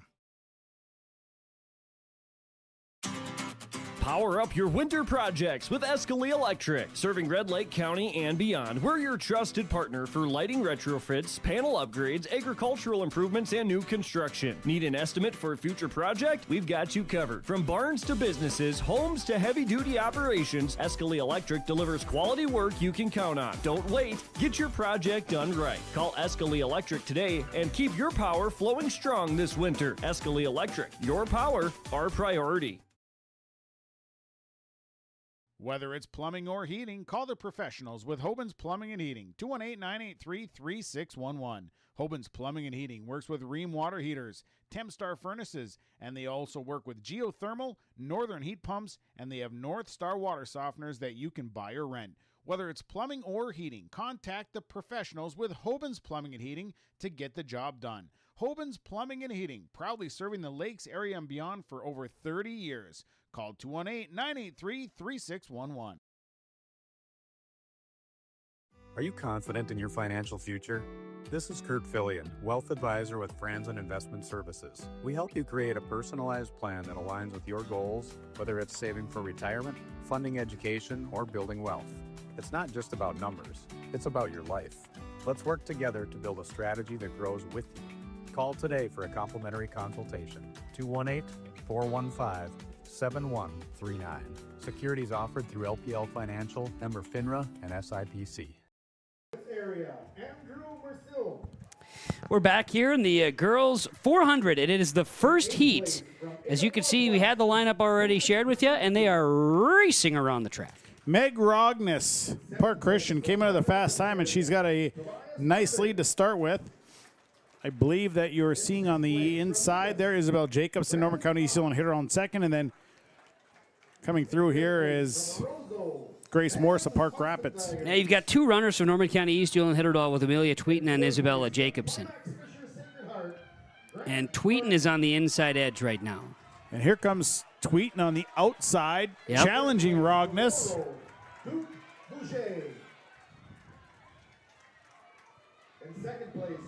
So heat number one, it Park will Christian. be a Meg Rogness, a 103.59, a personal best. Amelia Tweet, Norman County East Hill and Hitterdall comes in second, personal best as well. Isabel Jacobson, Norman County East Hill and Hitterdall, personal best in third. Grace Morse, Park Rapids in fourth, a personal best. Mackenzie Lindau of Nevis in fifth. Ava Sharp, Winnemac sixth. Anna Ulvin of Roseau in seventh. And Addie Morganroth of Winnemac coming in eighth place to round out heat number one of this two-heat 400-meter dash. And the 1,600-meter run winners were just on the podium, and that's the one with Asher Burvig. And if Jacob Tenson and Asher Burvig could have a conversation, that'd be a lot of hair. Oh, my goodness. There'd be so much hair flying around down there. It'd be crazy. I think we've given Jacob Tenson a moment to take a little breather. He's there. having a little fruit snacks. Well, he needs to have a little something. We got girls 400-meter dash, heat number two. We got lane one, Grace Etter of Park Rapids. Lane two is Jordan Rash of Fertile Beltrami. Lane three, Katarina Vetter, United Clay Becker. Lane four, Katrina Hitchen of Fertile Beltrami. Lane five is Annika Ockery of Park Christian. Lane 6, Macy Haskett, Winnemac. Lane 7, Emily Rudy of Bagley Foston. Lane 8 is Cassidy Grew of Park Rapids. The fastest here, Katrina Hitchen, Fertile Beltrami. She's run a personal best of 57.57. This season, her best has been 59.43. Well, we will see, and that is your lineups And lane assignments from West Main Pizza Ada, the Rail District in Dilworth, westmainpizza.net. And you know, Sean, they're more than just pizza. You know, I've really enjoyed all of their pastas. They have many different pasta options for you. They have, and you talk about all the pizza varieties they have, but that kind of translates into what they can also offer outside. Like they have tacos, salads, things of that nature. Oh, why don't you know they have that taco pizza? That's my absolute favorite pizza that they make. Underrated is the Terry Special, by the way. Try that one. I've never had the Terry Special. Sure. I used to enjoy the Philly cheesesteak. They do have that on the menu. And then they have the pickle pizza. The pickle pizza. I've heard of the pickle pizza, never had that either. And the triple pep. It's tough for me because they're taco pizzas. When you find something you like, but then that gives you the opportunity to really explore the menu. And they have paninis and other great items, too. So, hey, West Main Pizza, 8 of the Rail District, Dilworth. Give them a check. So we got heat number 2 of this girls 400-meter dash. And they are at the line, and they should be starting here shortly. I think so. As mentioned, right there on that left side of the screen, that's where you're finding all of our lineups, and everybody's in place, and the live scoring. Bottom of our screen, that's where we're able to generate some additional information. However, I can't explain as to why, but we're having a bit of a technical issue as to switching things potentially on my end, which is just fine. Okay. Just might not be able to do some refreshing of things, and at the moment, everything works great, so we're going to keep it that way. Oh, we got triple guns. So what does triple gun mean? It's a good question, I'm sure. I don't know the answer to that question. I think it's just either a false start or something. Sometimes you just got to use them all The up. double gun is usually, and maybe it was just a bad echo or something that. Well, that's entirely possible, too. Could have heard. Fair enough. I didn't know if there was a specific triple gun salute type thing or, Not that I'm aware of. Probably not. That's okay. Well, then we'll be all right. I was going to see if I've got some others. Yeah, my... So the bottom screen, just for some of those little bits of knowledge, the bottom of the screen, that refreshes unless it doesn't, and then you have to do some manual things behind, but I can't get to that right now. Can't. No, but, again, what's working is the live stuff, which is what we need. And you're saying this one here is not. Well, that one right there is, that one right there, piece cake. Nope, just only this little mouse guy right here, and then that, and then boom. Won't do it. So they are off. Yeah. Here in this... Means nothing. Second heat. The girls 400-meter dash. Off and cruising into turn 2 and out of turn 2. Well, this is a race that Katrina Hitchin would be, obviously not just your favorite, but someone that really strides, and there she is pushing, but it is a battle. There are some fast times in this because you've got Annika Akri that has battled all season long with her. Yeah, and Hitchin is wearing those hot pink shoes, and she's coming around the corner, and she's starting to make things happen. The ponytails, the pigtails are rocking. Yep. And it is going to be a good race here with Akri and Hitchin. Neck and neck. Wow. It is right there between Hitchin and Akri. We'll see who ends up in first place. I think Hitchin got her. And it is Katrina Hitchin, 58.60.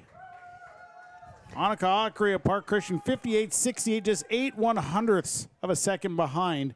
So Akri and Hitchin qualify for state. Hitchin comes in with at number 42 in the state with that time. Akri number 45 in state at that time. And just behind Amber Bowman of Park Rapids for the section meet record. Now, let's go to your girls 400. 59.71 would be the standard. And Katarina Vetter just missed it from United Quebec, ran a 59.84. Katie's got a lot of speed. She does. Certainly pushed the envelope there. Haskett from Winnemac in 4th, Jordan Rashford of Beltrami 5th, Meg Rognes, Park Christian in 6th, Emily Rudy, Bagley Foston in 7th, Cassidy Grew, Park Rapids in 8th, Amelia Tweeten, Norman County East Yulee, hit it all in 9th. Grace Etter of Park Rapids in 10th. Isabel Jacobson, Norman County East Yulee, hit it all in 11th. Grace Morris, Park Rapids 12th. Mackenzie Lindau of Nevis in 13th. Ava Sharp, Winnemac in 14th. Anna Ulvin of Roseau in 15th. And Addie Morgan Roth of Winnemac in 16th. Yeah, we got a little aggressive with the wind there, All of a sudden, that's a good thing, though. There's a little breeze. We'll take it. Oh, we'll take it. Hold on. Was that Jamie Nordic that just came in and swooped in and saved us? We got 2 heats of boys 400-meter dashers. As you see on the screen, the I believe this is the 4x100-meter relay placers. Yep. We're at the 400-meter dash for the boys. 2 heats here. In heat number 1, it is Isaac Detweiler of Roseau in lane 1. Lane 2, Grant Engen, Kleberg-Gonvik. Lane 3, Caleb Engebretson of Kleberg-Gonvik. Lane 5, Cash Radke of Bagley-Foston. Lane 6, Clayton Burns of Walker Hackensack Akeley. Lane 7 is Jack Erickson, Fertile Beltrami. And lane 8, Aiden May of Park Rapids. Fast time here. Oh, that is coming from that lane 5 of Cash Radke of Bagley-Foston. And we'll see if we don't get a conversation with West Marshall's team as well in the 4x1 relay. They got their recognition, and we'll see if we have Jacob Tenson abilities there to have some conversation before the boys' 400 first heat gets rolling. We'll see if we can't have that quick chat. He's in there working his magic. I believe thumbs up. I believe we're ready, so let's head on down for a quick little conversation. Jacob Tenson with West Marshall's 4x1 team. Well, we're 2 for 2 on the day here with the relays. How's that feel now? Awesome. I'm so happy. So good. I'm so excited. Yeah. So you're going down for 2 events now, and again doing it with the same squad. So it just has to feel good to do it with the same people. Yeah, it's the best feeling ever. It's so much fun. Mm-hmm. I love these girls. They're all my team. It's just the best. Yeah. And so 4x2 now 4x1. So which one, or which? I guess you're doing both of them. So what's kind of maybe your favorite one to do? That's a tough one. I feel like this season's been going great in both, and I love both of them. Yeah, same. I mean, 4x1, it is shorter distance, but I also like the 4x2. Yeah, I think if there are 2 different races, you really got to dig deeper for the 4x2, but I think it's more rewarding in the end. Yeah, the 4x2, I do like it, but it gets tiring. All right, well, don't get too tired down at state with all the events you're going to be running, but best of luck down there again. Thank you so much. There we go, Jacob Tenson with the West Marshall 4x1 relay team. We are in heat number 1 of the 400-meter dash for the boys. As they come down the front stretch, we'll get a look here at who's leading, and right now it's Jack Erickson of Fertile Beltrami. In the middle, you've got Cash Radke of Bagley-Foston. On the outside, Isaac Detweiler of Roseau. The inside, rather. And we'll see. It is Jack Erickson of Fertile Beltrami, a 54-58. Isaac Detweiler, Roseau in second. Third, Cash Radke, Bagley-Foston. Fourth, Clayton Burns of Walker Hackensack Akeley. Fifth, Grant Engen, Kleberg-Gonvik. Sixth, Caleb Engebretson of Kleberg-Gonvik. And in seventh, Aiden May of Park Rapids. So we go to heat number 2. You've got in lane 1, Finn Ahonen of DGF. In lane 2, Braden Price, Park Rapids. Lane 3, Matthew Rankin of Kleberg-Gonvik. Lane 4, Evan Skank of United Claybecker. Lane 5, Ethan Prue, Bagley-Foston. Lane 6, Gavin Geese of Park Christian. Lane 7, Eli Nelson of Grigla Goodrich Gatsky. And lane 8, Brandon Schenke of BGMR Freeze. Fast time here is lane 4, Evan Skank of United Claybecker. He's run a season best 51.64. It'll be real tight because him and Prue are very close, along with Matthew Rankin of Kleberg-Gonvik. So we shall see. We shall see as they come to the line and get ready. They're awarding the boys 4x1, I do believe. So 4x1 on the podium.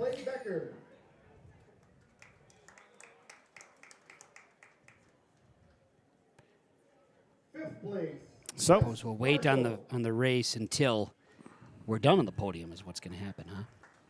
That's usually what's been going on. We got to respect the podium, right, Shani? Respect the podium and respect the fact that you can't start the race when someone is talking. Well, that's also true. Otherwise, you could have a false start.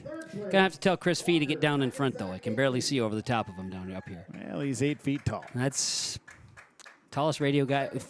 Congratulations, Chris Fee's going into the Crookston Hall of Fame. I saw that. Congratulations to Chris Fee. That's a huge thing. It's section representation, and we do appreciate that, and always good to work with guys like Chris, even if he is 18 feet tall.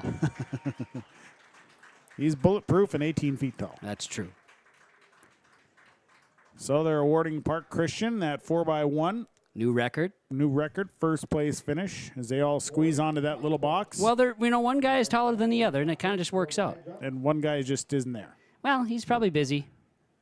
There are a lot of things that go on. He might be, running right here, right now in the lane 6, Gavin Geese. Could be. We're actually getting down there on the running events. Well, it's the pay. Well, and we remember we had that for a brief bit. We had a rolling schedule, but then that went away quickly. Yeah, they are. They're moving right along. After this, we'll get into the intermediate hurdles with the girls 300 meter and the boys 300 meter. Then you're into the girls and boys 800 meter run, along with the boys 800 meter wheelchair run. Yep. You got the girls and boys 200 meter dash, the girls and boys 3200 meter, and then the girls and boys 4x4. And we'll get Jacob Tenson after this race.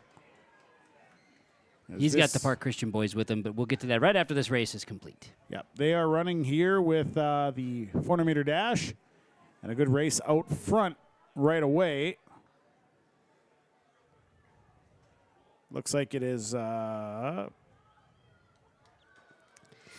to get that view myself here from the distance. I believe it is. Well, I think right now it might be Gavin Geese. Either Gavin Geese or Evan Skank is in the mix of this as well. Skank had the fastest time coming in. It is Geese in second place. Skank is cruising right now in front. Yeah, Evan Skank has got another gear. Geese in second place. Pushing in the middle is Prue. On the outside, you got Mahnomen. Evan Skank is going to win that 400 meter dash in heat number 2 with a time of 50.64. It's a personal best. 51:01 will be the standard. Gavin Geese is going to miss that from Park Christian. He finished the 52.17. Third place, Mahnomen, DGF. Fourth place, Ethan Prue with Bagley Foston. Fifth place, Braden Price, Park Rapids. Sixth place, Eli Nelson, Grigla Goodrich Gatsky. Seventh place will go to Brandon Schenke of BGMR Freeze. And eighth place, Matthew Rankin of Clearbrook Convict. Down on the field, we've got a conversation. No, not quite yet. Hang on, everybody. Hold on, let's not anybody get too excited. We're going to get some Park Christian conversation here in just a moment. We had some guys maybe running around. Well, they got so many different things going on, and we told them to wait. So, and they were cheering on their teammate. Gavin finished second. And so we're going to have the boys, I believe that was their 4x1. 4x100 meter relay. Thumbs up. Very good. A new section record from this 4x1 team is down on the field. Jacob Tenson with Park Christian. Yeah, you guys are going to be going to state, and you do it in record style as well, too. So what's that feeling like? It feels great. We've been wanting this all year, get that state. Yeah, super fulfilling. I'm super excited. First year on this team, and it's going to be a fun time. I think it was great to see us come through with another school record, and especially dropping the baton last year in subsections. This was a good comeback. Dropping it last year, and this year come back with a school record, section record, and then I'll be coming home with the state hoodie. You're still out of breath. We didn't run for a while, but we had to track you down. I was grabbing an apple pie, and I came sprinting back. My mom called me. So they wanted to track you down. They want to make sure they got the whole team here. So just speak of the camaraderie that you guys have. You seem like you're a good bunch here to run with. We have a great group here. It's fun to run for these guys. Just want to push each day to get better for them. Yeah, I think it's been really fun getting our handoffs down and having fun, of course. So. I think this was a great year for us. 3 were last year. It was good to add my little brother in this year, and it's just a good team. A lot of fun. I like my friends. And again, just what are you guys anticipating down at state? What are your expectations down there? We had a little shaky handoff today, so I think maybe clean those up a little bit, maybe lower our time a little more. Yeah, I would say the same thing. I don't really have much, but I think it'd be a great opportunity to try and place down at state. That'd be awesome. Break school record again. There you go. Well, hey, hopefully that happens for you, and best of luck down there. Hey, thank you. Hey, Jacob, ask the guy if he ate his pie. Well, he's got it on the ground here. The pie isn't eaten yet. Okay. So. Where did he get the pie? Where did he get it? We're wondering where you got the pie from. I got it from Walmart. Oh. 75 cents. I got it yesterday. Well, that is something. That ain't going to help us out. I'll pound the whole thing on camera if you ask. No, that's fine. That's fine. No, we don't need that. Yes. Yeah, they're a group of characters, but you talk about it, right? The Park Christian boys, they found a way to get a redemption story from a year ago, and they're just a bunch of guys that are trying to break school records and eat pies. What else do you need in life, really? What else do you need in life? We're ready for the girls 300 intermediate hurdles. Yep. And we get a lineup here. Lane 1 of Heat 1 of 2. Heat 1, Lane 1, Matea Berge of Park Christian. Lane 2 is Allie Cullen of Crookston. Lane 3, Anna Mooney of BGMR Freeze. Lane 4 is Caitlin Obo of Mahnomen Waban. Lane 5, Emily Lindau of Nevis. Lane 6 is Emma Schultes of Climax Fisher Sacred Heart. Lane 7, Lauren Hurt of Park Rapids. Lane 8 is Kinsey Ellingson of United Clay Becker. Fast time coming in here will be Caitlin Obo of Mahnomen Waban. Her season best is a 51.72. All right, very good. I know that's they'll be getting going. They're just about finished with putting out all of their stuff here and all of the hurdles, getting them in line as we've got another podium visit here. This is the, this must be the 100. Yep, 100-meter dash for the boys. So Jacob Tenson is going to get Leaf Shervy conversation here coming up. I have a strong suspicion. He seems to be pretty okay with the idea. He put of the that. sunglasses on. He's all business. Well, I understand that. He's going to track down Mr. Shervy and see. Sometimes we can get these scenarios, and it's just such a smooth transition that we go right down there, and Jacob Tenson's got Leaf Shervy. It's the second time I'm talking to you here today, so you're going to be going down to state for 2 events now, so what is that feeling like? Feels good. Did it last year, and I'm just glad I can do it again this year. And again, just talking about this heat, it obviously does play a factor here in the running, but so what have you kind of done to prepare to get ready for this heat? We had some practice in the afternoon when it was really hot, and I think that really helped prepare me for the heat that we had today. And what was maybe your mindset coming into this, and then maybe what's your mindset heading into state as well too? Just have a good start, get out fast, and then get my legs under me and let them carry me. All right, well, best of luck down there with both events, and again, congratulations. Thank you. Leaf Shervy, the 100 winner for the boys, and that was new record fashion as well. The winner here in the 800 in the section 8A track and field meet. The sun is out and it is beating on people again. Yep, and the breeze is kicked up a little bit again, but it seems to come and go with the clouds. And also is not helping the booth guys out very much, I'm sure. No, the breeze seems to have changed direction entirely here a little bit. It's the way it goes. It's the way it goes. Can't get it all. Got another podium visit going on here. This is the girls' high jump. And they test Dan Kohler in many ways today. Dan Kohler is a machine. Well, he is, and he's the in-field announcer because he's wearing one of those Britney Spears microphones. So well, when he wants to sing and dance, when he does a little halftime performance out on the 50-yard he's ready. line. When he's going to sing and dance, he's ready. That's the key, right? You can't have a handhold microphone when you're busy doing all your dancing. No. And if you've ever seen Dan Kohler dance, I mean, bottom line is he's got the hands and the legs involved. I mean, you can't be holding a microphone. No, it's all happening. You know, and then you add in a few of the other supporting dancers and casts like Dave Ariano and whatnot. Yeah. Bottom line is you got to have your hands free. It's all part of the deal. As long as we can keep everybody hydrated today, that's our goal. Along with ourselves. We're doing a good job, I think. We're okay. Yep. The girls' 300 hurdles are 2 heats of the girls, and I believe 2 heats of the boys' 300 hurdles. There are 2 heats. You said with the high jump, long jump. High jump. And you said Annika Akri, if I recall correctly, state record. Not a state record. No, not a state record. best. Let me go back to it here. I'll tell you in a moment. Okay, hang tight on this one, Jacob, because we want to make sure we get you the correct information. Field and thought if she had a go Minnesota to best, maybe. Girls high jump, and she did. She's number 1. Yeah, Minnesota. New Minnesota best. Number 1 currently. And she was just an inch short of the section record, but down on the field, Jacob Tenson with the girls high jump, Akri. Yeah, incredible performance in the high jump. What's that feeling like as you're headed down to state? It feels pretty good. That's the same height as I got last year to win, so it feels good to repeat it before I go down. And just talk about what's that kind of preparation like for the high jump? We do a lot, just repetition over and over at high bars, just so you feel what you're going to feel at a meet. And is there a lot more weightlifting that goes into it, getting the legs ready for it as well, too? Yeah, we do a lot of weightlifting early in the season and then more on the track later in the season.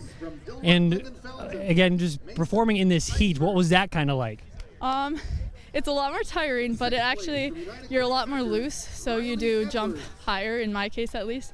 So it does feel pretty good. And what are you anticipating down at state? I hope to repeat the 5.7. There's some good jumpers, so I don't know where that'll put me on the podium, but if I can do that, I'll be in a good spot. All right, well, we'll see if you can get a podium down there. That'd be awesome if you could. Again, congratulations and best of luck down there. Thank you so much.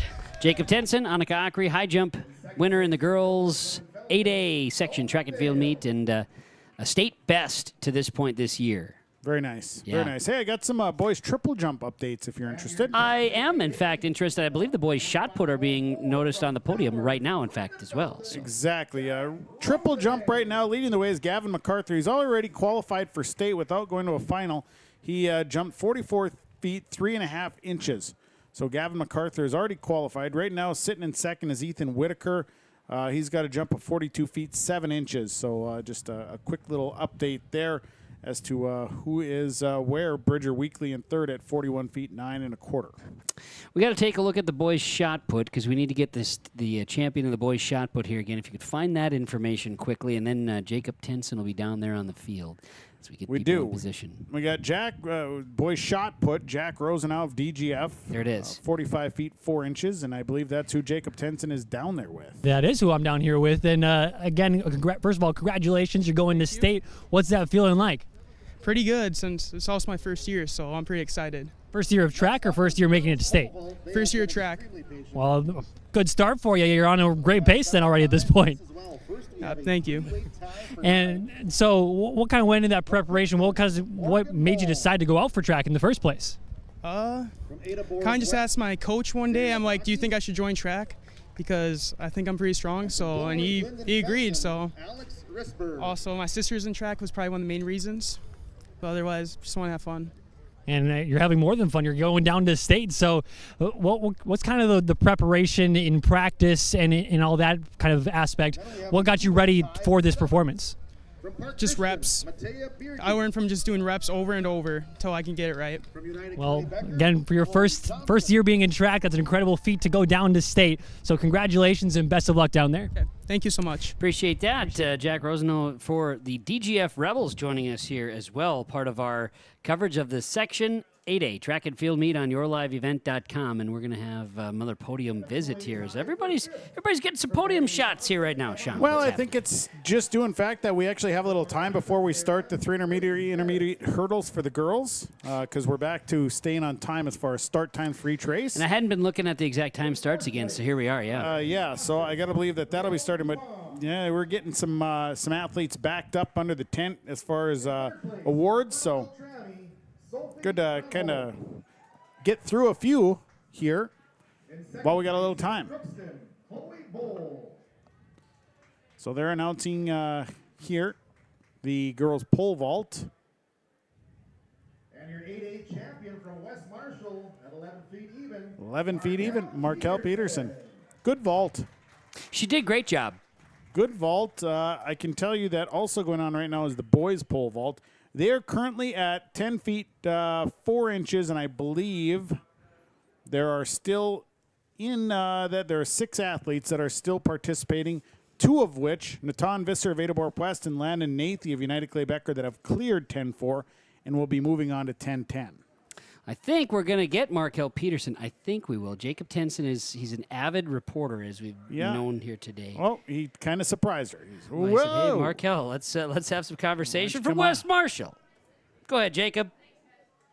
Uh-oh. This is the 3rd time that we're interviewing you, so 3 events you're going to be going down, so you're going to be busy down there. What are you going to do? What's kind of going to be that mindset when you're doing 3 different events?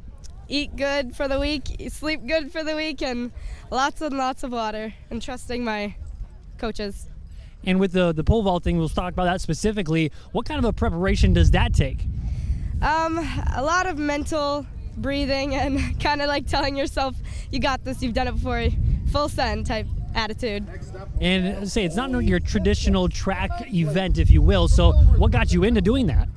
My oldest brother, Jace. I have 5 siblings, and he's the one who really pushed me and introduced it to me. My other brother, Ryan, has also vaulted, so it's kind of in the family. There, fair enough. And just what's kind of that feeling like when you kind of pole vault yourself up there? What's that feeling like when you're in the air? I'm not thinking about much. It's a lot of closing my eyes and praying. Well, fair enough. Well, hopefully the prayers get answered and you do well down at state. Again, congratulations for the 3rd time. Thank you so much. Very good. Jacob Tenson down there with Markel Peterson from West Marshall. And we had, I believe, this boys shot put? Is that what we've got now on the podium? No, we've already gone through... Discus now, maybe? Maybe the discus. I can tell you that the girls' triple jump is final. Whoa! Yeah, Ellie Sosa of DGF won it with a 35 feet 9.5 inch throw. Natalie Ockrey, Park Christian in second place, 35 feet 3 3/4 inch. Those two will both qualify for state. Both state qualifying throws. Mara Rosenau of DGF in 3rd place. Hattie Kwam Beagley Foston in 4th place. Sure. So those are your top 4, and then Remy Kugler of DGF in 5th. So top 5. Okay, very good. Well, I know we're going to have some more down on the field with Jacob Tenson as I got a chance to talk discus with our winner here today. Jacob, who do you have with you? We got Trent Frazier here, winner of the discus, and what's that feeling like? You're a champion, you're going to state. Yeah, it's been a hard road, but I feel like I finally accomplished something. And again, just as playing in this heat or performing in this heat, what was kind of your mindset preparing for that? Just stay in the shade, try to stay cold, just keep the legs good.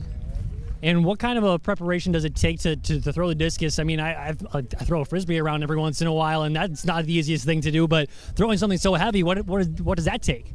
Well, that is about 5 times a week practice, just every single day, consistency, key. And what are what are you anticipating down at state? What are your goals for the state trip? Try to place or PR to around like 160. Just get better every day. All right, we'll see if you can do just that. And again, congratulations and best of luck down there. Yeah, thanks. Very good. Appreciate that. More conversations as the parasols and the umbrellas have returned. Again, Trent Frazier joining us for the conversation following the discus. I've never thrown the discus either, Sean. I've tried it once. It is there's a lot of timing, a lot of footwork that has to happen with the disc because you know what? There's a technique to it, and it's not easy. Now we're going into the 300-meter hurdles. All right, and Preston will catch him mid-race. This is that first heat of the girls' 300, and they'll be coming around turn 3, heading to turn number 4, and they're going to get those hurdles now in their strides. Yeah, and you've got 2 heats of this 300-meter hurdles. Right now, looks like Caitlin Obo of Mahnomen Waban. She had the fastest time coming in qualifying, and she's coming up through the middle. She's in lane 4 as they round the corner and approach the home stretch. It's a tough race here. Good breeze. Sure am feeling that breeze, which is great. Obo is out in front, followed by, looks like Schultes, and then Park Christian's Matea Berge on the outside. Got to get that last hurdle at the end. Just when you think you're done with them, there's one more in your last little stride. Can't just break free. So, Mahnomen Waban's Caitlin Obo, a 50.52, a personal best for her. Matea Berge, Park Christian, 51.93, a personal best for her. Then followed by Emily Lindau of Nevis in 3rd, Emma Schultes, Climax Fisher Sacred Heart in 4th, Lauren Hurd of Park Rapids in 5th, Allie Colin of Crookston in 6th, Anna Mooney, BGMR Freeze in 7th, and Kinsey Ellingson of United Clay Becker in 8th place. There you have it. So we're going to get ready for the second heat, the girls' 300 hurdles. We are going to pull that up here in just a moment. And we talked about the girls' triple jump final. We're just hearing in the PA that they're going to be bringing them up to the award stand here shortly, so the podium. Right. So the second heat coming in here in just a bit for the 300-meter hurdles for the girls. Waiting for that lineup. Waiting for that lineup. We are. We're just doing a good job waiting for the lineup, and it'll come. It always does. Heroes Timing does a great job. Yeah, as the runners are going to be setting into the blocks. So we'll see if we can refresh. We'll see who's in this second heat. Because they won't go until it's all in place. Yeah, and I don't see a second heat even entered yet. They have not. No, and we're racing. We don't have. There it is. Oh, there it is. Lane 1, Fertile Beltrami, Sophie Grunov. Lane 2 is Emma Landreville of Walker Hackensack Akeley. Lane 3, Carolina Janish, Winnemac. Lane 4, Grace Officer of Park Rapids area. Lane 5, Annika Adolfson, West Marshall. Lane 6, Britton Young of Walker Hackensack Akeley. Lane 7, Brianne Myers, Adaborp West. Lane 8 is Aubrey Halverson of Red Lake County. Second heat, girls 300 hurdles. And they're coming around turn 4 and will come into the front stretch. So leading the way as they come down the home stretch. It's like Grace Officer from Park Rapids area. Grace Officer, followed by West Marshall's Annika Adolfson. Carolina Janish looks to be in about a third place spot. As they come down to the wire. And we have Grace Officer, qualifier, 46.25 from Park Rapids. Annika Adolfson, 47.67 in second place from West Marshall. Third place, Carolina Janish. Winnemac, fourth place, Emma Landerville from Walker Hackensack Akeley. Fifth place, Britton Young, Walker Hackensack Akeley. Sixth place, Brianne Myers, Adaborp West. Seventh place, Aubrey Halverson, Red Lake County. And eighth place, Sophie Grunov of Fertile Beltrami. So we'll have to get back to the podium, it looks as though, because I think we're going to have another little podium shot here. You'd think eventually one of these times I would catch what is being given out on the podium before they start doing the podium shots here. This might be the girls' triple jump. Yeah, we talked about the triple, and I think that's the one they were looking to bring out. So triple jump conversation. So Grace Officer of Park Rapids, your qualifier in the 300-meter hurdles. We move to the boys' 300-meter hurdles. Yeah, one of two heats. One of two heats. Lane 1, heat 1, Max Debliek of Park Rapids. Lane 2 is Uriah Cooley of United Clay Becker. Lane 3, Milan Gornowitz of DGF. Lane 4, Isaac Ball of Grigla Goodrich Gatsky. Lane 5, John Delaney of Roseau. Lane 6, Chase Whitney of Walker Hackensack Akeley. Lane 7, Elijah Cox, Walker Hackensack Akeley. And Lane 8 is Brody Hansen of United Clay Becker. Those lane assignments from West Main Pizza in Ada and the Rail District in Dilworth. So you see there on the podium, Ellie Sosa from DGF, the triple jump winner. We've talked about this multiple times. Triple jump is a very interesting event to be involved in, and we'll see if Jacob Tenson's got a chance to have a little conversation with Ellie Sosa and to learn more about the triple jump, maybe what it takes to practice and prepare for something like the triple jump. As Jacob Tenson's got Ellie Sosa from DGF talking triple jump. Yeah, we're talking triple jump here. You're the triple jump champion. What is that feeling like? It feels really good. I'm excited about it. And what kind of does it take to get ready for a triple jump? And it's an awkward kind of jumping motion, if you will. So how do you prepare for it? I ice a lot at home, just like rest my body, honestly, and then just practice like bounding. That's honestly what I do. Yeah. And how much leg pressing or calf raises? What does it take in the weight room to get ready for that?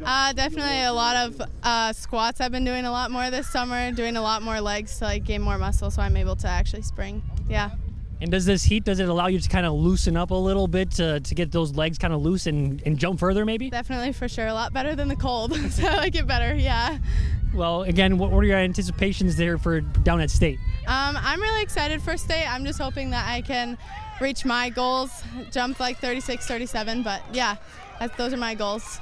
All right, we'll see if you can reach those goals, and best of luck down there, and again, congratulations. Thank you. Jacob Tenson with Ellie Sosa from DGF down talking triple jump. And hey, we had our first of the boys 300 hurdles heats as we were seeing. Yeah, and Milan Gornowitz of DGF, first place, 43.64. Isaac Ball of Grigla Goodrich Gatsky in second. Uriah Cooley, United Clay Becker in third.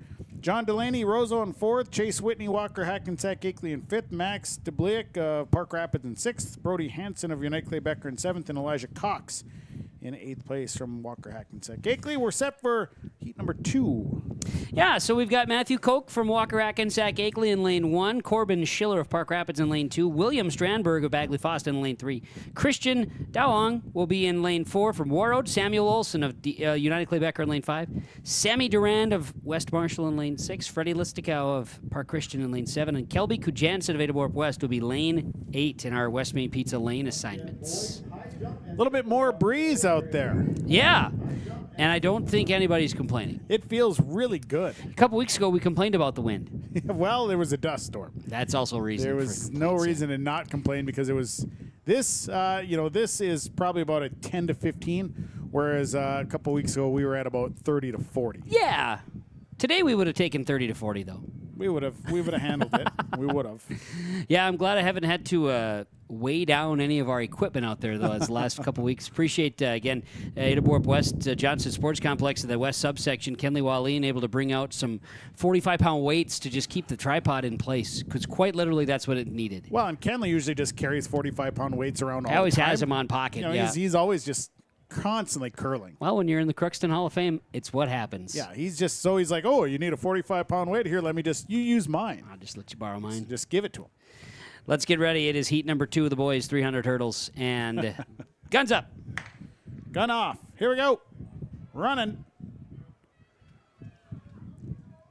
Good start here on the back stretch. And this should be a great race. Coming in, the fast time came from, I believe it was Christian Duong actually the fast time came from Samuel Olson from United Clay Becker. Yeah. Lane 4 and 5 are always pretty good, but we'll see here. Duong hits the deck. So now it's anyone's race. Last hurdle. Duong is still down. And he's going to get up. I'm sure disappointment there as he had a lead.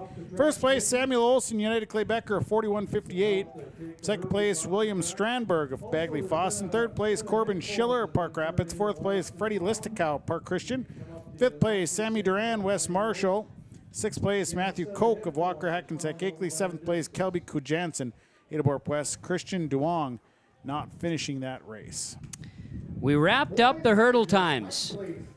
So now we're going to be heading back to the podium, in which we'll have a chance to recognize, I do believe, this being the boys' triple jump. Possibly, is that right? Yeah, I believe you've got the boys' triple jump here. Maybe. Menge. I mean, it's close. He's got a lot of names to remember. Likewise, we're not perfect, but come on, Kohler. He'll get her. Yeah, oh, he's just getting started. We're getting ready for the girls' 800-meter run. 2 heats in the 800-meter run. Heat number 1, lane 1, Claire Arnold of Walker Hackensack Akeley. Lane 2, Kaylee Bowe of West Marshall. Lane 3 is Jenna Goulet of Warroad. Lane 4, Teresa Kudnick, BGMR Freeze. Lane 5 is Aubrey Dutch of DGF. Lane 6, Kendra Nelson, United Clay Becker. Lane 7 is Isabella Jacobson, Easthill, and hitter on lane 8 is Riley Anderson of United Clay Becker. This is not the triple jump. Might be high jump, that's jump. it. Yeah, see, Jacob Tenson's always got us figured out. And he's got great hand gestures like high. Yeah, Jump. Long. Jump. High. So he knows what he's, look at it. He's already got him. Well, he doesn't mess around, and he's going to head on down, and we're talking Nevis, and we're talking high jump, and we're waving at the guys right up here. Hey, how you doing? Yeah, you're here with the high jump winner, and it was 6'6". That was the mark, correct? Correct, yeah. Well, that's an incredible feat. That's jumping over both of us here. Yeah. So just what kind of preparation does that take to jump that high? Oh, a lot of plyometrics, a lot of just getting in the weight room, lifting weights, and just coming in practice every day, just hoping to get better. And I'm going to go back to it. We're not short individuals here. Where I'm standing at about 6'4". You're about 6'6" as yourself. Yeah. So it's just incredible to jump that high. I can't even fathom that. I mean, I'm still kind of in shock here that you're jumping over your own self. So, again, maybe does the heat help a little bit, kind of loosen up the legs to get to that height? I mean, it helps, but today I think it hurt a little more because my last attempts, my legs were just kind of gone. That's probably the most I've ever sweat high jumping, so it was hot today. I was boiling. It definitely is warm out here. And maybe what was the message from Coach, kind of getting ready for this jump here, maybe even yesterday? Just tell me to stay out of my own head. You know, I only had to jump 6'2" to qualify, so I said just get there, and then anything after that is extra. So. And what are your expectations and anticipations for down at state? I want to win. Well, best of luck, and we'll see if you can do just that. I believe in you. Thank you. Thank you. There we go. That's Ethan Buckles from Nevis joining us. Jacob Tenson down on the field as more of our podiums before we get to the 800 run. The 800 run is supposed to start, Sean, at 2:35. So well, we're 3 minutes out. Hey, Buckles should be real. He should be really happy because I don't know if Jacob Tenson believes in anybody else. Well, he believes in Ethan Buckles. There's no question about it. He believes in Ethan Buckles, and I think he believes the fact that Buckles is much taller than him. Big time, way taller. Way taller. Doesn't have that sweet shirt. Nope, misses the shirt, and definitely does not have the same hairstyle. Yeah, if Ethan Buckles had that hair, he'd have probably knocked the bar over. Yeah, he could have. You can't jump with long hair. You're going to hit the bar. Well, that's part of his strategy. You know, yeah, so I'm sure. I think we should probably find out who's triple next. Jump. Triple jump conversations as we'll be sending it down here in just a moment. I believe that's Mr. Gavin MacArthur, is it not? Yes, it is. Jacob, go for it. Yeah, we're here with Gavin MacArthur, the winner of the triple jump. And just what's that feeling like as you're going to state? It's amazing. I'd love to be back there, you know. Last year I got second, came back. Now I'm first. Feels great. And you do it here on your own home turf. Does that make it any more special? Yeah, a little bit. You know, I had coach put in a couple extra boards just to get that little adrenaline rush while I'm jumping. Felt great. And what was coach's message heading in here today, especially with the heat? Was there any sort of special message that he sent to you early on? He just said, try to get through it, you know. It's going to be hard. Just drink a lot of fluids. And what was your kind of mindset and goal heading in here today? My goal, break my PR, head to state, and that's what I did. And what are you looking forward to down at state? Well, hopefully another PR. And I don't know, I'm just really excited for the experience. Well, best of luck down there, and again, congratulations. Thank you. Very good. Gavin MacArthur and Jacob Tenson joining us. Did not believe in him, though. No, well. Oh, he did. He did. He does, too, believe in him. Come on, Sean. Yeah, he does. We're talking. Tell him now. Did I hear that we're going to go over 800-meter running now? Yeah, 800-meter run. We got 2 heats. Heat 1 just underway. 2 laps around the track. Stay in your lane, I believe. You can cut down after the first lap. Got it. That's how it works. Okay. Well, and I know with the schedule of events, if I'm not mistaken, we do have another. Are we done with? I think we're all done with Alex Gullingsrud races today. I do see a 800-meter. Do they have an 800 wheelchair. hurdle? Okay, or wheelchair. Let me look. I see it in the list. Yep, I didn't have it on my overall, so it could be on there as. He is in there. He should be. Yep, he is in there as an 800-meter wheelchair contestant. So this would be his, because this would be his 4th event. Yes, so that would be his max that he can do. He can do 4 events. Okay, good. So we'll look forward to it. Dave Peterson across the track in time, as one might expect. Swift feet for thumbs. So you got Teresa Kudnick of BGMR Freeze leading. Wes Marshall's Kaylee Bow in second place as a complete lap 1 of this 800-meter run. Here they come in front of the camera on yourliveevent.com. Lakes Community Co-op scoreboard. Timing from Heroes Timing. So you've got Kudnick, BGMR Freeze at a 1:14.20. Kaylee Bow, Wes Marshall, 1:15.58. Claire Arnold, Walker Hackensack Akeley in third. Aubrey Dutch of DEGF in fourth. Warroad's Jenna Goulet, fifth. Kendra Nelson, United Clay Becker, sixth. Riley Anderson, United Clay Becker in seventh. And Isabella Jacobson in Norman County East and hit it all currently in eighth. You see Kudnick kind of pulling away here a little bit. Yeah, starting to put some separation. Backstretch. We'll see what the home stretch does here. That's kind of where it starts to burn a little bit. We got girls' hurdles. They're going to be coming to the podium here shortly. Now the wind is a bit of an assistance now when you're on this backstretch, though, because it has more of a southeasterly flow. It does. And they're going to come down. This is the finish here with Teresa Kudnick of BGMR Freeze leading, but no, it is a huge push from Claire Arnold of Walker Hackensack Akeley. Wow, what a kick on the home stretch. That is something. Now she was a ways back there, but Claire Arnold is going to win it with a 237 flat. Overcomes Teresa Kudnick of BGMR the Northern Freeze. Then it's Kaylee Bowe of West Marshall, Riley Anderson of United Clay Becker, your top four. And the girls' 800 run. This is the first of 2 heats. Well, yeah, you don't see that oftentimes, a big push like that, especially in the second heat, or the first heat, I should say. But it was a good push there to end heat number 1. So we get ready for. We got heat number 2 coming up. For the 800-meter run, lane 1 is Isabel Paradis of Red Lake County. Lane 2, Audrey Hayden of Roseau. Lane 3, Madeline Brandt of Park Rapids. Lane 4, Allison Lundeen of North Home Kellier Black Duck. Lane 5, Hannah Fonder, Bagley Foston. Lane 6, Ella Arnson of Climax Fisher Sacred Heart. Lane 7, Lexi Corinta, Climax Fisher Sacred Heart. And lane 8 is Clara Rogas of West Marshall. The girls' 300 hurdles being recognized right now. In second place from West Marshall. And we sure do have a lot of folks that have a little more red on them after the day in the sun.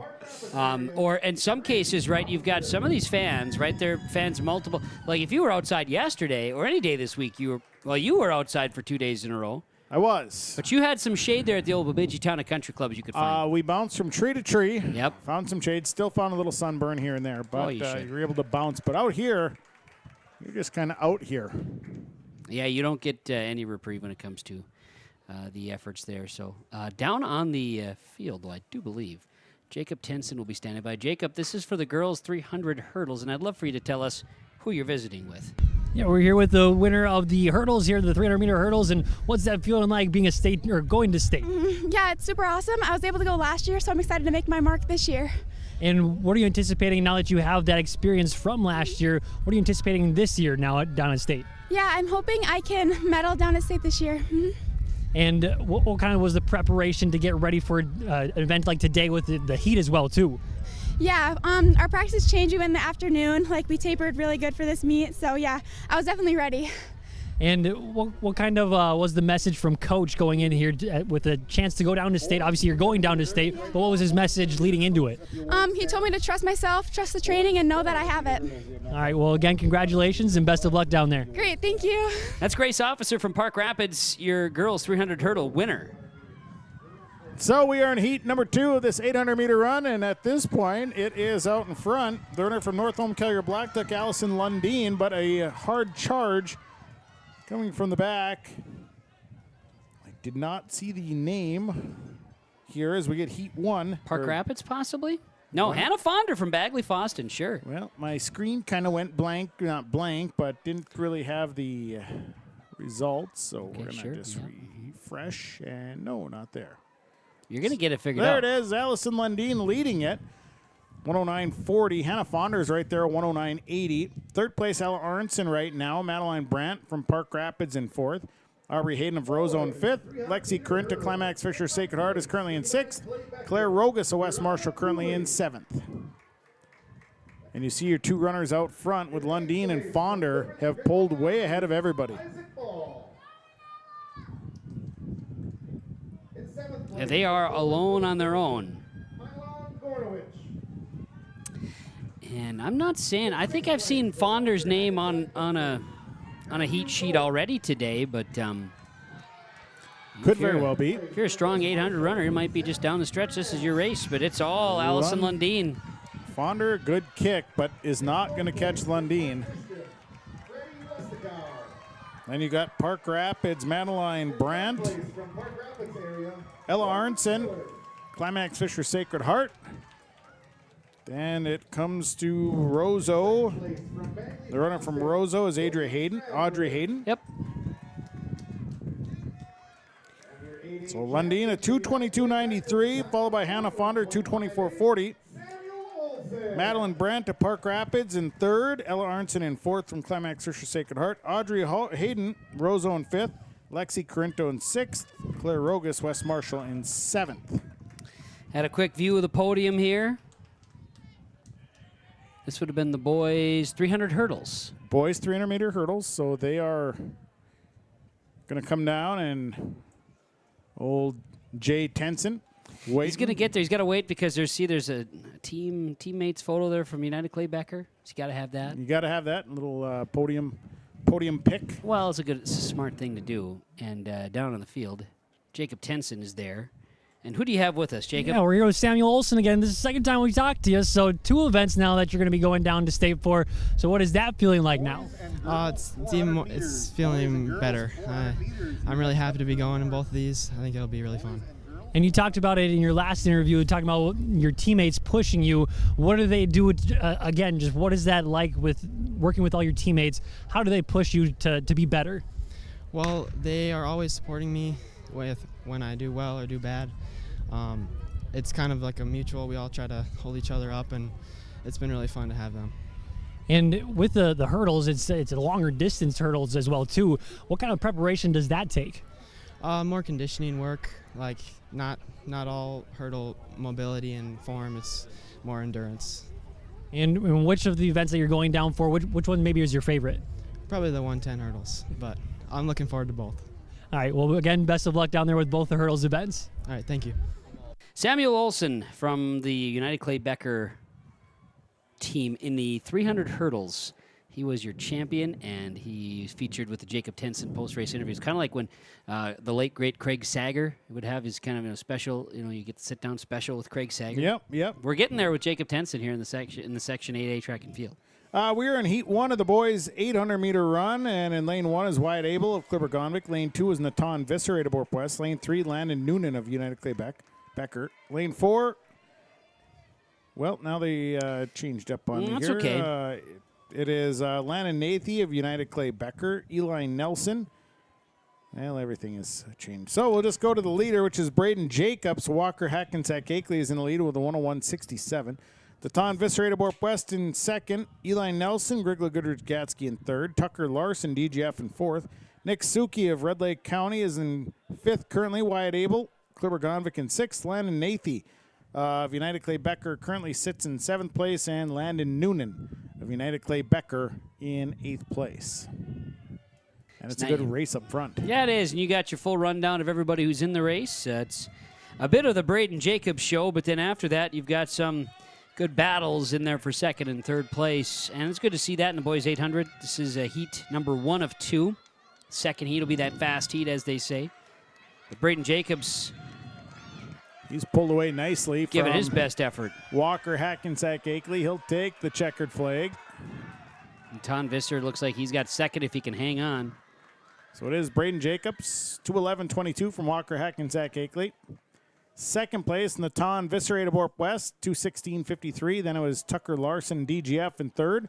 Wyatt Abel, fourth place, Clipper Gonvick. Fifth place goes to Landon Noonan, made a nice recovery from United Clay Becker. Sixth place, Landon Nathy, United Clay Becker. Seventh place, Eli Nelson, Grigla Goodridge. And eighth place, Nick Suki of Red Lake County. So we go to heat number 2 in this 800-meter run. All right. And with that, we'll get that lineup for you in just a moment. I think we're taking a break from the podium, so our second heat should get shared. Here it comes. It is. West Main Pizza with our lane assignments in the heat. Zach Brewer of Park Rapids will be in lane 1. Brennan Ott of Nevis, lane 2. Casper Gutierrez is in lane 3. Arsher Munzensteiger of Roseau's in lane 4. John Forrest of Lake of the Woods, Rainy Rivers in lane 5. Joseph Jensen of Park Christian, lane 6. Tyler Hewitt of Park Rapids area, lane 7. Jake Dawson, DGF, lane 8. West Main Pizza Ada and the Rail District Dilworth location with our lane assignments. Fast time here would be Asher Munzensteiger of Roseau. He's in lane 4 coming from Roseau. Well, let's see where it takes us. This is the 2-lapper when it comes to the 800-meter run, and we're cruising with the fast heats and starting to pull out in front is Asher Munstensteiger now in that backstretch from Rozo right in the middle. And tries to separate himself. Pretty tight in here right away. And everybody is, you look at the times, everybody is pretty close here in this second heat. That should be pretty close when it comes to the 800 race. So they'll come down the front stretch. Munstensteiger. You do have Joseph Jensen right in there. And on the outside, you've got Tyler Hewitt of Park Rapids making a push. And they'll ring the bell. They do. It's a good battle. Brewer, Jensen, Munstensteiger. Separated by 24 100ths of a second. Good battle. Brewer, Jensen, Munstensteiger, Gutierrez, Forrest, Hewitt, Ott, Dawson. 1 through 8. And boy, those first three. But look who's coming from that backside. You have Lake of the Woods' John Forrest, who is making a great push. But the front two of Jensen and Munstensteiger are separating. Now Munstensteiger, maybe a little bit of a separation, not much. Jensen keeping it within striking distance. All these kids that are also cheering on their teammates and running everywhere, man. There are a lot of people here cheering today. There's no question. Great to see it. Here it is, Munstensteiger and Jensen coming up hard from the backside. Here comes the runner, John Forrest. I don't think he'll have enough to catch him, but it'll be Munstensteiger, Jensen, Forrest, I do believe. Munstensteiger 204.30. Jensen from Park Christian 204.56. Forrest, Lake of the Woods, Rainy River 204.84. Those are your top three. Fourth place went to Brennan Ott of Nevis. Fifth place went to, waiting for the fifth place, goes to Jake Dawson of DGF. Sixth place, Cesar Gutierrez, Park Christian, or Park Rapids rather. Zach Brewer, Park Rapids. Seventh, Tyler Hewitt, Park Rapids in eighth. So there you have it, your 800-meter run.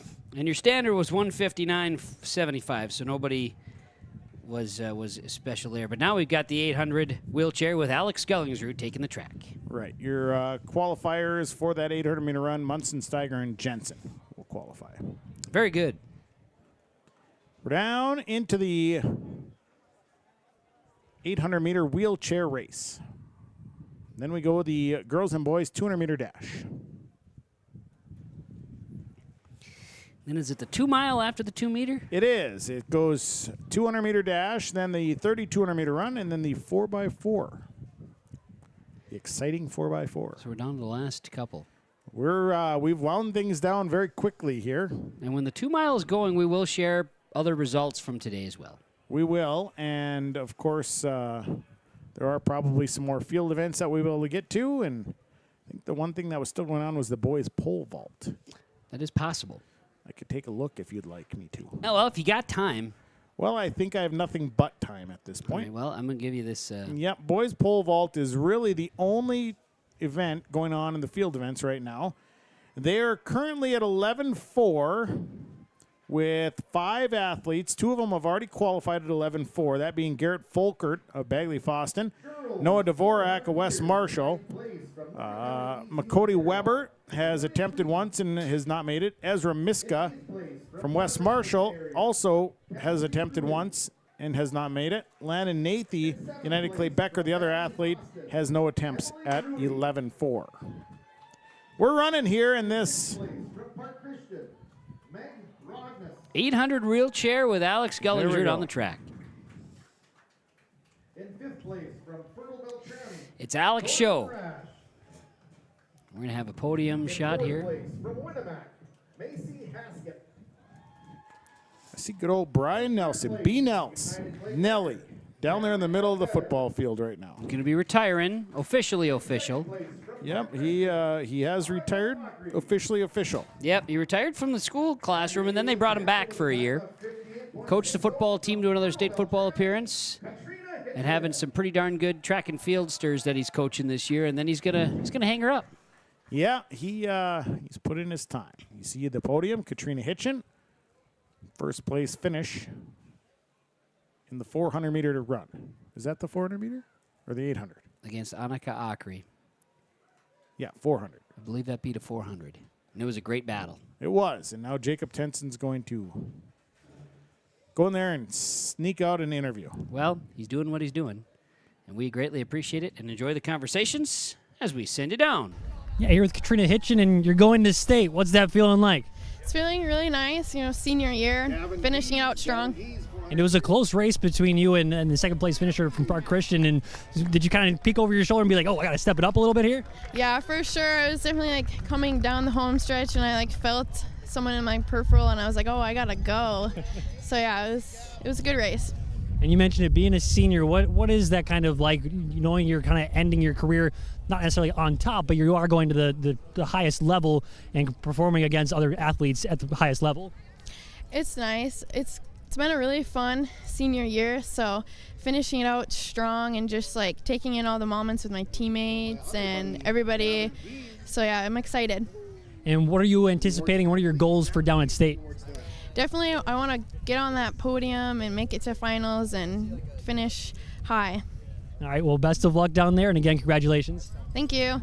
All right, very good. Appreciate that. Katrina Hitchin down on the field with Jacob Tenson for some post-race conversations. Alex Scullingsrud on the track with the 800-meter wheelchair race, and he completes the first lap in 1:37.91. His personal best is a 3:01.21.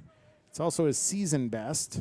It's going to be close if he can get there. If he can get there. He had a really good run earlier in the 100 and also in the 400. His mom, Nikki, assistant coach for Red Lake County, she's on that corner with all the encouragement. Giving the push. And he comes on that straightaway fast. He's getting even his posture has improved in how he can maybe even garner more speed while also using his arms in this posture to get him there. 3:05.26 for Alex Scullingsrud. He's a little bit behind his season and personal best, but a great performance for Alex Scullingsrud. And I think we'll let that, if he didn't get his personal best today in that event, I think we'll let him slide. It's going to be okay. We'll get ready for the boys and girls 200-meter dash, 2 heats in each. The boys 800, right? That's being recognized right here, or is this the boys 400? I think so, yes. 4? Yeah, Jacob Tenson wasn't paying attention. Go figure.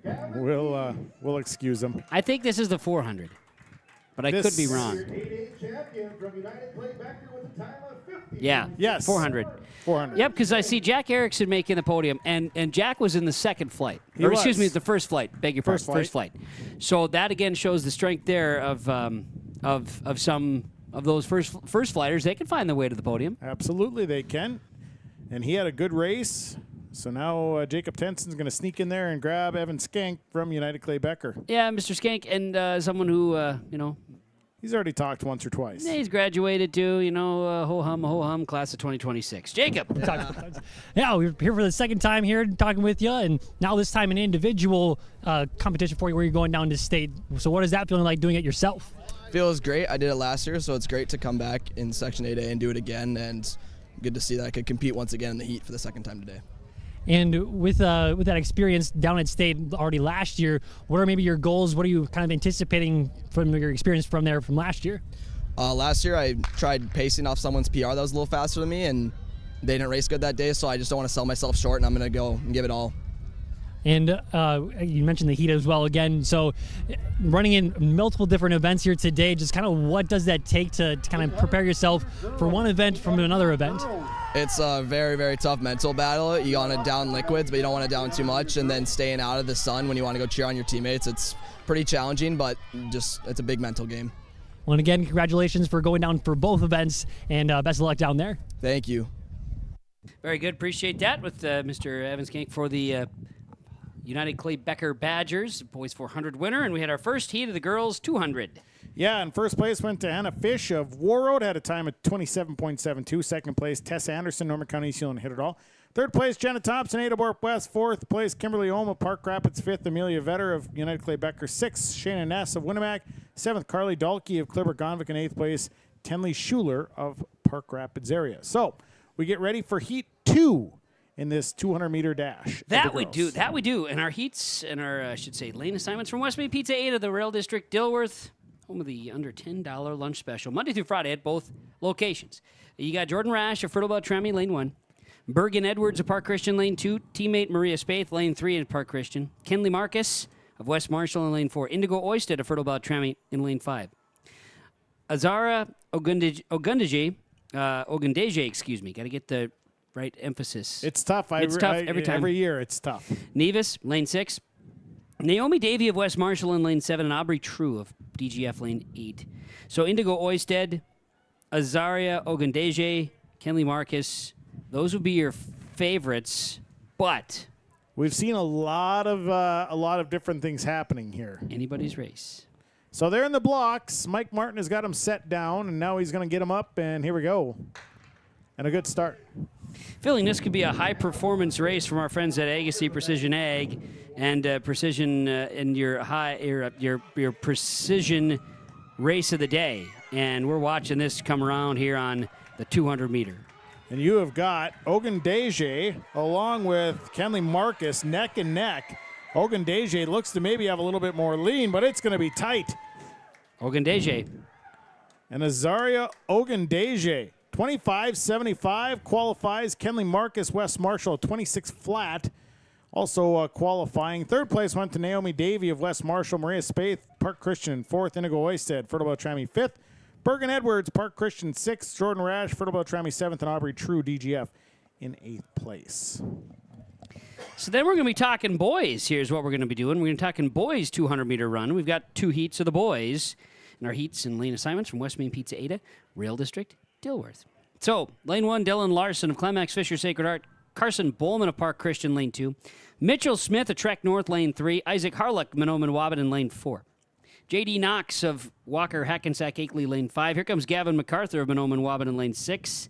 Xander Opsal of DGF, lane 7. And Chris Barlow of Roseau will be in lane 8. Well, I hope you didn't want to go to concession stand. You got a half hour to get it done. Maybe somebody have to swing me up a sandwich. What's Kelly Phillips doing anyway? I haven't even seen him. I gotta believe he's here. Yeah, he was. I saw him earlier, but then I haven't seen him since. I just assumed he'd kind of pop around, make himself on a Chamber of Commerce type of day. Right. Maybe him and Randy Hugh are having a chat. I don't know. It is hard to say. Not going to tell you what to do. Fast time in this first heat. Gavin MacArthur, Mahnomen Waban, 23.6. But you've got MacArthur, Knox of Walker Hackensack Akeley, and Harlock of Mahnomen Waban, all pretty tight in there. So we've got 800-meter run girls on the podium right now. They got the gun up here for the boys. And now they're going to stand them up here. A little wiggle in the blocks, and you can't do that. Don't be wiggling in the blocks. Well, and you get a lot of the time in these races.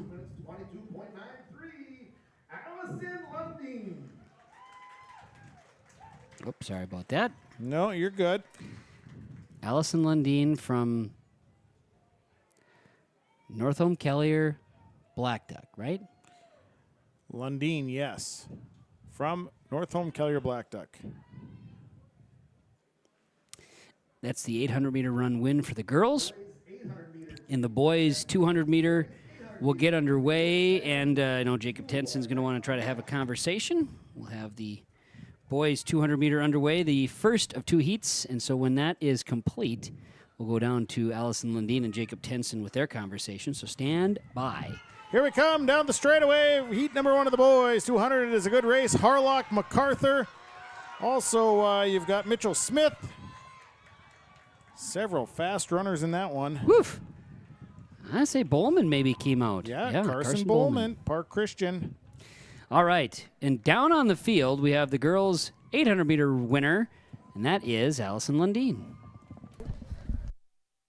Here with Allison Lundeen, and the 800 run in this heat, what kind of pressure did that kind of apply to you, or what were you feeling out there in that 800 run? I mean, I was nervous coming into it. I was like, I can run a fast enough time, I guess, but in this heat, you never know what's going to happen.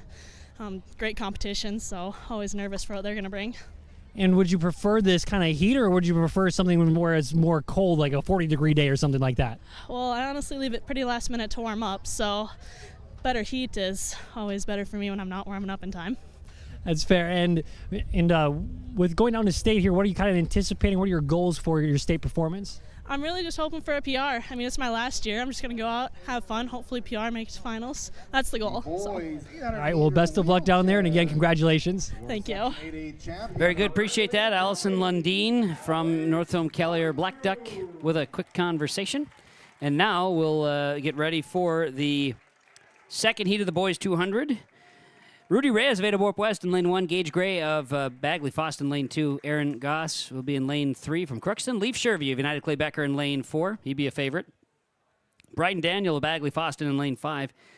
Anders Tingham of Ada Borp West in lane 6. Brendan Shanky of BGMR the Northern Freeze lane 7. Ryan Gerloffs of Kliber-Konvik lane 8. Our West Main Pizza lane assignments for the boys 200 in the second heat. And some fast times expected here in this one, so let's just hang tight. United Clay Becker's Leaf Shervy, season best 21:58. Nearly a second better than second place. And state standard for the boys 200 is 22:72. The record in the boys 200, Nathan Cooper of Climax, 22:30 back in 1983. Here comes Leaf Shervy.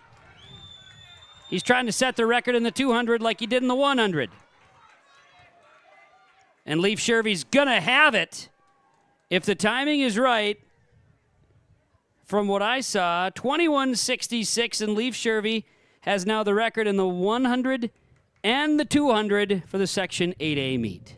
Nice race, though, by Bryden Daniel, Bagley Foston, who had a great race. And tell you what, he ran very fast at 22:30. He'll be a qualifier as well. Anders Tingham in third place from Ada Borp West. Aaron Goss of Crookston in fourth. Brandon Schenke, BGMR Freeze fifth. Gage Gray, Bagley Foston sixth. Ryan Gerloffs, Kliber-Konvik seventh, and Rudy Reyes, Ada Borp West in eighth place. Well, the 200 is complete, which means up next is the 2-mile race. And we'll get set for the 2-mile when we come back on YourLiveEvent.com. You're watching coverage of the Section 8A track and field meet. Linforce Agency and Auto Owners Insurance care about the success of our local communities, businesses, and farms. We are cheering right alongside you for area students, athletes, and their achievements. We're here to celebrate your milestones and are with you through the unexpected. Our team of insurance agents is committed to helping you find a policy that fits your needs. At any of our locations, we will work with you to ensure that you and those you care about most are protected. Give us a call today at 218-435-6585 and check out our website at linforceagency.com. Let's get down on the field for more of our post-race interviews. Jacob Tenson is standing by with Mr. Wheelchair Race, Alex Gullingsrud. Jacob?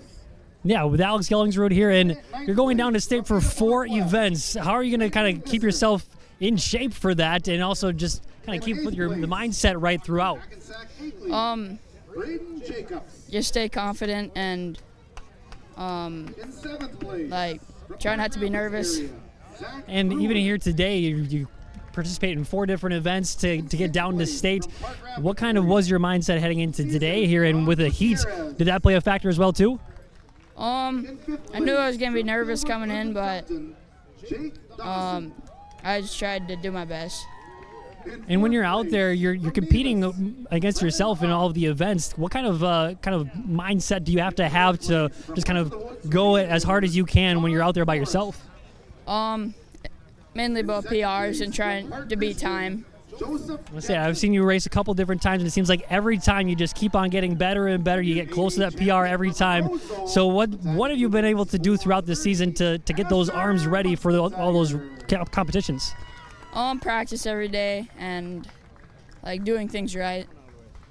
Well, again, congratulations and best of luck in all 4 events down at state. Thank you. Alex Gullingsrud, appreciate that. Jacob Tenson with Alex Gullingsrud, Mr. Wheelchair Races. On the podium here, we had the race. That was Munster. That was the 800 boys down on the 800 boys, because that's on the Ton Visser, and I believe, I I think Mr. Munstensteiger's behind you there, Jacob, if you're going to Green jersey. Green jersey, Mr. Rozo there. Boys 800. Let's see if he can, I mean, just going from one interview to the next here as we get a chance to talk 800-meter race on yourliveevent.com. Yeah, a winner of the 800-meter race here, and what's that feeling like? You're going to state. It just feels great. We've worked so hard for this, the whole team, but I guess I ended up being lucky, and I don't know, I couldn't wish for more. It's just coming so fast. Well, you can't say it's luck at this point. You've been training for it all season. So what kind of went into all this training and getting ready for this event? Just a lot of extra repeats, and if the coach says 2 to 5, that's 5 to 6 for me, and yeah, just extra everything. And what was kind of maybe coach's message coming in here today with the heat and everything kind of going on here with the chance to go down to state, and now you are? What was his message going into this? Just brainwash yourself. He's told me, tell yourself over and over that you can, you will, and you are, and eventually you'll start believing, and I did, and I believed, and I did, yeah. And what are your goals and maybe expectations for down at state? Well, I ran a 2:01 for a split in the 4x8, so hopefully a 2:01 so I can get a good open. All right, well, again, congratulations and best of luck down there. Yeah, thank you.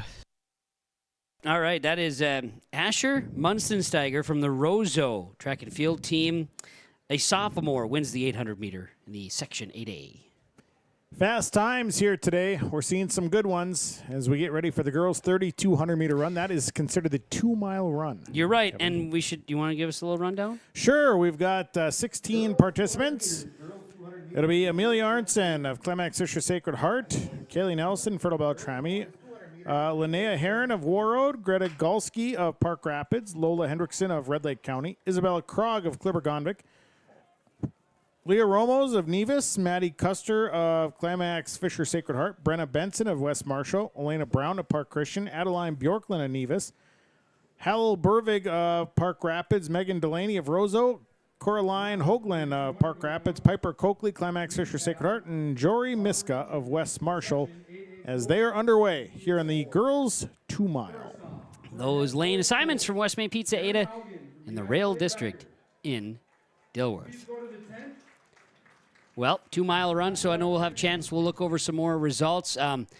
One thing that's really stood out today is the ability to get as many as these winners. We've only missed maybe 1 or 2 total of the event winners, and it's been really fun to hear from the kids and how they've overcome today and other challenges to get to where they are. And we've got some real good talent here in the section. That's for sure. And the thing that they're overcoming is they've gone from extreme weather conditions. You know, you go to cold conditions where you're learning to compete in those conditions, windy conditions, and now extreme heat conditions. It all requires different preparation, not only physically but mentally, because that's the biggest part of track and field is that mental aspect. And when you gotta compete with that, you gotta be mentally tough. There's no doubt about it. Here's the 2-milers, and this is their first lap. And Amelia Arntzen has the fast time coming in, 11:35.81. And so she's got the fastest qualifying time. Kaylee Nelson of Fertile Beltrami in second with 11:52.87 coming in. This is always a challenge. We talk about the endurance it takes to do the 2-mile for those runners out there, but also the endurance of camera operator Preston DeVille, who's down there, and you got to stay on top of it, and you get into lap traffic, and it becomes a challenge. Absolutely, and we've talked about this race, many of the meets we've done. You kind of run in packs. And you've got that lead pack, and then you've got your secondary and whatnot. Right now, Amelia Arntzen is leading the way, and she's kind of in a pack all of her own at this point. She ran a 1:25 first split. And look they got water down on the track to hand to the runners. It's just like a marathon. Well, see that? Yeah, and it's just you got to make it go in these events. And I know with this one, these long distance races were the ones that we were definitely more concerned of with the heat. You run in those big races. Thinking about this weekend, the Fargo Marathon races. That there's a lot of heat for those races, but in the morning it's a little cooler. So you hope that's kind of your saving grace. So they come around. This is lap number 2 of 8. And Amelia Arntzen is your leader. She's at 2:53.64 for her split. Greta Galski, Park Rapids in second, 2:55.97. Linnea Heron of Warroads in third. Lola Hendrickson, Red Lake County in 4th. Isabella Krog of Clipper-Gonvick in 5th. We've got the girls 200 that was just on the podium.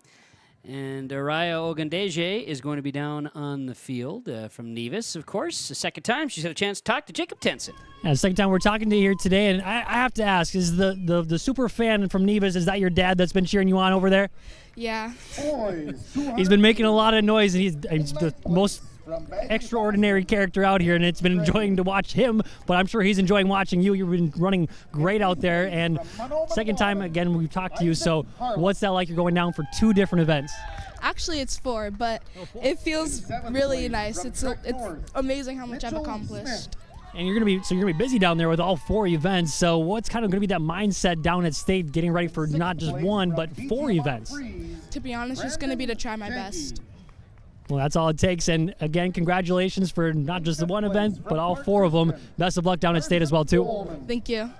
As Raya Ogundeje, and again, she is a 7th grader from Nevis, winning the 200 meter, and she improved her time exceptionally as well in that 200. So really good shape here to get into that 200. Now they are awarding the, must be the 200-meter dash for the boys. Yep, that is true. So we got the 2-milers on the track. They've completed, just coming around for their third lap. Leaf Shervy. He's going to get another chance to talk to Jacob Tenson. See if he just runs. The bigger challenge is going to be, can you ask him different questions? You know, and that's what we're going to see here. We're going to test the depth of Jacob Tenson's question-asking ability. Well, he is a star for a reason, and Leaf Shervy knows all about it. He's been through these things before. Also a record setter, not only the 100, but in the 200. He's a new section record holder. Yeah, you're setting all sort of section records here today. So what's it about today that you were feeling that we're able to get the juices flowing to set a couple different records? I think just I had good starts today, and the warm weather definitely helped me warm up better and faster and everything. So when it gets down to state time, are you hoping it's warm like this again so you can perform similarly? I'm hoping it's a little bit colder, but like high 70s would be really nice and something like that.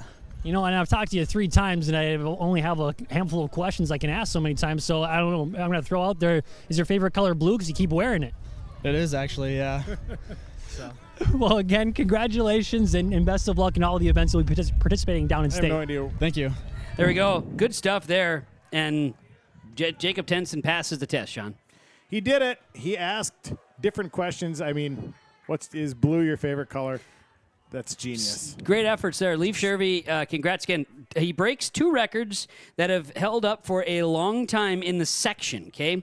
We've had section, and Leaf was already in, by the way, he was already in the record books in subsections, but he wins, he's got new records. He broke Nathan Cooper of Climax, class of 1983, or I should say the section meet of 1983, the 1080 record in the 100, and then broke the 2230 record in the 200, both held by Nathan Cooper. So 1983 to 2026, what's that, 36 years? No, longer than that. 30, longer than that. Yeah, 43 years? 43 years? Good heavens. It's a 43 long time. years, yeah, for a record to be held, and he broke them both today for Section 8A. Pretty cool stuff for Leaf Shervy, United Clay Becker. We are on lap number 5 of this 3,200-meter run. Amelia Arnson is leading it from Climax Fisher Sacred Heart. Linnea Hiron of Warroad is in second place. She's close. She's just about 0.4 of a second, maybe a little bit more than that back. So she's tight in there. Greta Galski is right in there from Park Rapids in third. Lola Hendrickson, Red Lake County in fourth. Kaylee Nelson of Fertile Beltrami currently in 5th place. And the strength. You see Arnson out in front. You just see the strength in arms. When we get ready for the boys 2-miler coming up, you've got the top 2 runners, both Park Rapids teammates. And we're talking in their qualifying times significantly above and beyond. So right. So it'll be very interesting to see that in person as well. As they complete their 5th lap, Arnson still remains in first. She's at 7:30.94. Has opened up just a little bit more over Linnea Heron, who's at 7:34.72. Greta Galski third, Kaylee Nelson, Fertile Beltrami in 4th. So that front pack is actually staying pretty tight here so far. Amelia Arnson obviously is well out in front of that pack, but For those interested, broadcast is now 5 hours and 24 minutes old. We're doing it. We are doing it. Yep. And Preston's doing fine. And Jacob Tenson's found a spot in the shade in the sun. I mean, he's sitting down even. He's got it made in the shade without lemonade, but No, but he's sitting down and he's having us take a load off while we wait for the next round of medal winners. And I know we're always concerned about, how do we keep these kids healthy in the heat and whatever. I'm watching kids doing backflips and gymnastics out in the midfield. I think everybody's all right. Yeah, I think the heat affects us older folk Oh, maybe it a sure little does. bit more. Wouldn't you think that a guy could maybe turn on the sprinkler system on a day like this out there? And I don't remember if this is a zoned system here in Mahnomen or not. You'd have to ask Todd Johnson. But all he does is mow lawns. I know, but he's the guy that would know if it's a sprinkler system or if he just uses that little sprinkler with the hose and just goes I got right one of down the those. middle. I got one of those little lawn tractor guys. It used to be that, and it used to be a bigger system. It might be a sprinkler system. I don't remember. I'm quite certain after they resawed it, this is a true system. It's one of the most pristine football fields in the state. It is. It's a good one. It is. We are on lap number 7, so they're wrapping things up. They're moving. Mm-hmm. Good times here. Amelia Arnson still out in front, in control. But I'll tell you that Linnea Heron has closed the gap. It was about a 4-second deficit. Now it is just about 3 seconds, maybe 2.5. So who's got it? Deep enough, right? That's your key here today. Who's got enough in the tank? And we've seen Amelia Arnson with a good kick on that 8th lap, especially in that last 100 meters, so we'll see. Yeah, she's had a real strong day and a real strong career, and she's far from being done. And a perfect situation right now for the 2-milers because the sun is under a cloud and there's a breeze right now, so it does really help with this race. Just want to share this as a reminder to those who maybe don't know. Amelia Arnson's an 8th grader. Yeah, she's got a little bit of time left. Heron, a senior from Warroad. And she's sticking right there. So it'll come down to who's got that kick. We'll see what the splits are with 2 to go. Or actually 1 to go. Yeah. Be the last lap. Ding, ding, ding. Hear that cowbell. So Amelia Arnson's in at 10:42.81. Linnea Heron, 10:44.92. So she's cut it to about 2 seconds.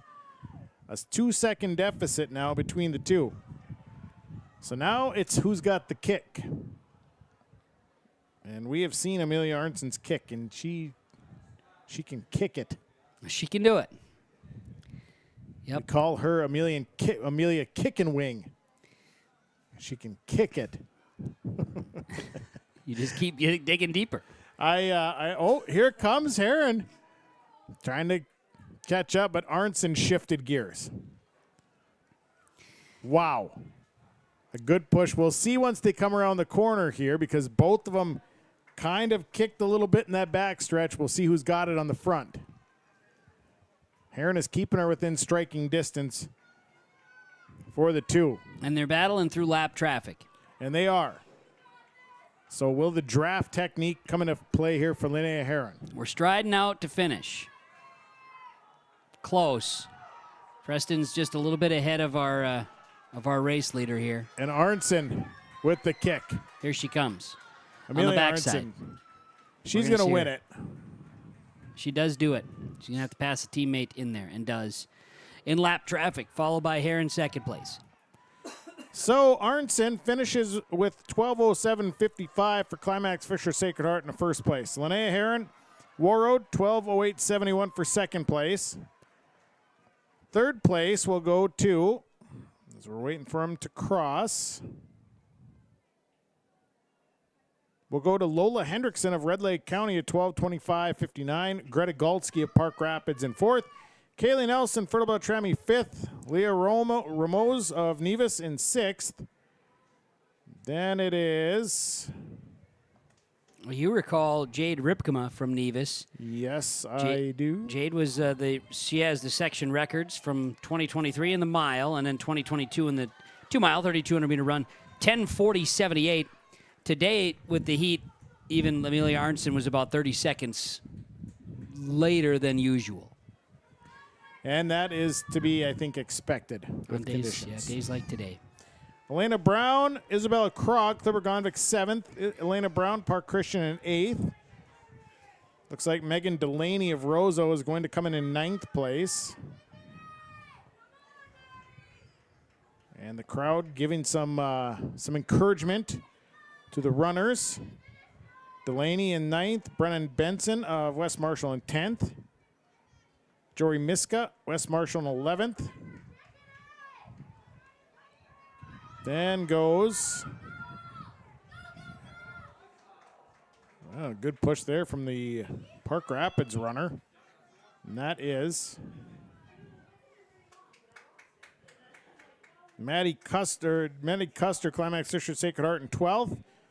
Coraline Hoagland, Park Rapids in 13th. Piper Coakley, Climax Fisher Sacred Heart in 14th. We wait for those Hallel Burvig, Park Rapids in 15th, and Adeline Bjorklund of Nevis will round out the field of 16. And Bjorklund, if you remember in that 1,600-meter run, had some troubles a little bit.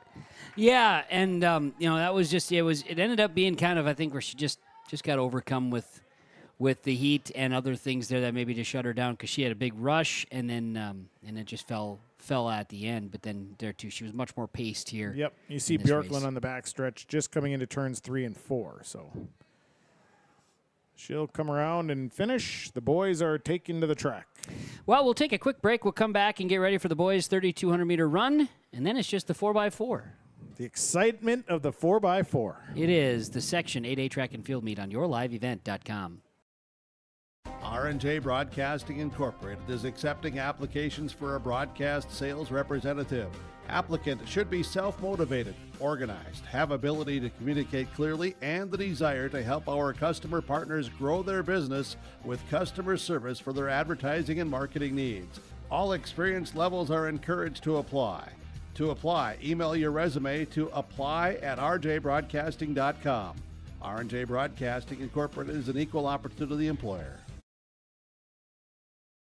Northern State Bank of Gonvick serves our many needs in the communities we live in. Whether you're looking for a new house, car, or various consumer needs, or if you are a farmer or business person needing help with different demands of the world, contact the Northern State Bank of Gonvick to help you out. Loans of all sorts, IRAs, CDs, plus checking and savings accounts, and top-notch small-town friendly service. Call them at 218-487-5244 or log on to nsbgonvick.com. Northern State Bank of Gonvick. Member FDIC, Equal Housing Lender. Farmers, when you're planting your next wheat crop, ask yourself, are we planting the proven varieties that work to give us top yields on our farm? Or are we just always relying on Mother Nature? Visit with Rocky Nedham at Nedham Seeds in Caledonia for trusted names in wheat like LCS Traeger, Buster, Dual, plus SY Velda from AgriPro. Growing success starts with the right seed.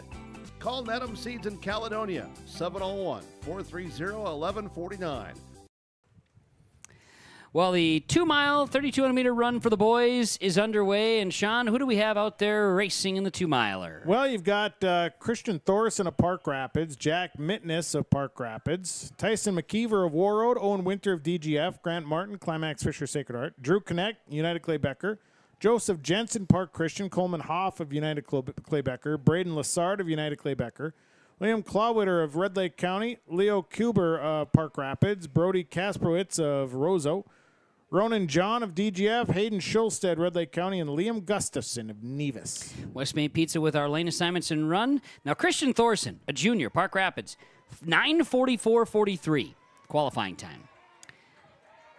15 seconds behind him is Jack Mitness, his teammate. Right, and Thorson is out front. Yep. Now, with that, wanted to get those standards out for you again, but you know what? I just lost all my standards. Son of a gun. I'll find it, though.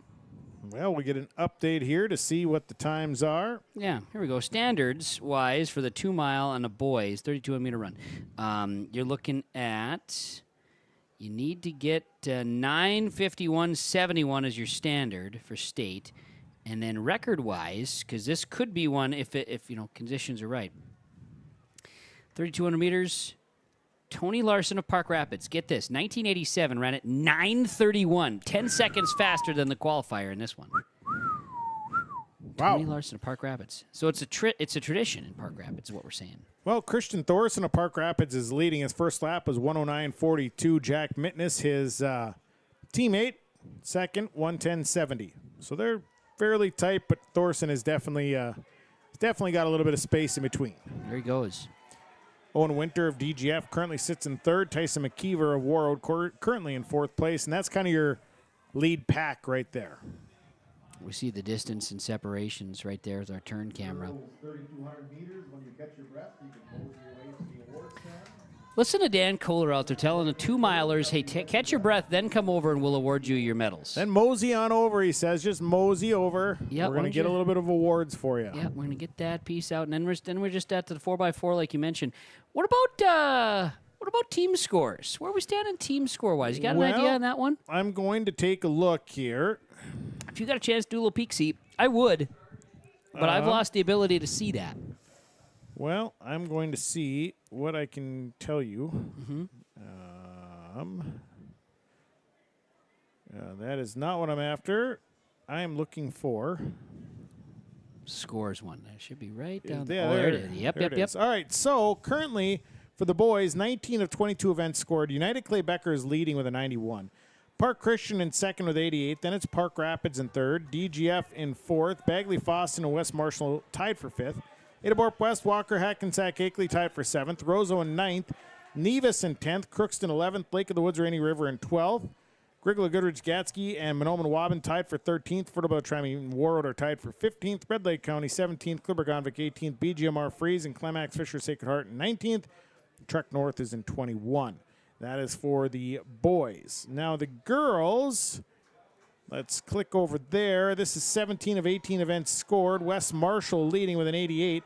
Park Christian in second, 77.5, so a little bit back. DGF in third. Bagley Foston and Park Rapids tied for fourth. Nevitz in sixth. Fertile Beltrami seventh. Climax Fisher Sacred Heart in eighth. Walker, Hackensack, Akeley in 9th, United Clay Becker 10th, North Home Collier Black Duck is 11th, Winnemac 12th, Lake of the Woods, Rainy River, and Mahnomen Waban tied for 13th, along with Red Lake County. Crookston and Roseau tied for 16th, BGMR Freeze 18th, Warroad in 19th, Kitson County Central 20th, Adaborp West 21st, Clipper-Gonvick 22nd, Grigla Goodrich is in 23rd. We're starting to see the separation now as we're reaching that midway point. Christian Thorson comes around. He is actually ahead of our camera right now. There he goes. Camera's catching up now. Kind of. It's tough. It's tough to hang in there, but Thorson right there in front. They've completed 1 mile, so 4 laps. And his 4-lap time is going to be 4:03.83. That is one heck of a pace. Yes. If you maintain that, that's 8:06. Well, I've got a 4:51.67 for Thorson. Now that's because it just refreshed on there. So there you go. Gotcha. Jack Minnis is right behind him with the 4:56.69. Yep. So there you go. Still pretty good time. Yeah, no doubt. We'll let you stretch there a little bit. Got to stretch. 7th inning stretch here, Kev. We're gonna just look at those racers that are coming through in that pack, get an idea of who's all out there. Because when you get stretched out now, it's hard to keep everybody in line. So I was able to see most everybody finish that lap there midway through the 3,200-meter run. With the 4x4 remaining as we just went through the team scores on yourliveevent.com. And the breeze, she's feeling pretty now. 88 degrees outside, though. Oh, it's there's a little bit of breeze again. Yes. Breeze is kicked up, some cloud cover. It has actually turned out to be not so bad of a day. I thought it was going to be very unpleasant with heat. Well, we've been lucky enough to be up here. Yeah. And not in the element completely, but... No, Jacob Tenson's got a great tan going. Yep. Look at him. I mean, let's look at him. He's out there. Let's look at him. Started out the day glowing. He's actually glowing even more now. Wow, when so you think happy. about it. Well, yeah, he's pumped up. So we'll see Christian Thorson coming around here. Yep, there he is, backstretch already. I don't think Preston Neuville has taken his hood down once today. I wouldn't. if I was wearing, and I have a salmon shirt just like that. Almost, it's a little bit, I think it's maybe a little bit nicer. But I don't know, Preston invests in his clothing, a little different than I do. But I have a salmon shirt just like that I think, it makes me feel like a better person when I'm wearing it. Well, he is down there. He's Preston with the hoodie. Preston with the hoodie with the sunglasses, too, which really separates it. I mean, does he look suspect? No. Maybe. I don't know. Hard to say. Probably not. He's running a camera. He's fine. Very important. He can't hear us either, so this is great. It's just us talking to ourselves. That's all it is. We're going to have the girls 2 mile, the 3,200-meter runners being recognized at the podium, which means Jacob Tenson will be preparing for another interview.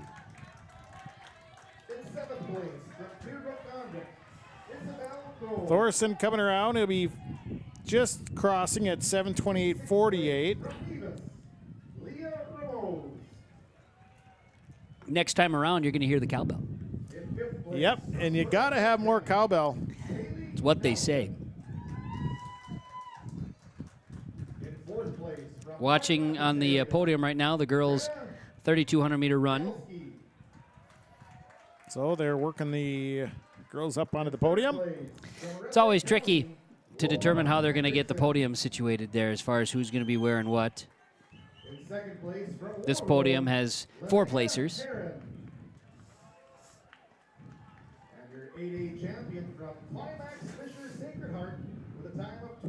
So Amelia Arnson will get the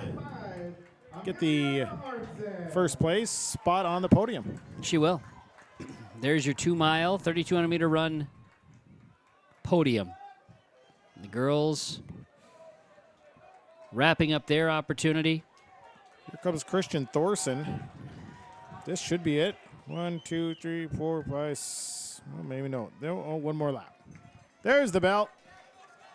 As he crosses. Jacob Tenson. He's going in there for the conversation. Says, Amelia, it's time. She says, me? He says, yeah, you. That's why do we even need him on the camera? If we just basically did the interview already. All right, let's go down to the field. Our girls' 3,200-meter run winner is Amelia Arnson with Jacob Tenson. Yeah, the 2 mile winner here. Have you caught your breath yet? Not really. My stomach's still cramping, but for the most part, yeah. But what does it take with this preparation, running so far and in the heat too? Was that an extra challenge on top of everything? Yeah, the heat definitely brought on some challenges because we haven't had much hot races, but we definitely did some heat training in practice this last week. But yeah, it was definitely a struggle, but we got through it. So. And how do you prepare for these long distance runs? Is it are you a cross country runner as well too? Does that kind of get you ready for these events? Yeah, I am a cross country runner too, so I really like that. And then I do a lot of off season miles and just lots of running. So. And again, going down to state, what are your maybe goals and expectations down there? I really want to make it on the podium this year and at least something, but yeah, last year I didn't have a great race at state, so I just want to compete better and yeah, probably make it on podium. All right, well, best of luck down there, and hopefully you do podium down there as well too, and again, congratulations. Thank you. Very good, Amelia Arnson, the 2 mile winner for the girls, and our boys' 2 mile winner is Christian Thorson. We saw it finish there at 9:58.51, 12 seconds ahead of teammate Jack Mitness, who will take second place. So the Park Rapids team's tandem there with Thorson and Mitness will be running 2 miles at state next week. Well represented and a great race by both of them. Yeah, good race, and we'll have a chance to talk to possibly Christian Thorson. Yep, in our conversations here as we continue on, the 2 mile, 3,200-meter race will wrap up. We'll have just the 4x4s left, and then the team awards to dole out. We'll have a couple of post-race accolades here in the Section 8A meet, and our coverage on yourliveevent.com continues here as we'll take a break, come back to wrap things up with the 3,200-meter run, and then the 4x4s on the way. A full supply of building needs materials, shingles, insulation, and so much more. You'll find it at Mahnomen Building Materials on the north end of Main Street in Mahnomen. Not only do they carry the materials, they also have tools that you can buy or rent. They're a Milwaukee Tools dealer. They also have equipment that you can buy or rent, and they are now a steel dealer. Call today, 218-935-5631, or stop by. Mahnomen Building Materials on the north end of Main Street in Mahnomen. Nord's Pharmacy and Gifts, your go-to destination for convenience and support. Life can be hectic, but with Nord's Pharmacy and Gifts in Fosston, we're here to make it easier for you. Need a prescription refill? No problem. Use our Nord's Pharmacy app or call our refill line 24/7. It's that simple. And guess what? Once your prescription is ready, you'll receive a handy text alert. Quick and convenient. Are you managing multiple medications? We've got you covered. Our free med synchronization program helps you line them up so you only need to make one stop. Visit Nord's Pharmacy and Gifts in downtown Fosston, your friendly neighborhood pharmacy ready to serve you.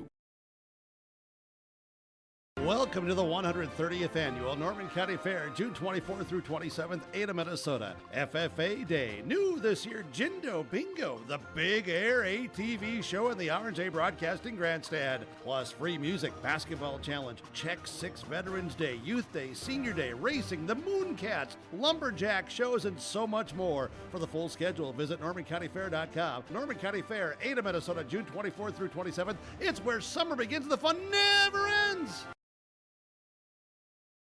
The World of Outlaws late models are coming to Norman County Raceway on June 30th, 2026. Infield seating, your chance to meet your favorite National Touring Series drivers, and much, much more. Tickets are available now at ncraceway.com. Order yours today, and we'll see you June 30th, 2026.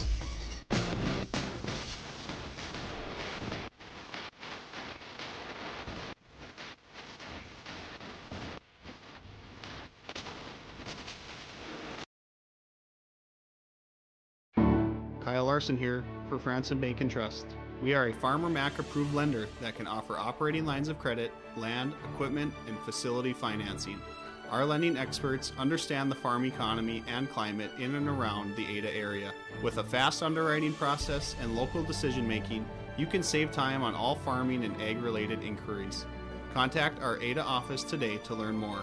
Franson Bank and Trust, real people, real results. Member FDIC. 4x4 time. Girls and boys, one heat. Section 8A track and field meet will come to a close here in Mahnomen on yourliveevent.com. And let's talk the 4x4 lineup thanks to West Main Pizza Ada and the Rail District in Dilworth.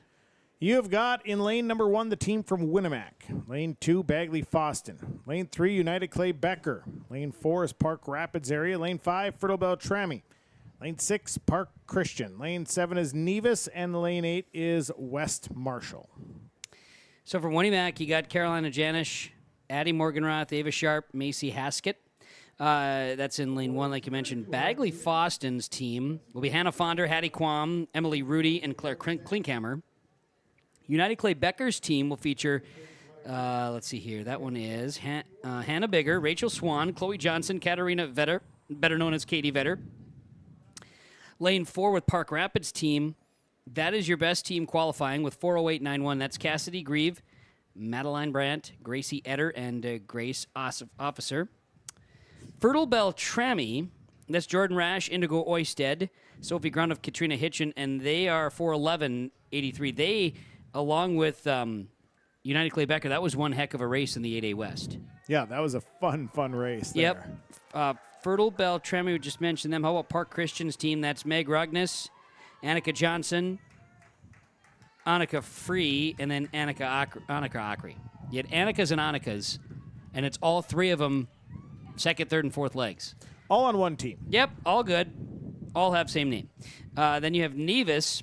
That's Carly Frisch, Amber Pyburn, Mackenzie Lindau, and Adeline Bjorkland. And then West Marshall's team that qualified was Elizabeth Bugler, Malia Pierce, Eva Rogas, and Marin Setterholm from West Marshall. That rounds out your field of 8. This is always the fun race here because 4x4. They run once around the track and then they hand it off. And they do, and everybody gets into it. I'm expecting to see a whole lot of people in the infield. It's your favorite thing. It is. I love to see them go back and forth. Some people think it's their favorite because it's the end. Well, there's that, but I like to see the excitement. This, for some odd reason, everybody loves and gets behind this race. So, and I don't know, because again, I'm not a lifelong trackster, but why did this get the end? Is it because it's the one time around the track, or why is this the end? I don't have an answer there. Okay, I didn't know maybe if you knew that. No, I don't know the answer to that. And, maybe somebody like an Ed Snetzinger might know, because Ed's been around track and field since for a long time. Well, maybe like a Ken Ballman, if the Hall of Famer was still walking around here. Ken was around here. He was in here just a while ago. I haven't seen him for the rest of the day. He was going to hang out here for quite a while today, and I don't know. I didn't see him. Well, if I was him, I probably would have ran away too, knowing how bad this room smells. With us sitting in here. But no, just partially sweaty. Yeah, well, yeah, that's fair. Nonetheless, those are items. 4x4 though is the big finish, and that's what we've got. So the girls 4x4 is going to be real exciting. We've got everybody kind of getting in line, and I'm guessing the start time must be around 3:45. Well, a guy might be able to tell you that answer if a guy knew the answer. Hang on, here we go. I'm assuming you know. Aren't you the smartest guy in the room? Well, I'm just saying, it's 3:42 and they're not running, and they're not going to say the official start time is 3:43. No. Or 3:44. They're going to go with something that's a little bit more common. 3:45 seems like a common time. Look at you, just knowing. And how this meet was done, with efficiencies, got to give credit where credit's due. Hey, I give credit to the Mahnomen Waban school districts and the Thunderbird crew, as they've done a great job here today. Everything has ran really smooth here today, so that's great. Great testament to these guys that have put in the time out there to get the facilities ready and to run a real smooth section track meet. So as someone who's viewing in, we appreciate the involvement from a Nathan Stoa, who knows a thing or two about running events. And he says, staggering commonly run distances, 4x4 separated from the 200, the 400, 4x2, and the 300 high. So that makes sense. And there's a reason for it, and this would be it. It'd be the staggering of distances. And if you can't believe Nathan Stoa, who can you believe? Well, no, nobody. I'm just saying, if you can't rely on him, I don't want to rely on anybody else. There's no sense in trying to rely on anything. And Jacob Tenson would say he believes in him. Yeah, I bet he does. Well, he should. He's only believed in one person today. And so, to get that belief, Nathan Stoa should be honored. Well, he should. Now we've seen a lot of great things today. He doesn't believe in a lot of the great things. Here's my real question. If anybody watched the 8A West subsection, my only question left here is, how are we doing in the boys' pole vault? Oh, my goodness. Is that come to a close yet? Let me look, because, if anything I don't feel we've given that award yet at the podium. We have not. It is still going. Actually, it's pretty much done. Hayden Retke is at 13 feet 10 inches. So he's going to be, because McCody Weber, we did not get a good start there. No, McCody Weber was at 13.4, did not clear 13.10, or didn't clear 13.4, whereas Hayden Retke did clear 13.4. So we're pretty much wrapped up in the pole vault. McCody Weber's at Crookston? McCody Weber is from Crookston. He's our guy, yep. Yep, and he cleared 12.10 but did not get 13.4, whereas Hayden Retke of Walker, Hackensack, Akeley cleared 12.10 and cleared 13.4. He has not cleared 13.10. Got it. That is a long way up there. That is a lot of height. Owen Winter to the award stand. It sure is. So, so that is one of the last items that we're still waiting to check off the list. Right. We're getting close, though. We're getting there. And we were ready to go at 3:40. Oh, shoot. We were a little bit before. They were before. That's why they double gun. They're like, oh, wait. It's not 3:45 yet. 3:45. We were just waiting. Okay, well, the girls 4x4 it is. Oh, look, the boys 3,200 meters being recognized. So we're going to recognize those in between the start of this 4x4. In seventh place from War Road, Tyson McKeever. And we were waiting on Owen Winter to make sure we'd have everybody. Right. Grant Martin. Boys 2 mile, 3,200 meter run. Yep, we're getting there. From United Clay Becker. Running there. Oh. So we're ready for the girls' 3,200 meter relay. In third place, getting ready for the 4x1 from Dilworth, Elton, Owen Winter. Getting ready for the 4x4. Yeah, 4x4. Second place from Park Rapids area. So Jack Mitness. we got the guys for the 3,200 meter run on the box. Yeah. And your 8A champion from Park Rapids area with a time of 9 minutes 58.51, Christian Thorson. Christian Thorson being recognized, and we'll see, maybe get a conversation with Christian. You think Jacob Tenson won't? He'll get it. Yeah, he's down there. He's lurking. You got to do it. Lurking. Christian Thorson, a sophomore from Park Rapids. Gives the fist pump. It's like, yeah, I did it. I'm going. Good handshake there. Well, there we go. We got the gun. And here's the 4x4 for the girls. It's underway. It's underway. And that nice breeze comes through here. It is glorious. So now, 4x4, they have to complete the lap before they can cut down. So you'll see everybody staying in their lane for this first lap. Got it. And with all that happening, Christian Thorson is standing by with Jacob Tenson to talk about the 2-mile. Yeah, go ahead. Go ahead, Jake. We're going to go now here, actually. So running the 2-mile in this heat, what kind of, I guess it did cool down a little bit. The wind kind of gave it away a little bit. But just running in this kind of climate, what was that like? Well, we've been training for the past week about getting in the sun and getting used to the heat acclimation. But it's just you got to go out there and set a pace and just tell everyone, hey, we're moving. And you're going down to state. What's that feeling like? It's pretty good for a junior for my first year in state for this. It's going to be good. It's going to be great to be there with Mitness. Yes, sir. Go Christian. And what are maybe your goals and expectations? So our expectations are we're going to expect it's going to be pretty tough. It's going to be a big section, especially with Eric Semling there. So we're going to have to race hard. We're going to go fast, and we're just going to have to keep up with him. As for goals, I'm aiming for hopefully closer to sub 9:30. And Mitness, what are you going for? A medal. There we go. Simple as that. Well, again, congratulations and best of luck down at state. Thank you. Thank you, sir. Both the boys from Park Rapids that were able to chat with Jacob Tenson. So good stuff. So we got, coming around after the first lap, boy, my computer's got a refresh here. Oh, no. I think the team from Fertile Beltrami was leading. Well, it's not going to refresh, so we're just going to have a look-see. Looks That like is correct, yeah. Fertile Beltrami is leading. You got Park Rapids in second, Park Christian in third. Followed by United Clay Becker, Bagley Foston. Here comes West Marshall, a big push on the outside, and Winnemac bringing up the tail on the round team. Actually, it is Nevis pulling up in the back. And we have some, I mean, there are some fast times going across the field. There's a guy in jeans, and he is. Look at that guy running. Yeah. He gave her up, though. He's like, I can't make it. Too late. Here comes leg number 3 of this relay. Fertile Beltrami leading. But you've got the team from West Marshall who is gaining. Actually, I don't know if that is West Marshall or if that is Park Rapids gaining. I think it might be. Well, it's a good question. Park Rapids. Their uniforms are very similar, and blue or black, and with the sun kind of angle right now, it's a little tougher. Yeah, you've got Fertile Beltrami, followed by Park Rapids. Yep. Park Christian's in third right now. The anchor for Fertile Beltrami will be Katrina Hitchin. Park Rapids got a big push here at the end, though. But So Katrina Hitchin, right out of the gates, might be the fastest to start.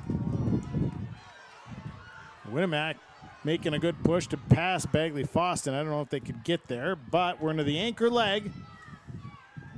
And it is Katrina Hitchin. But look at the race from Park Rapids. There it is. And it is all-out sprint. Those two runners going stride for stride. Hitchin and the anchor for Park Rapids, which Kevin will get that name. Oh, yeah, I got it. You bet. Hang on. This is going to come Park down. Rapids is Grace Officer, who's really, really good. Officer Katrina and Hitchin. Hitchin coming to the straightaway. Buckle up. Hitchin's got a good kick.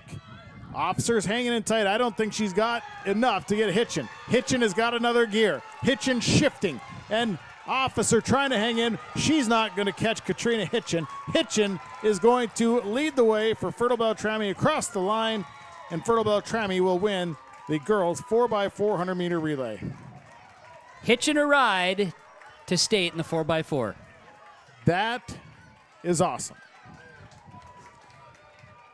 So, the team from Fertile Beltrami will qualify for the state meet in the 4x4. What a great race. And it was Officer with a good push to begin with, but Hitchin just has that extra gear. He's able to come away with that final win. Yep, and they did not challenge the record by any means, but they got her done. And the state standard in Minnesota for the 4x4 girls is state standard is 4:08.47. So they just missed that. Yeah, and I'm mine has not updated quite yet. Okay, now it has. 4:08.52. Yep. For Fertile Beltrami. Park Rapids a 4:10.80, followed by Park Christian in third. United Clay Becker fourth. Bagley Foston in fifth. West Marshall will come in sixth. Winnemac in seventh, and Nevis will cross in eighth place. We've got Fertile Beltrami advancing on. And we go on to the boys. The boys 4x4. Walker Atkins, Zach Akeley will be in lane 1, DGF lane 2. United Clay Becker lane 3, Park Rapids lane 4. Bagley Foston in lane 5 with Park Christian in lane 6. Roseau lane 7, Warroad lane 8. Would you like to know who would be running in this said 4x4? Well, I know this is going to be a very, very good race. I just have this sneaky suspicion. Well, for Park Rapids, you have Parker Hunter, Carter Hurt, Braden Price, and Caden Gardner. They came in 3:29 and about 2/10 faster than the team of Bryden Daniel, Gage Gray, William Strandberg, and Ethan Prue of Foston Bagley, or Bagley Foston. And then about 7 seconds behind them would be the team from United Clay Becker. Evan Skank, Jackson Castle, Matthew Shervey, and Bennett Johnson. And then it's Park Christian's team of Isaac Razzle, Owen By, Nathan Peterson, and Gavin Geese. Followed by Dilworth Glenn and Felton's Finn Ahonen, Jake Dawson, Jed Toms, and Owen Winter. Then Roseau's team of Ezek Detweiler, Asher Munstensteiger, Brody Kasparovich, and John Delaney. Then it's Walker Atkins, Zach Akeley's team of Chase Whitney, Braden Jacobs, Clayton Burns, and Matthew Koch. Warroad's team, Mason McMillan, Doot Boucher, Samuel Daniels, and Christian Dahonig. Now, if you remember that West subsection meet, it was a very, very good race between, you had the team from Park Christian, the team from DGF, and the team from United Clay Becker. And that was your favorite race of the day in the West subsection. It was a battle. Really good race. So I would expect that this will be a really good race here because you add in Bagley Foston and Park Rapids, who also have very fast teams. And are about 7 seconds faster than what the West subsection saw last week. Think about that. That is something. Well, we are wasting no time in taking down the stuff here at the grounds, my heavens. Well, there's no sense having these flags up. Time is money. And here we go. We're racing. 4x4 underway. And a good start for all teams. Park Christian going to come up through the middle. You've got the team from Park Rapids making a push in the middle. You've also got a team from United Clay Becker that's making a move. You can never really get a feel for how everybody comes in until lane one or lap one is completed. Sure. Because that's when it all evens out.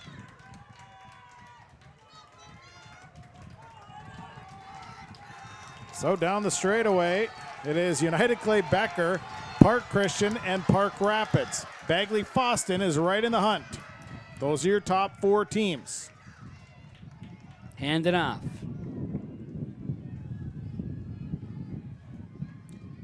So with the handoff, United Clay Becker in first place after the first lap. Awaiting those updates to come up on the screen here from our friends at Heroes Timing. We'll get there. and it is United. It is right now United Clay Becker, first place, but you've got Park Rapids pushing. You've got Bagley Foston pushing. There's a gap between first and second right now, or between second and third. United Clay Becker and Park Rapids battling it out here in the 4x4. Park Rapids is taking over. Park Rapids has gained the lead. Park Christian is gaining on United Clay Becker, and Bagley Foston hanging in there. You've got DGF starting to kind of close the gap in that fifth spot. Roseau, Walker, Hackensack, Akeley will make the turn. Warroad will bring up the rear. Now it is Park Rapids, but United Clay Becker. You've got Evan Skank, who is an excellent 400 runner. Park Christian has fallen off the mark here just a little bit, and it'll be a sprint to see if United Clay Becker can catch the team from Park Rapids. And again, they came in about a 7-second differential. And to see Bagley Foston off as far as they have, they must have not had their starts the way that they wanted in that first two. Here is Park Rapids. Look Great at the stride. Wow, just strong. And now you got Bagley Foston making a move as Here they they pass come. Park Christian. Again, you got the top relay team advancing. So on the backstretch, it'll come down to the anchor. Park Rapids has really opened things up. And now you've got the team from Bagley Foston. Look at him go. Has taken over the second spot and is gaining on Park Rapids. Look out. Park Rapids out in front, but Bagley Foston has cut the lead all the way down. And they're making a push into the corner, and Bagley Foston has really closed the gap. It is going to be a great race down the front stretch. Can Bagley Foston catch Park Rapids? Bagley Foston coming up on the outside. Park Rapids trying to hold on. Bagley Foston right with them. The runner from Bagley Foston. We'll see what it's going to come down to. I don't think he's going to get him. Park Rapids, I believe, will win the 4x400. What a great race. Jeez, that was Ethan Prue of Bagley Foston and Caden Gartner of Park Rapids to make for some excitement in the end. Wow. Well, the good news is Park Rapids qualifies, but the team from Bagley Foston qualifies as well. They are both qualified. They both beat the time, yeah. Park Rapids a 3:31. 3:30.02. Bagley Foston a 3:30.41. Yep, 3:31.51 was the state standard. Just got it. United Clay Becker in third, Park Christian fourth, DGF in fifth, Walker, Hackensack, Akeley in sixth, Roseau seventh, Warroad coming in eighth place. Look at the satisfaction of our marshals. Look at how happy they are. Shaking hands. And they're saying, you know what, we did it, boys. We got through another section meet. And they said awards at Forts, 358. Pretty close. How's that pole vault doing?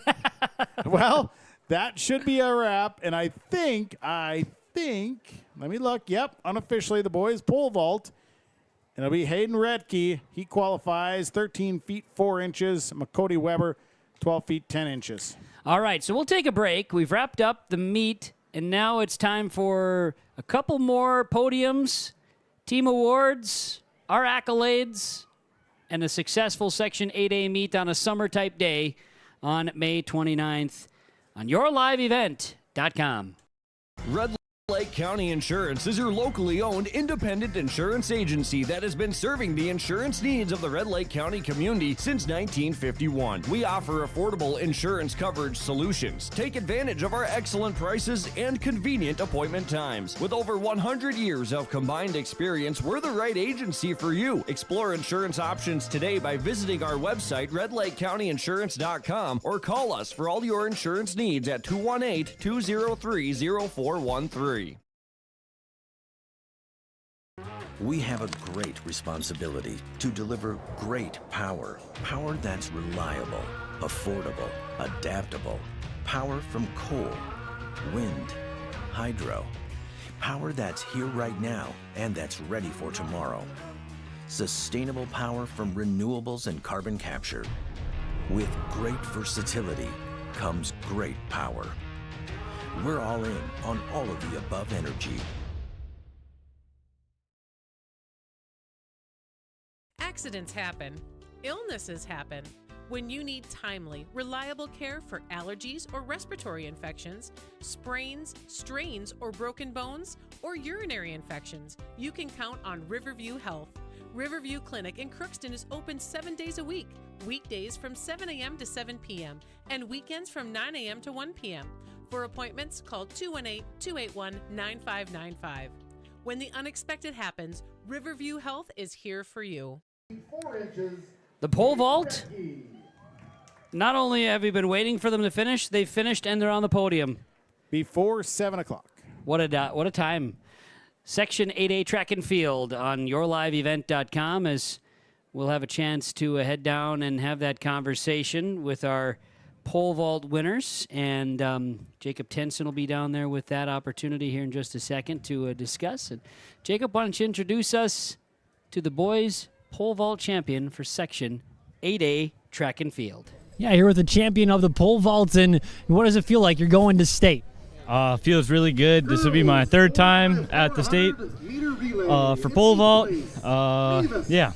And what does that experience kind of give you? Maybe give you a little edge going to state now. Does it give you? Do you feel like it gives you an edge now you've been there 3 times? Not. I guess for me, it's about making it there, and then it's all like how mentally I am when I get there. And like, in 6th place, just because I've been there 3 times doesn't mean I'm going to do the best I ever have. I might no height, I might do the best, but I don't know. Yeah, I don't know.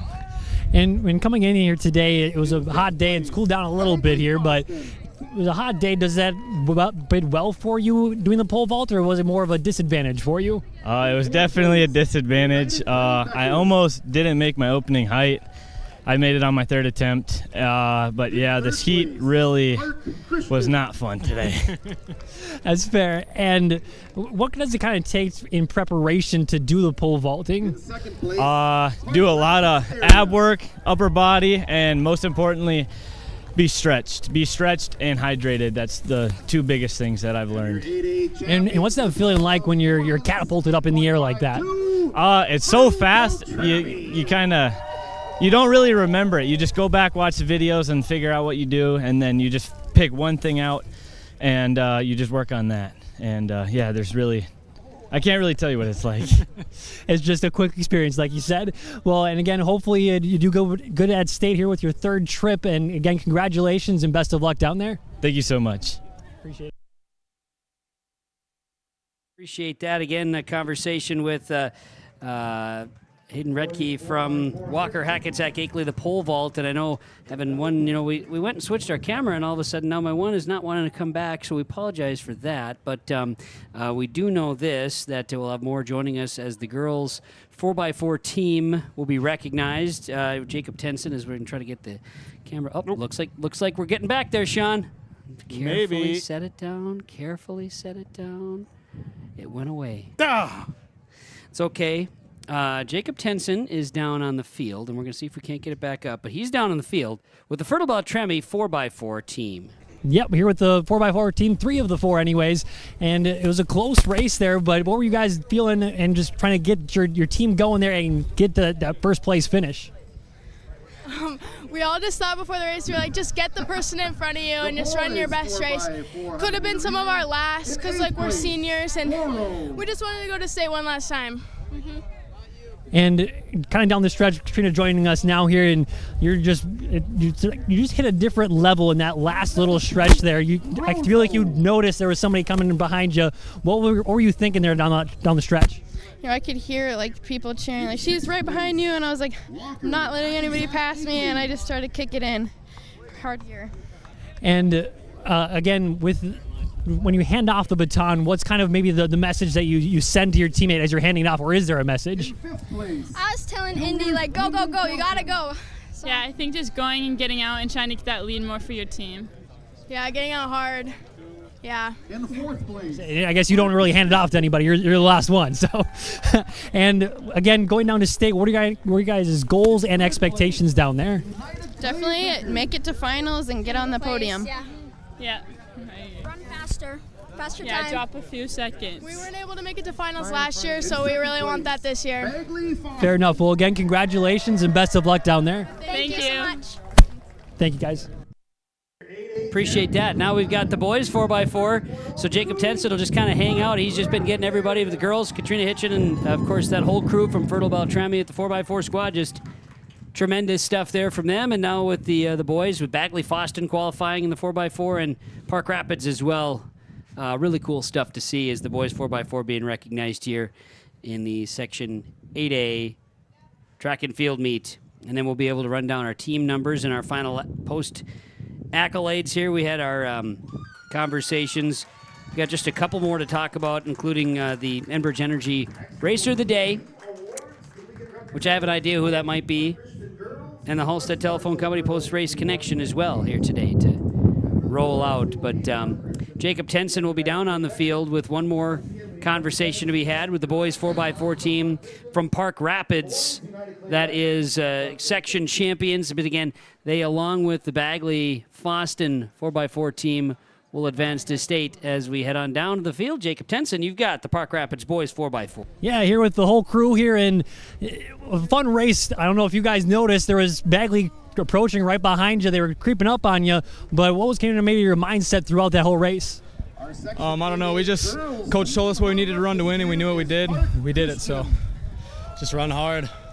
We knew we needed a lead for that last Bagley guy. We raced against him last week at subsections, and we did it. We got the lead we needed to, and we were able to hold on. So, yeah, we just knew that Bagley was going to be obviously a really good team, and especially all the other teams. We knew we had to run hard, and that's what we did.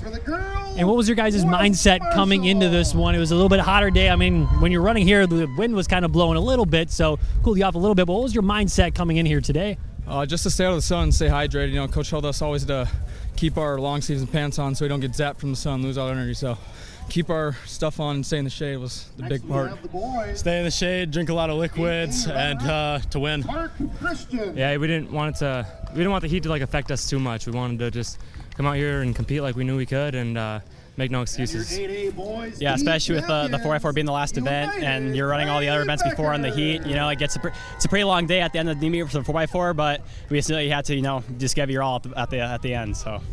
And it seems like the crowd's favorite event is that 4x4. So what's it like running in front of the crowd then when they're cheering so loud like that? It just gives you that little extra kick, that last 150 meters to get it done. So it's electric. It makes you want to run as hard as you can and finish the race out.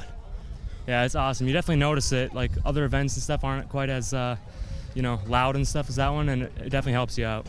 Yeah, at the weigh-in, you have everybody watching. I mean, there's nothing like it, really. So when you're coming down this back stretch, or you're coming down the final 100, and you hear everybody yelling at you and stuff like that, it's a really surreal feeling. So.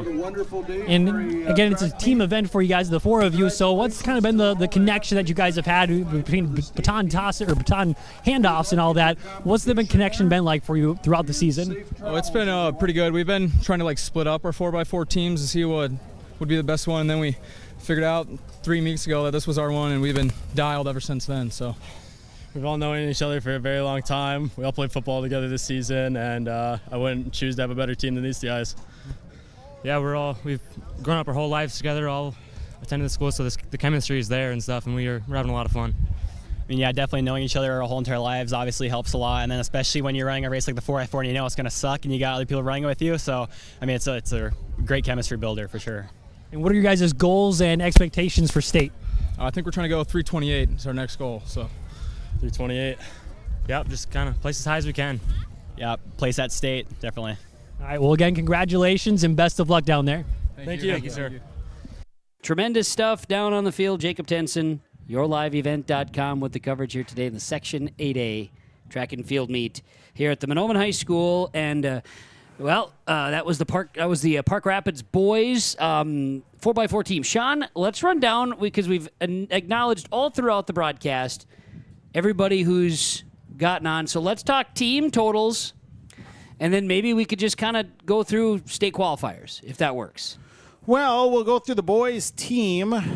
Here, United Clay Becker is the Section 8A champions, a total of 111. Park Christian taking second place. Park Rapids third, Bagley Foston fourth, DGF in fifth, West Marshall sixth, Walker Hackensack Akeley seventh, Itaborp West eighth, Roseau ninth, Crookston 10th, Nevis in 11th, Warroad 12th, Lake of the Woods Rainy River 13th, Grigla Goodrich Gatsky and Mahnomen Waban tying for 14th in the boys. Fertile Beltrami 16th, Climax Fisher Sacred Heart 17th, Red Lake County 18th, Clipper Gonvick 19th, BGMR Freeze 20th, and Trek North in 21st for the boys. Now for the girls, we've got West Marshall. They are your Section 8A champions, a team total of 91. Followed by Park Rapids. They had by Park Christian, 83.5.